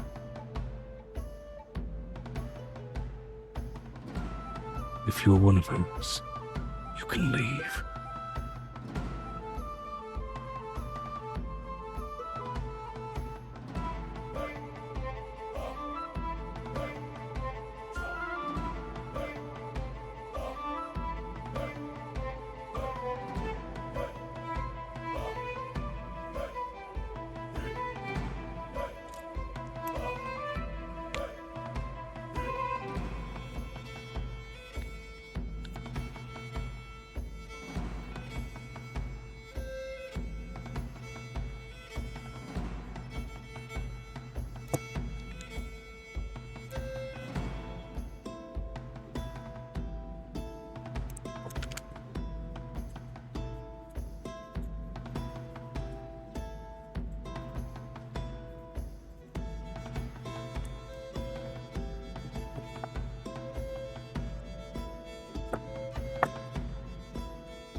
Vinestra said, Vi would appear before them.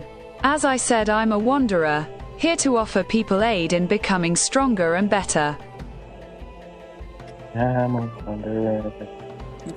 Getting an external visual on this Earth Genasi, you see largely built mostly of this seems like granite shell. On the inside, this sort of soft red crystal that seems to kind of carry through a series of cracks across his body in places where there normally would be scars on a being made mostly of flesh. Even his eyes seem to carry through with that sort of hard, opaque red crystalline structure.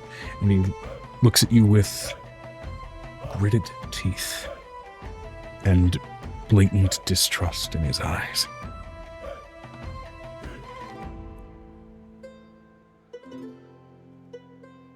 You don't look like a dragon of make in this world.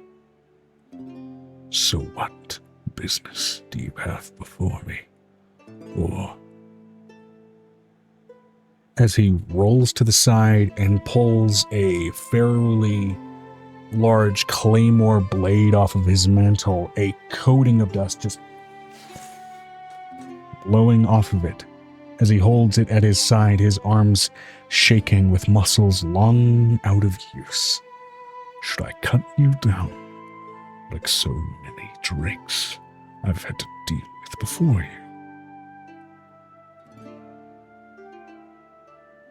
What do you want of me, beast?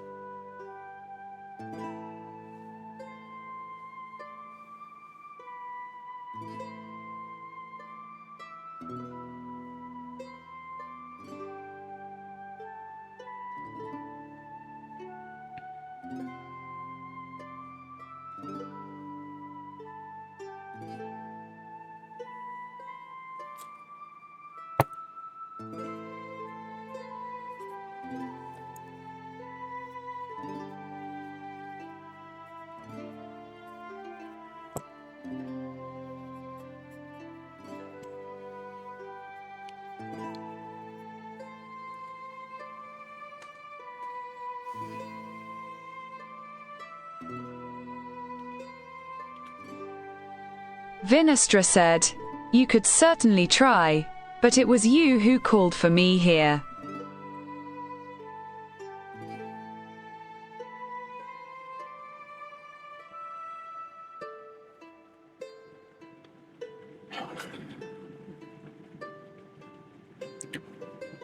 Roll an intimidation or persuasion check. Whichever is better for you.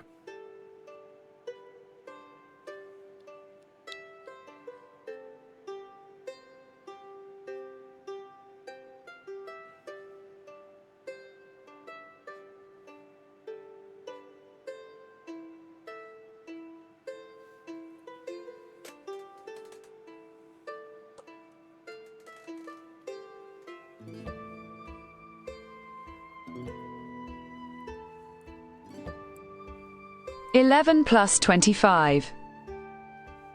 36. You watch that trembling arm finally give out under the weight of his blade, catching it and holding it suddenly more like a walking stick than anything else. Good night. Rest well, Brick. Oh, no, I wasn't saying good night to y'all. My mom's going to bed. Gotcha. Rest well, Brick's mother.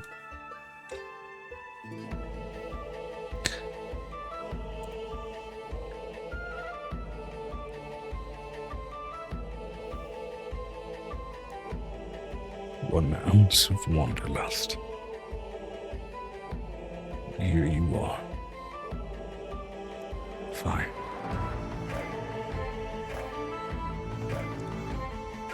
What are you here to tell me to kill?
Vinestra said, "Kill."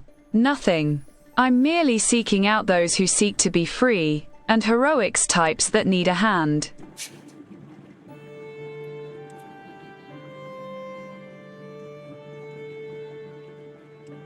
The only reason you'd be seeking out someone like that would be if you needed them.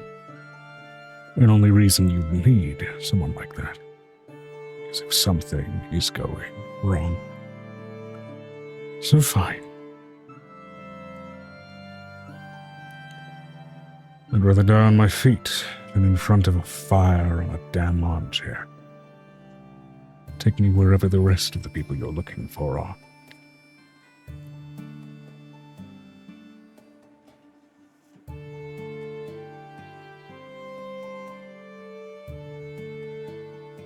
Is there a tree nearby?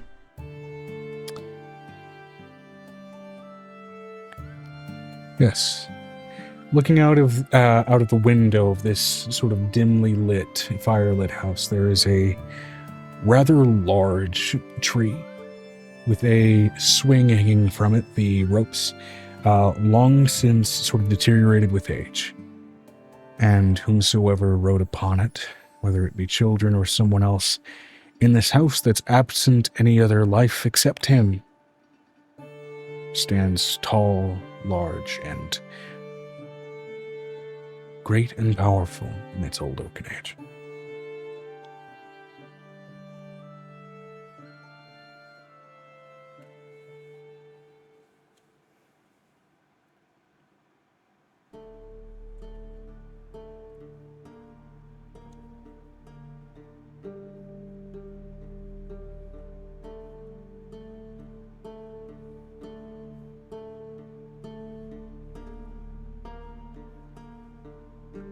Vinestra said, Amira would ask Piccolo to go get them. Right on, let's head through. Piccolo easily enough passes through, and this old man finally settling out of the stubborn pill that he ate gets pulled through the tree to meet the rest of the group.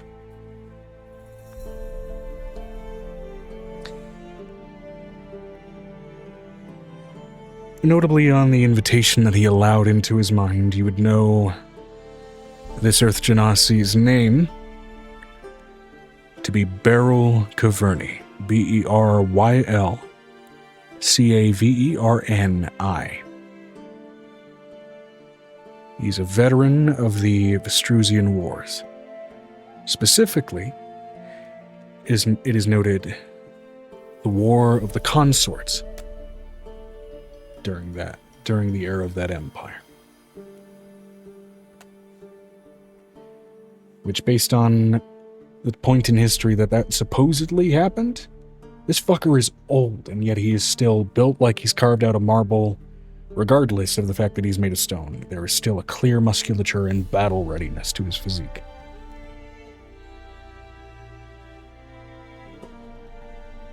Despite having lost some of his experience to time.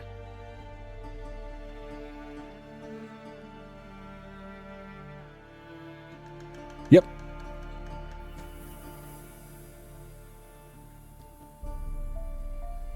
All right. With now Piper and Vinestra having collected, in total between each other, 6 new prospects of whatever powers to be granted on top of their prior experiences. Eh? You move over to Angel. Now, by all means, fall asleep and smear that eyeshadow all over your pillow. Megan, it's your turn. Okay, I'm waiting. I'm waiting for like over an hour. I'm here. You fell asleep. We've been trying to call you.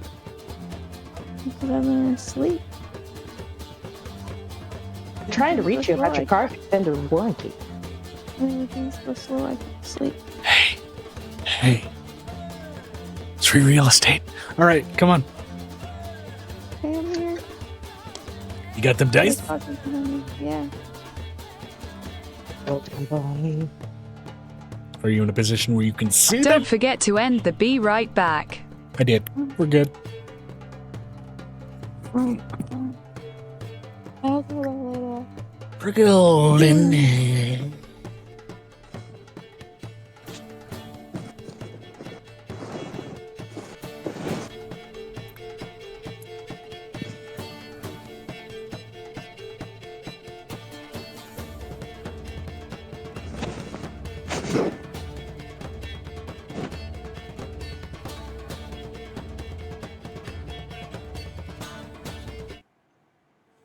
So,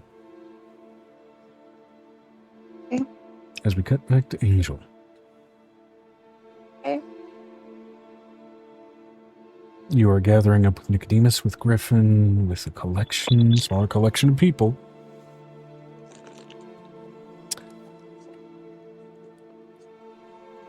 To go ahead and potentially go through with the resurrection. Well, I'm coming back, and it would be we got the cage out of Vanessa's stuff. Oh, we got the phylactery out of Violet's collar. She pulled it Yes, out and indeed. she hands it. Here you go.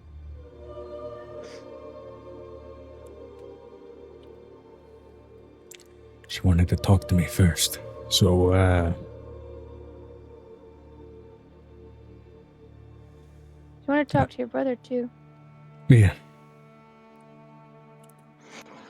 For the sake of brevity, since you were passed out, we'll say they did that. No, you gotta do at least a little. You can't just don't half-ass this, Joe. Don't half-ass this. I'm asleep waiting for it. Okay.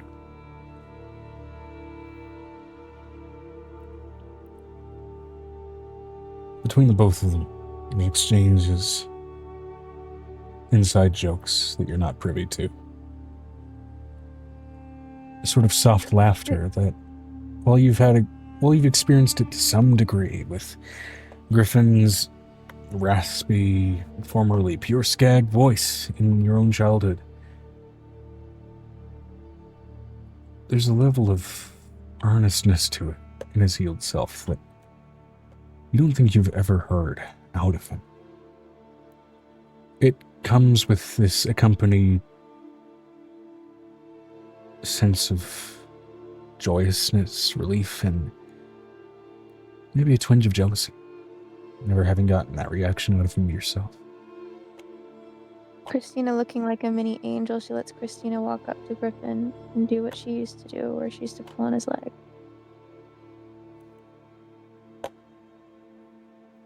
He reaches down and ruffles the kid's hair.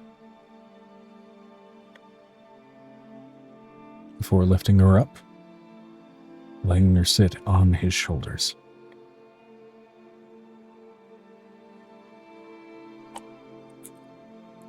Let's go ahead and bring him back, Angel.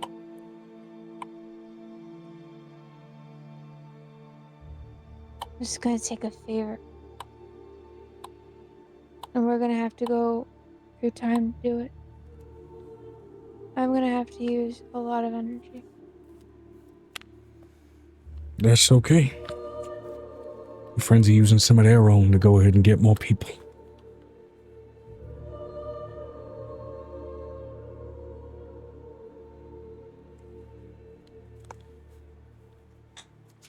I need you to find me a place that's purely human. Purely from that space. Almost so pure that it makes you feel sick. I need something as close as you can get to where she was taken. The death god of another world is what I'm gonna have to negotiate with. She doesn't get pulled through. Not necessarily.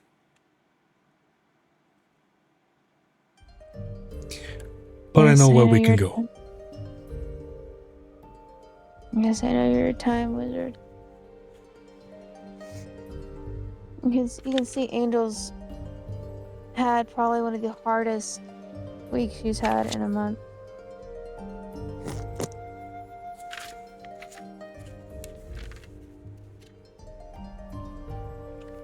Griffin's going to go ahead and cast Teleport. And you immediately get that whiplash of that arcane form of teleportation and land in an environment somewhat familiar. It's underground. The location, however, decidedly not familiar in the slightest.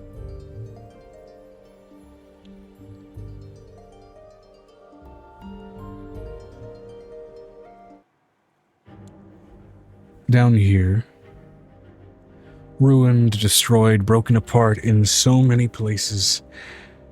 Familiar, mostly destroyed architecture of some long-forgotten Velik's ruin. But intermingled with it, bastardized and placed over a lot of the old architecture, or placed under it.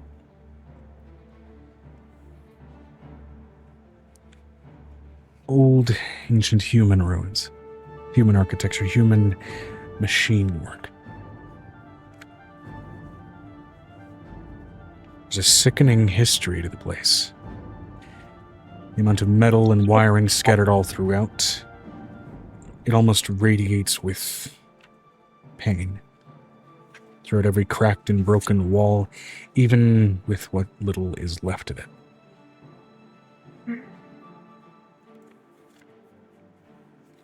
He reaches and touches it.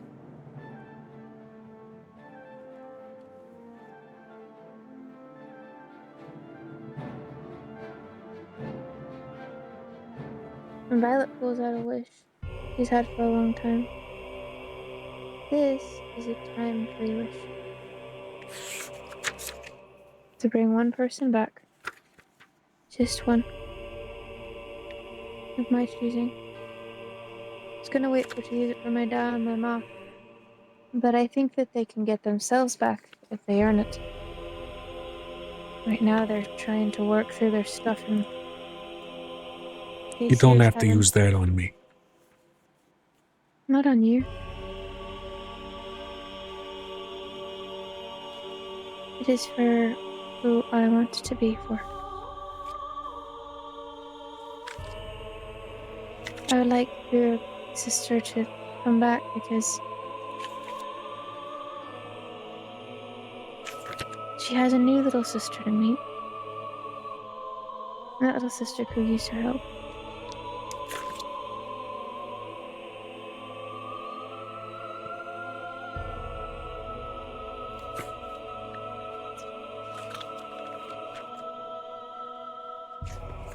I feel like that's the right decision.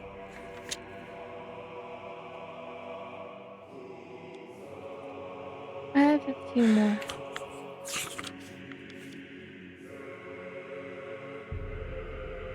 When you save people's lives for a living, from women who want to kill their family and take their children, and you get wounds. Sometimes.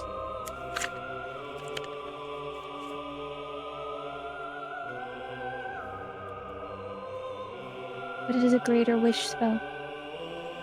It can work through time.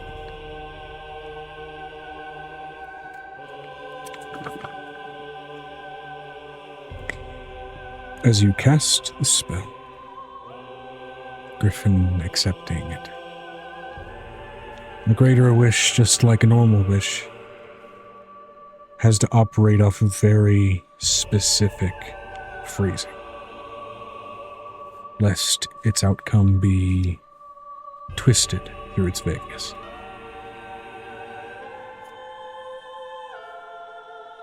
So,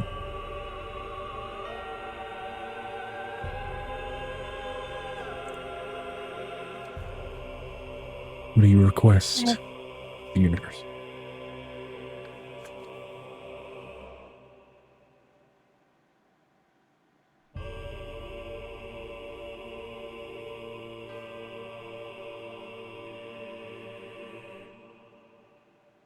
I wish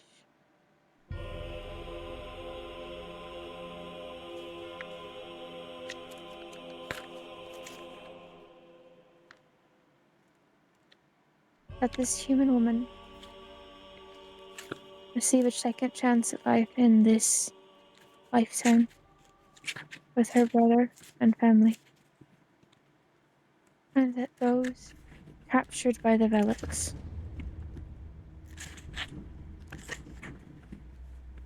Receive the same from this lifetime when these two are taken. If they should work on this plane, that they be offered the same. To fight their masters, to fight the time. For they deserve to live in a world free of the Velix.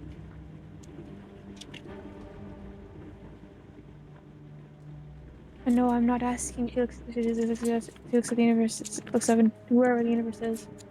No, I'm not asking for you to do it all for us, for you to fix the Velix for us. I'm asking for you to let us have a chance to fight it.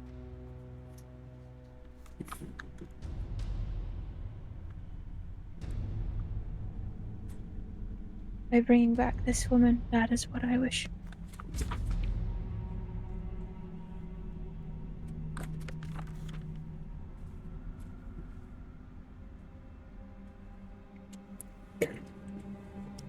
It's a big wish. It's not a little wish. It's not just one person she's asking for. Yeah. Which normally a greater wish allows for greater conditions. There were a number of more vaguely stated things packed within that. So, I'm going to roll a percentile here. You roll one with me. Cool. Where's Violet's dice? Violet's wish. Hold on. I threw my dice around because I was trying to find my keys. As usual. I mean, it happens.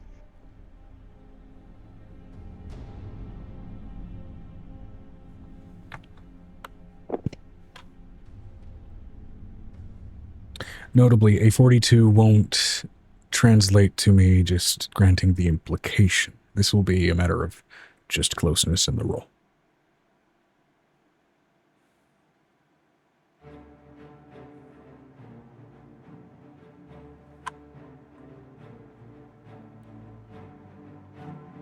If I can just... Oh, my back won't pop. In the upper part like I want it to. I've got 20 3 times over. Okay. So... Close enough to the range I was in. I got a natural 1 on a D100. There's still a couple of spots in that gap, so there will be a little bit of twisting of the interpretation of those words. A little bit. Not necessarily negative, given how close that is. Can I use an inspiration die to give me whatever I need to meet it? This is still Can I a offer- success. I know, but can I offer you 3 inspiration die so I don't have 55? You can roll an inspiration die if you'd like to try and get closer to the result I rolled. Sure, why not?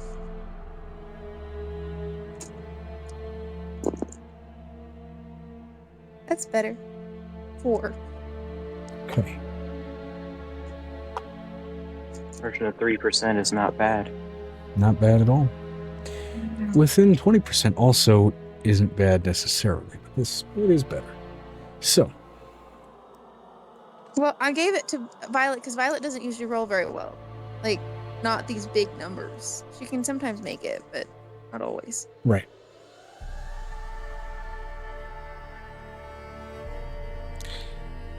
So,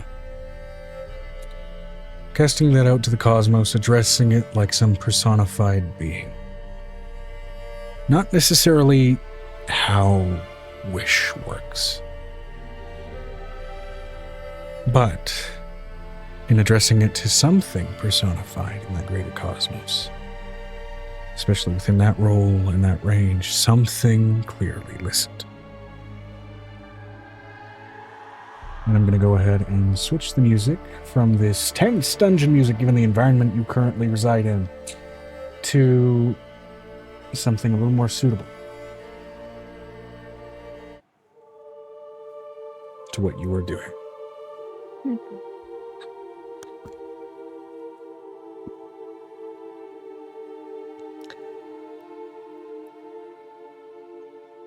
wish echoes with force and command through and up into the stars, even through the sealed, cavernous, ruined space that you stand within. And something answers back. A song, a whisper, a word, a tone of power, of intention, of creation, of inevitability, reverberating back, ringing across your ears.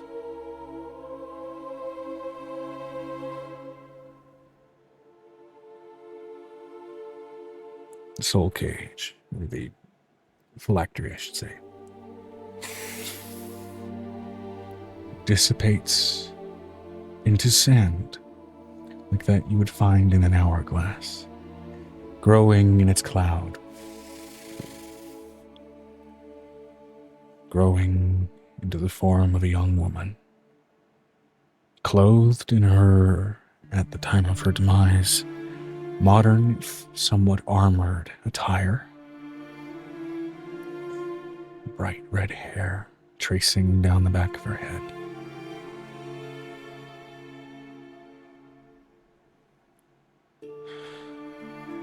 Sharp inhale of breath into a chest that hasn't known its feeling in so very long. And now the reverberation through time. Bailiff's gonna pull out a cookie and hand her a cookie. She takes it gleefully, understanding at this point what Angel and Violet are about, having been pretty much on their belt hit for the last day or so. And seeing the amount of children Angel has surrounded herself with. Now, as far as the butterfly effect of trying to alter, let's say, the effectiveness of some lost souls during the Sunrise Rebellion. We need a bigger army.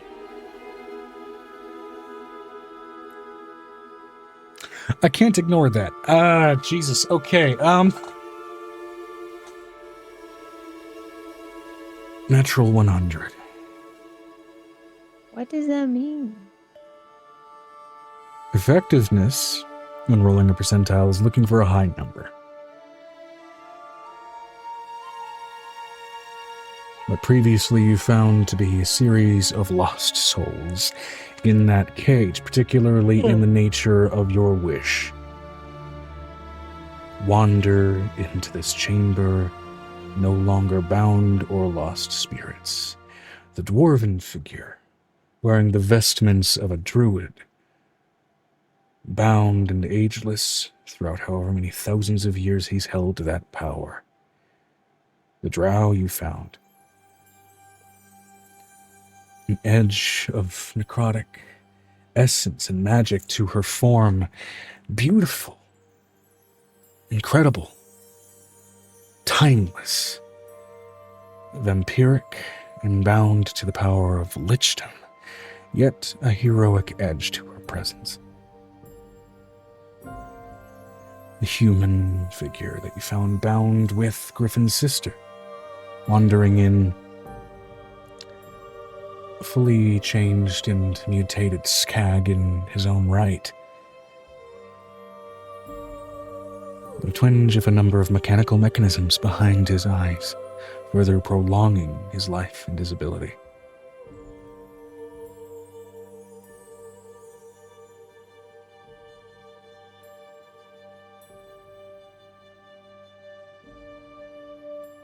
And look up something real quick, because this also involves a greater effectiveness of some one-shot characters, involving a conflict that was played out during that era. Ooh. That are now going to be wandering onto the scene. So, Amber, you writing notes? No, chains what? of- You write notes? Oh, yeah, I can. Sorry. I thought you were saying, are you writing notes? I'm not awake enough to write notes. I'm It's fine, it's overstimmed fine, it's from a fine, whole day. it's fine. You're good, you're good. I misunderstood. I've been overexposed before. My brain's like, screw this day. What is this day? Hey, if Joe already has it typed out, he can just copy bot stuff. She says, Druid, Do-do-do-do-do-do. druid, an elf with lichdom, touches of necromancy. Okay, Where is it? There was a prompt okay, for druid, the dwarf, Chains of Limbo one shot. There it is. druid, dwarf. Which one? There was an elf with necromancy magic attached to her and lichdom background. Wandering in are a crew.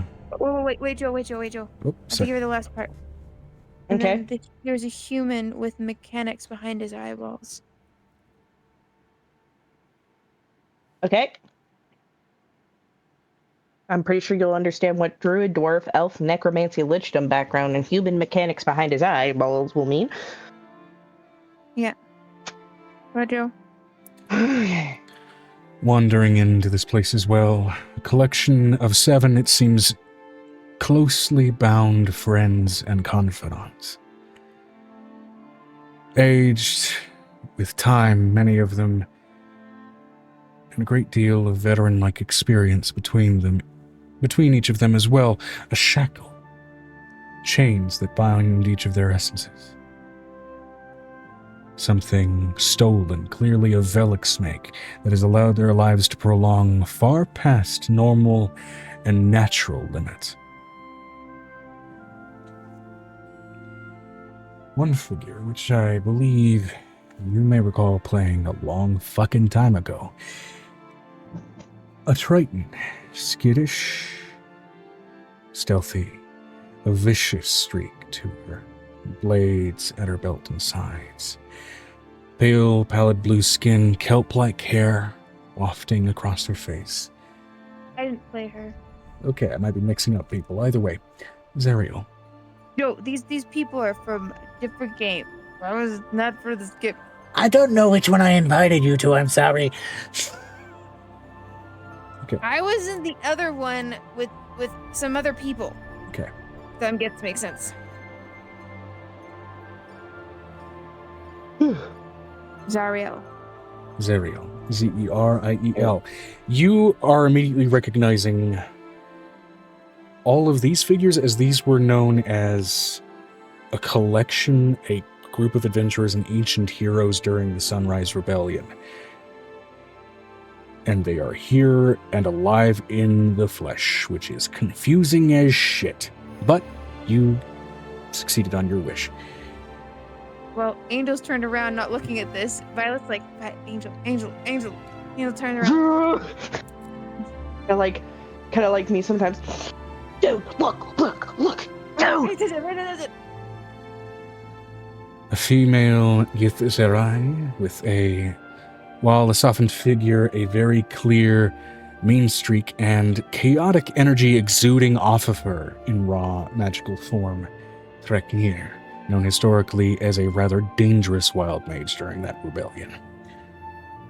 This is going to be a lot of information for me to be able to type. Could we just copy paste it? You copy pasta some of it? Honestly, I'll just throw the fucking PNG from the original one-shot promo in there. Once I get through the descriptions, because it also has fucking player tokens attached to each of them for the preview, because it's like, which one do you want to play for the one-shot? You know, it was making it that simple. You invited me, but I don't think I was able to make it. I think somebody else played it. Might have. One figure that you recognize, a grandfatherly veteran from the Sunrise Rebellion. Though notably here with the magical bindings attached to him and the rest of the group, more youthful than you recall seeing him last. Telvas, the Shadarkai champion. He was known as a dragon hunter to a point. Next, rather pissed off looking half-orc, bulky, taller than the rest, 7'11". Praka, half-orc berserker. Next, a figure which has a similar name to a figure that has brought you a great deal of discomfort in your recent years especially, but nonetheless known to be quite the sneaky little tabaxi. Short, maybe 4'7", Ashi, tabaxi Shadefist, in other words, a shadow monk. Blended in quite well while the world was still in limbo and bathed in shadow. Hey, hold on, guys. Gotta give I'm a hug. They're I'm going a to bed hug. because they're getting ready for church tomorrow because that we have church at 9 o'clock in the morning doesn't sound like a reasonable time for church. Good night, good bless. We're watching a movie. Okay, I'll be there in a little bit. Give me a minute. We're playing. I want to play. Go ahead. Doe. Covered in, well, not quite, but kind of a pun on his name initially. Looking to be in a sort of almost a Victorian hunter's getup, down to the tricorn hat, face coverings, and sort of heavy jacket. A crossbow at his side, covered all over his face with a number of scars. Doe, the human hunter. This was a renowned ranger in this group. And then finally, shortest of the group, closest to your own Hide Angel, a halfling, whose essence is bound to something foreign, something powerful, and something quite greedy indeed. An extra eye above and below his own, indicating a warlock pact with Medidna Fet, the Lightfoot halfling. Each of them all having only first names and no surnames to bear, as especially in their position in the rebellion, they were a collection of fellow slaves together, not granted the honor or use of a surname at the time, as they were only really meant to serve a purpose of labor, and grew a mean streak to boot, as they broke those chains but kept themselves together so that they wouldn't have to worry about aging or one or another getting too injured in the process. Looks over, Angel. I bring you what I can of an army. There's not much of my family. And hopefully this is enough to start. She pats Angel's head.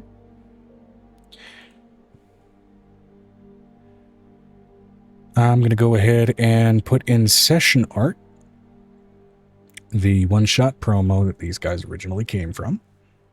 Okay. Because it has their names and everything, just making that easy. So.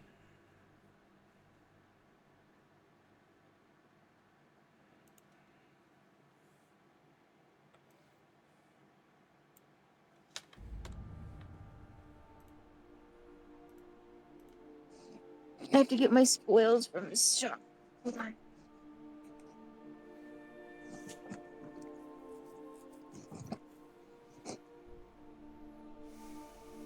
It's a baby to Rask.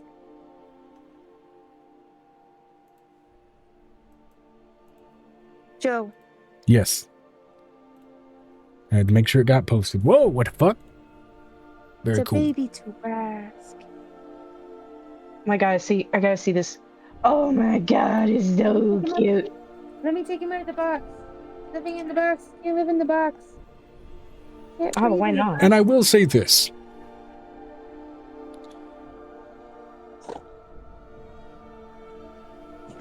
Look at my baby to Rask. I will say this. Given that you've literally wished for a better outcome of that one shot than what occurred, I'm willing to do a rerun of the one shot with each of you picking a character of your choosing out of that group to play, should you feel inclined in a later week. I'm not even sure what happened because I don't even remember it. I know that everybody else It played might and I not was have the only been one- you. To be fair, it might have been before I met you, And I'm just mixing people up. I know I had you in one of the one-shots. I don't remember which one. It's been a while, okay? Oh, look at the camera. I am seeing it. Look at the baby Tarask. I can see it. It's cute. It's gonna adorable. kill everything. With its lack of intelligence, it's gonna kill everything. I mean, It yeah, is kind of. fierce ferocious hunter. Did you ever think that if a Tarask had more intelligence, it'd be fine? Yeah. Yeah. It'd be fine or it'd be a whole lot worse. It'd be a One of tyrant. the two. Yeah, I know. One or the other. I mean, if it had more intelligence, it would realize that it's a living apocalypse engine and would absolutely leverage that. No, either that or it'd be like, oh my god, I'm an apocalypse engine. I need to be able to eat. I need to ask these humans for some help. It just depends. What do we name the baby Tarask? Harry. Do we name him the Lorax?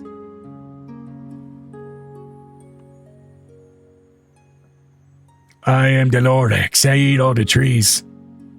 Wait. I speak to the trees.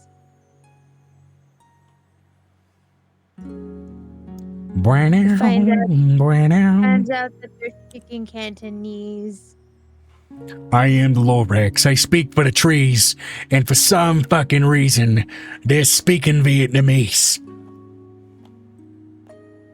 I can't speak either of those languages. They're so intricate and beautiful. TikTok memes. All right.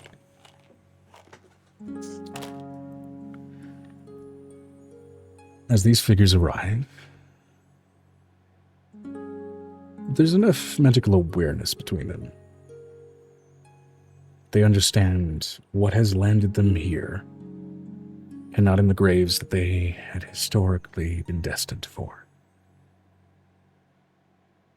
Is not natural, was not natural, was not according to the normal flow of history.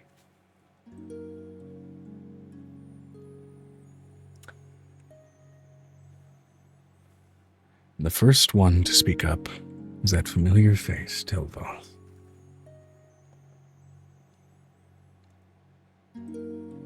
Tell us what it is we must help with. She hands them the letter from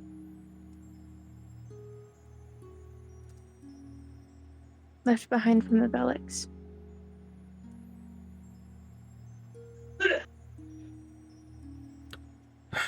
Well, boys and girls, I guess it's time we go to war once again. It's going to take time.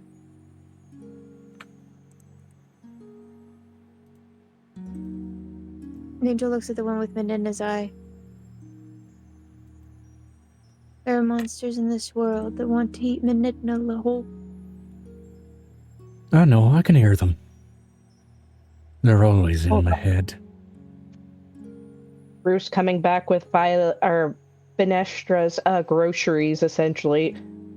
Oh, that's terrifying. I got it.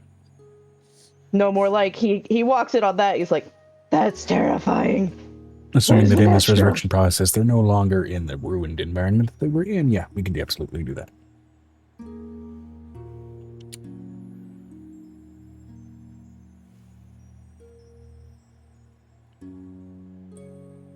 Well, This world has changed a lot since you were alive. difference is we've been alive the whole time now. We weren't just brought from a battlefield to here. We've lived through a change in the world.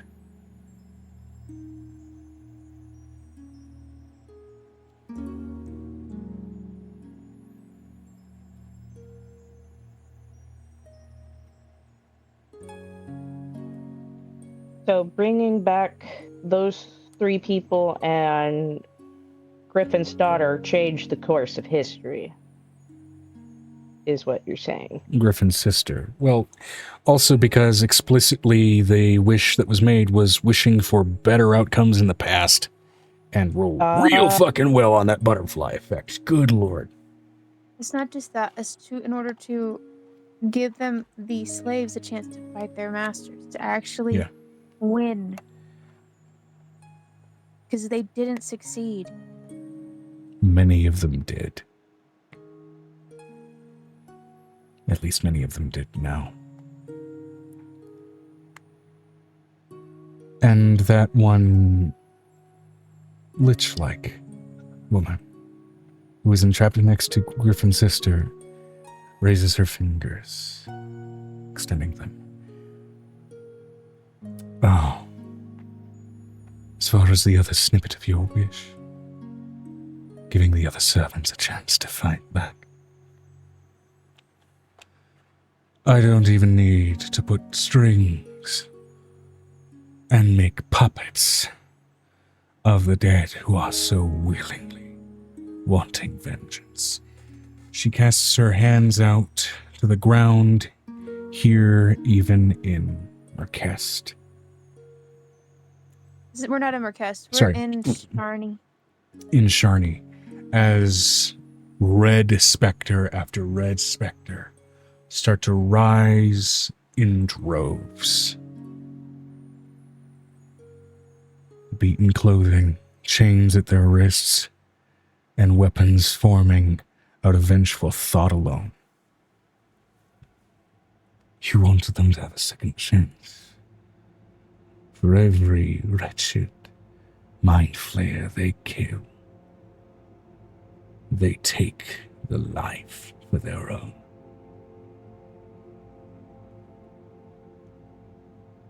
They deserve another life. It feels only fair that they steal from those wretched thieves. This is going to be hell. And it's going to be a hell of a time. Slightly positive. Looks over at this woman.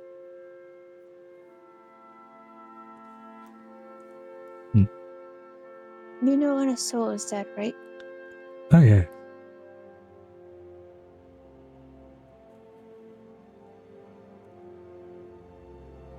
She takes out her mother's old clothing.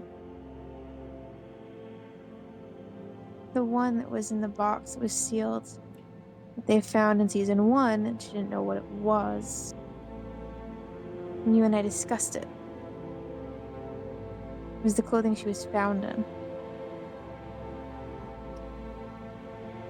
Is there a devil? Is there a past sibling? I need to know if my mom's parents are still alive. Oh, that's different. She traces her fingers along the thread, loosening it to a threadbare, torn up remnant of a shirt. Long past.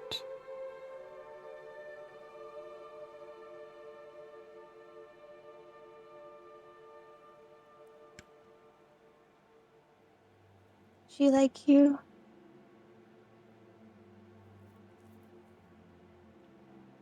Your mother.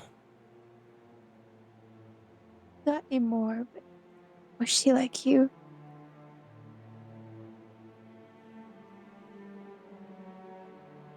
A vampire with a positive perspective on a little curse.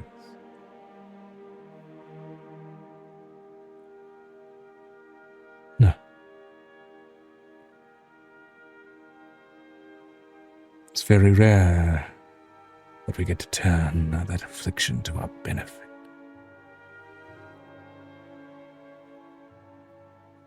She didn't, she died. Some are too weak to change. Some are too good to change. There has to be sometimes something just hungry and wrong enough for the change to take hold.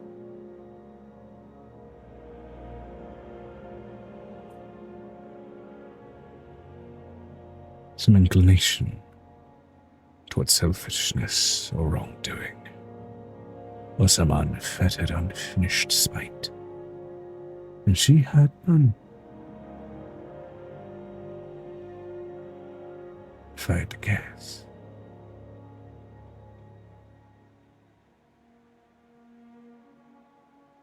She looks at her mom, who's with them. Akihito is literally doing his job back at the house. I imagine her mom would be following her around right now. Oh, yeah.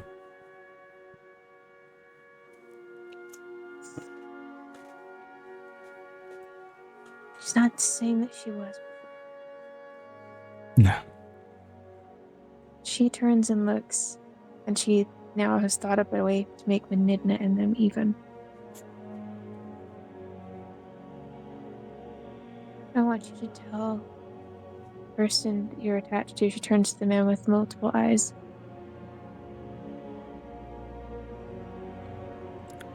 That we'll be even when I get the bones of my grandparents.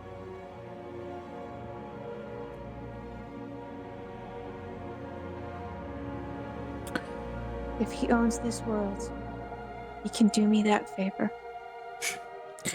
I do have a bit of a way and a whim with the mastery of the arcane from those hidden, broken, and corrupted secrets, or even those things the Grey Thief lays claim to. I can persuade from his grasp. I've been in his service long enough for that.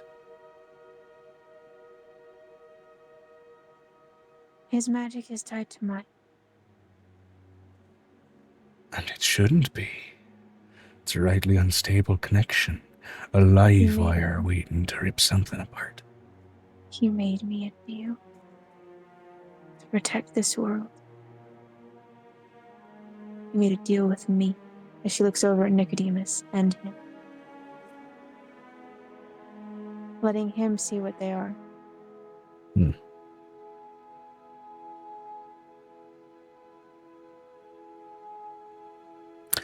You want their bones? I'll see about getting them for you. If he owns this world, that's what I want. He uses one of his arcane secrets to cast Gate. Gate doesn't normally allow access into the vault, and this gate forms into a place that makes your soul feel cold and squeamish on the fucking side of it. I've been there, Joe. I know. I've been in the vault. I know. And that reaction still happens.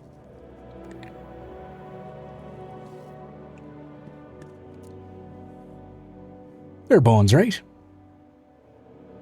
Can't bring them back without them. I'll be right back then. And he hops right on through.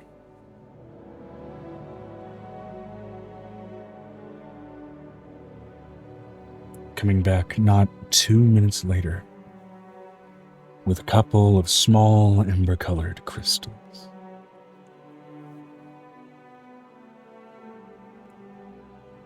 Even what he is can't let them degrade, now can he?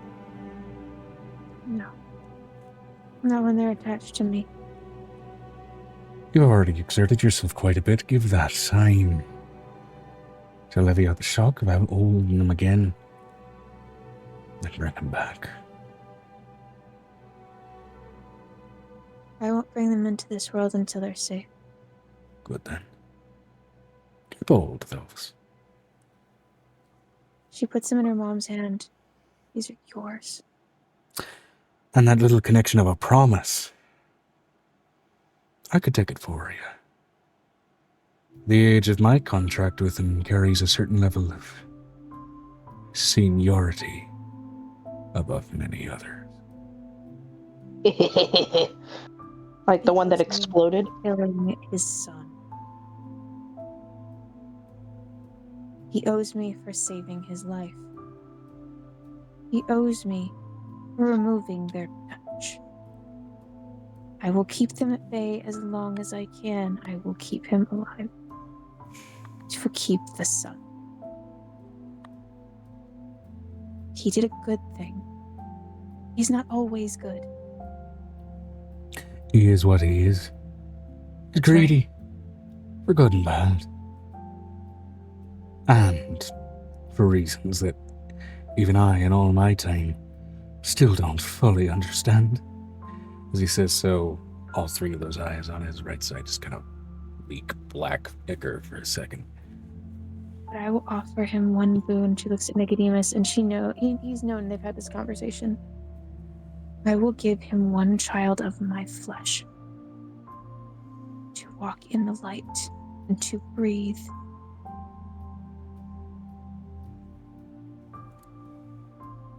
If he succeeds, lives one child, we will raise them together. A living kin to a great old one. It's a volatile thing, that is. It's better than what the other one was. You're darn right with that one. Now then, I can smell what your staff are cooking. And it don't hold a candle to what I have in my cookbook. I thought he was going to say it let's- smells like home. I got Let's see recipes if- even there on Sisters of Forgotten. Oh. I'm gonna go inject some Let's have a genetic ribbon. nostalgia, why don't I? You don't mind if I take over your kitchen for a date, do ya? Is it? I don't think he's asking. She like. He's volunteered not, as he again. misty steps far past the normal distance of that spell, already inside of your castle. I have a question. Am I getting like a mental yelling from the halfling that lives in my house at the moment? A collective what the fuck from most of them, because again, ancient Sunrise Rebellion hero, he's a halfling, which means naturally, that's in their lore. It's like legendary Sunrise Rebellion halfling hero. And it's like, oh god, he's in front of us. Oh shit, he's in front of us. Oh cool, he's in front of us. And it's a mix of emotions and starstruckedness, as well as just abject horror. I'm talking about. As you know. I have two leaders of the kitchen. I have Ezekrin, Lilin, and then I have Ember, which is also a leader of the kitchen. The So I three need to of know which one them, of them. based on the and then I also reactions of have the the halfling. halflings alone, have enough environmental intelligence to realize whoever the fuck this is, maybe let's take a step back and see what's going to happen. Okay. So she looks over at Griffin. I think we should go get some food. And she looks at her new sister. Sounds like a Hi. plan. Hi, She does the same thing she did to all of her siblings. how you And she doing? offers them a flower. Oh, that is pretty. You're beautiful. You're not bad yourself.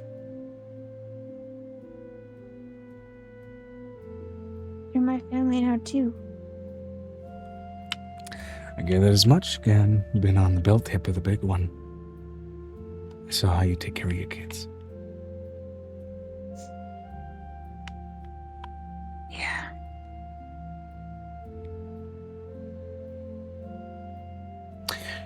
Now, before really anything, I haven't slept in an actual bed You're not sleeping until after you get food. in so long. Then I'll happily eat whatever that halfling has planned out. And you need a satin dress. That dress is so warrioristic. I came from an era where I kind of had to fight. You don't need it when you're with me. At least not when you're gonna take a nappy. And her angel's getting the sleepies. A little bit. I know you have a thing against guns. I don't know. Well, do you know how to use it? And use it the right way? She reaches beneath her armored dress and pulls out a full sniper rifle. You don't know how the fuck she had that tucked into her dress. It's a dress of holding. This is the point where Angel is going to do something that's going to make Griffin very mad. Angel pulls out, they stack a armored box, with all of the gun parts she's ever collected. Oh, yes. Yes. Okay, yes. But you have to ruin them to be invisible so nobody can see it. But you. I don't need runes for that. She reaches onto what looks to be sort of a belt loop on her dress and flicks it as a little sort of motorized device flicks to life, and then a holographic field wraps over her and shields her from view. Bit of ancient human stealth tech currently present on her body. Okay, this is super cool. And then she pulls out another box, and this is where Griffin is noticing that Angel has collected parts of guns. Okay, all that talk about not having guns in the world, and you're collecting this shit and not destroying it, I'm a little confused. I wanted to give somebody who would actually use it the right way and then destroy the gun when they were at their epoch of life. Epoch of... That's not how you use the word epoch. I'm tired. I noticed. How about this? Keep your nerdy gun shit in the box, get some rest, and then geek out about the guns with my sister, who's a parent. I have a question. Is she taking the boxes from me? Roll me a perception check. I have a question. I have like 6 boxes of stuff that I've been collecting for years. That's a natural 20. Modified what? Because it's going against hers.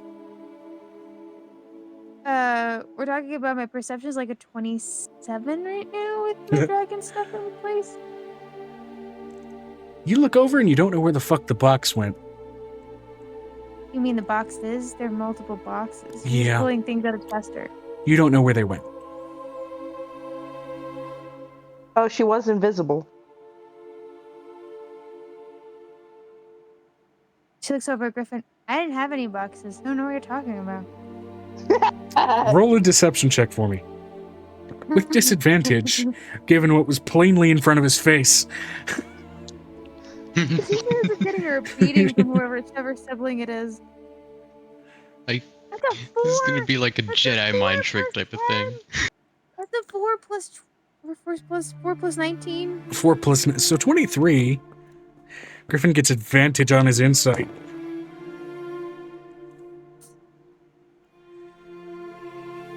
I'm gonna let this slide, given how quickly those got slid out of your collection.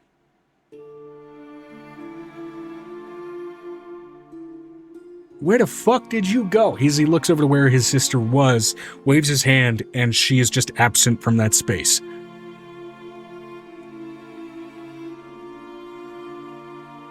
Shit. Okay. Now, I'm revealing this plainly. She has a subclass that only she has access to, since you've only allowed one character to really have access to guns. And it's an NPC. She is a post-level 20 hitman rogue. I'm okay with this.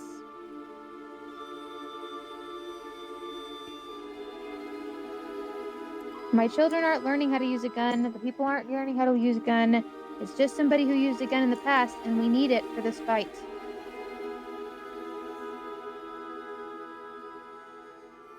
And I'd say, as you all settle in for a well-deserved meal, Piper getting ready for a meeting among Fae to allow you to join in with or otherwise. We are at an hour where I'm comfortable ending here. Can we have dinner? Because I want to do dinner. At least if Piper and Avery could go to bed, then what? But I would like to at least get lunch, because it's lunchtime technically in our daytime. It's like late lunch, early dinner thing. Because we're supposed to go back to Merkest for the fireworks. We could start up the session next week with the meal, if you'd like. Can we start up the next session with fireworks? Because then we can have the meeting afterwards. Because it would make sense. Fair enough. And I'd say lunch is easily enough acquired. It counts as a hero's feast, mind you. I mean, a hero did make it, so I mean that makes sense. A this fucking point, Angel's ancient looking- folk hero at that. Angel's just kind of like putting her hand on her temples. It's like, I don't know what this day is. I don't either, and I've been running the game. But hey, here we are. Vinestra said, would Vi and the new people be there, and yes, the only one to use? At this point, Guns. I'd say, yeah. Only one. There can be only one. Okay, I'm letting you know. Vinestra has knowledge of guns, but Vinestra uses guns on her own terms. I'm not going to get mad at Vinestra because she's from a different world. Vinestra also I am uses gonna give that specifically to- arcane-driven guns rather than just straight-up Gunpowder. firearms, which is what she just absolutely loaded, which is what this lady absolutely just loaded up on. Yeah, I know. But I've been keeping it for a long time. I'm letting you know. Piper didn't even know that existed. Angel's been collecting that underneath her bed and in places that nobody could find for a very long time. She's been accumulating it and getting rid of it.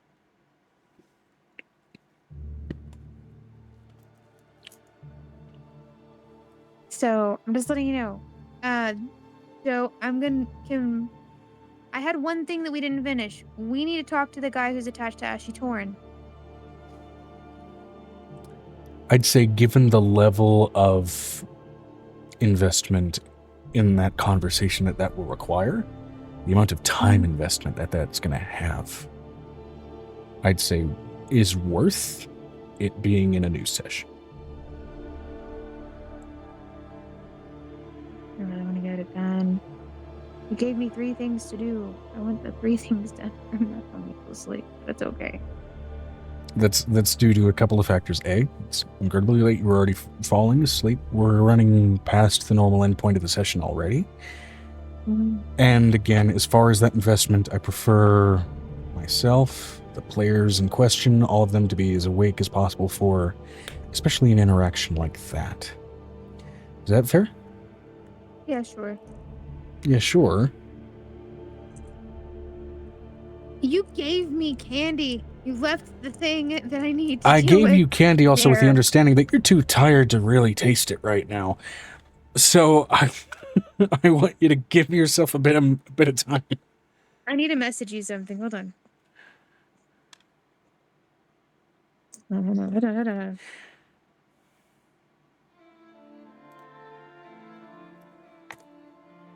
Vinestra said, as an aside, Megan, don't forget the things Vi and Angel have to discuss. Also, Joe, I'll work on fleshing out the stuff Vi will do with the new trio. Vinestra and I worked through some stuff, so I do need to message you something that she did for Amora inside chat. Yeah, absolutely. So I do need to work some... Yeah, I do need to talk out some details with you because I have been holding on to that box since episode 1. I know. Now, I have not used them. I've had them. on topic. First of all, top of the order. Even though I already said it earlier. Thank you, Druid IRL, for the follow. Stormy DSGG for the follow.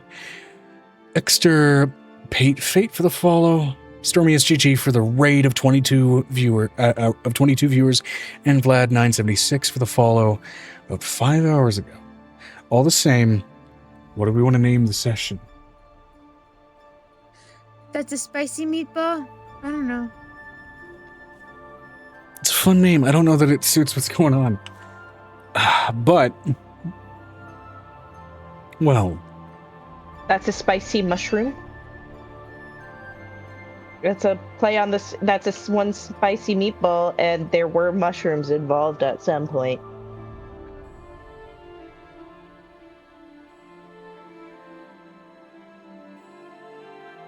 Vinestra said, delusions of grandeur.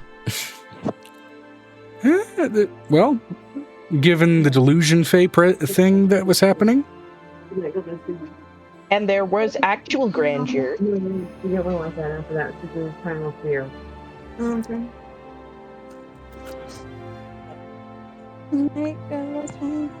delusions of grandeur is an option. I'm also tempted to say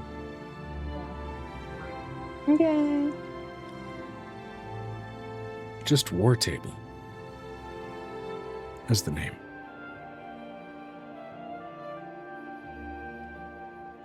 There's a There was lot not of much war this. table. Well, there was a lot of gathering of soldiers, so You could also call it a long shadow. A small person casts a long shadow. Tiny person casts long shadow.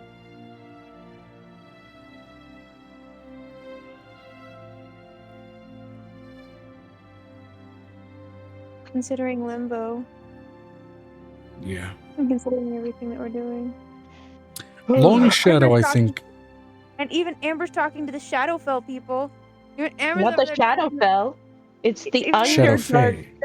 Underdark Shadowfell.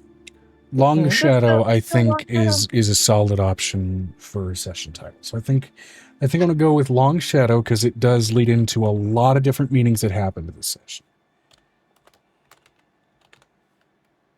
Oh, also we need to go through Avery basically dancing on the table next episode. That too. Okay, I'm gonna see if there's someone at this ungodly hour that can raid.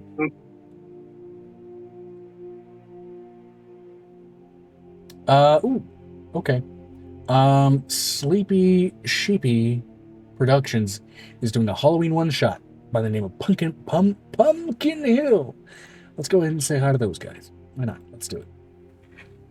Assuming they allow raids. Last few times I've tried to raid a D&D person, it didn't.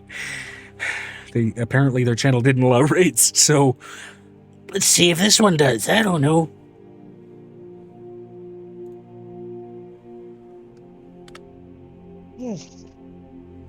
I mean, it looks like it. Let's give it a shot. Hey, it's working. Sweet. Okay, hello.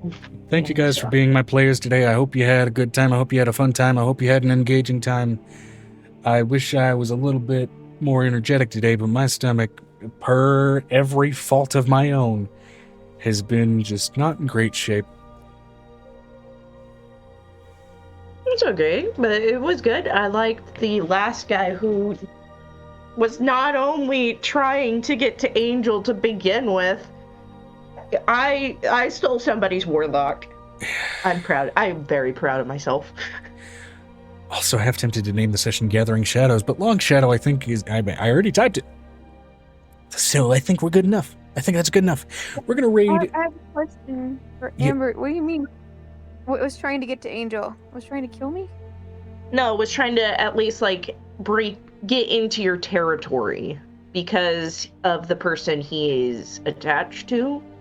And I was like, oh, I know that guy. I know the warlord. We'll It's get fine. into some of the recaps for the various people that they found, including some that actually might have some involvement with some Sharni stuff. Here for the after session talk. We're gonna raid some people. Thank you guys for being the players. Thank you Vinestra guys for being the said, viewers. Joe, what race was the second lady? Hold on. Elf, right? I believe. Human. Bless you. Raid is Oh, gone.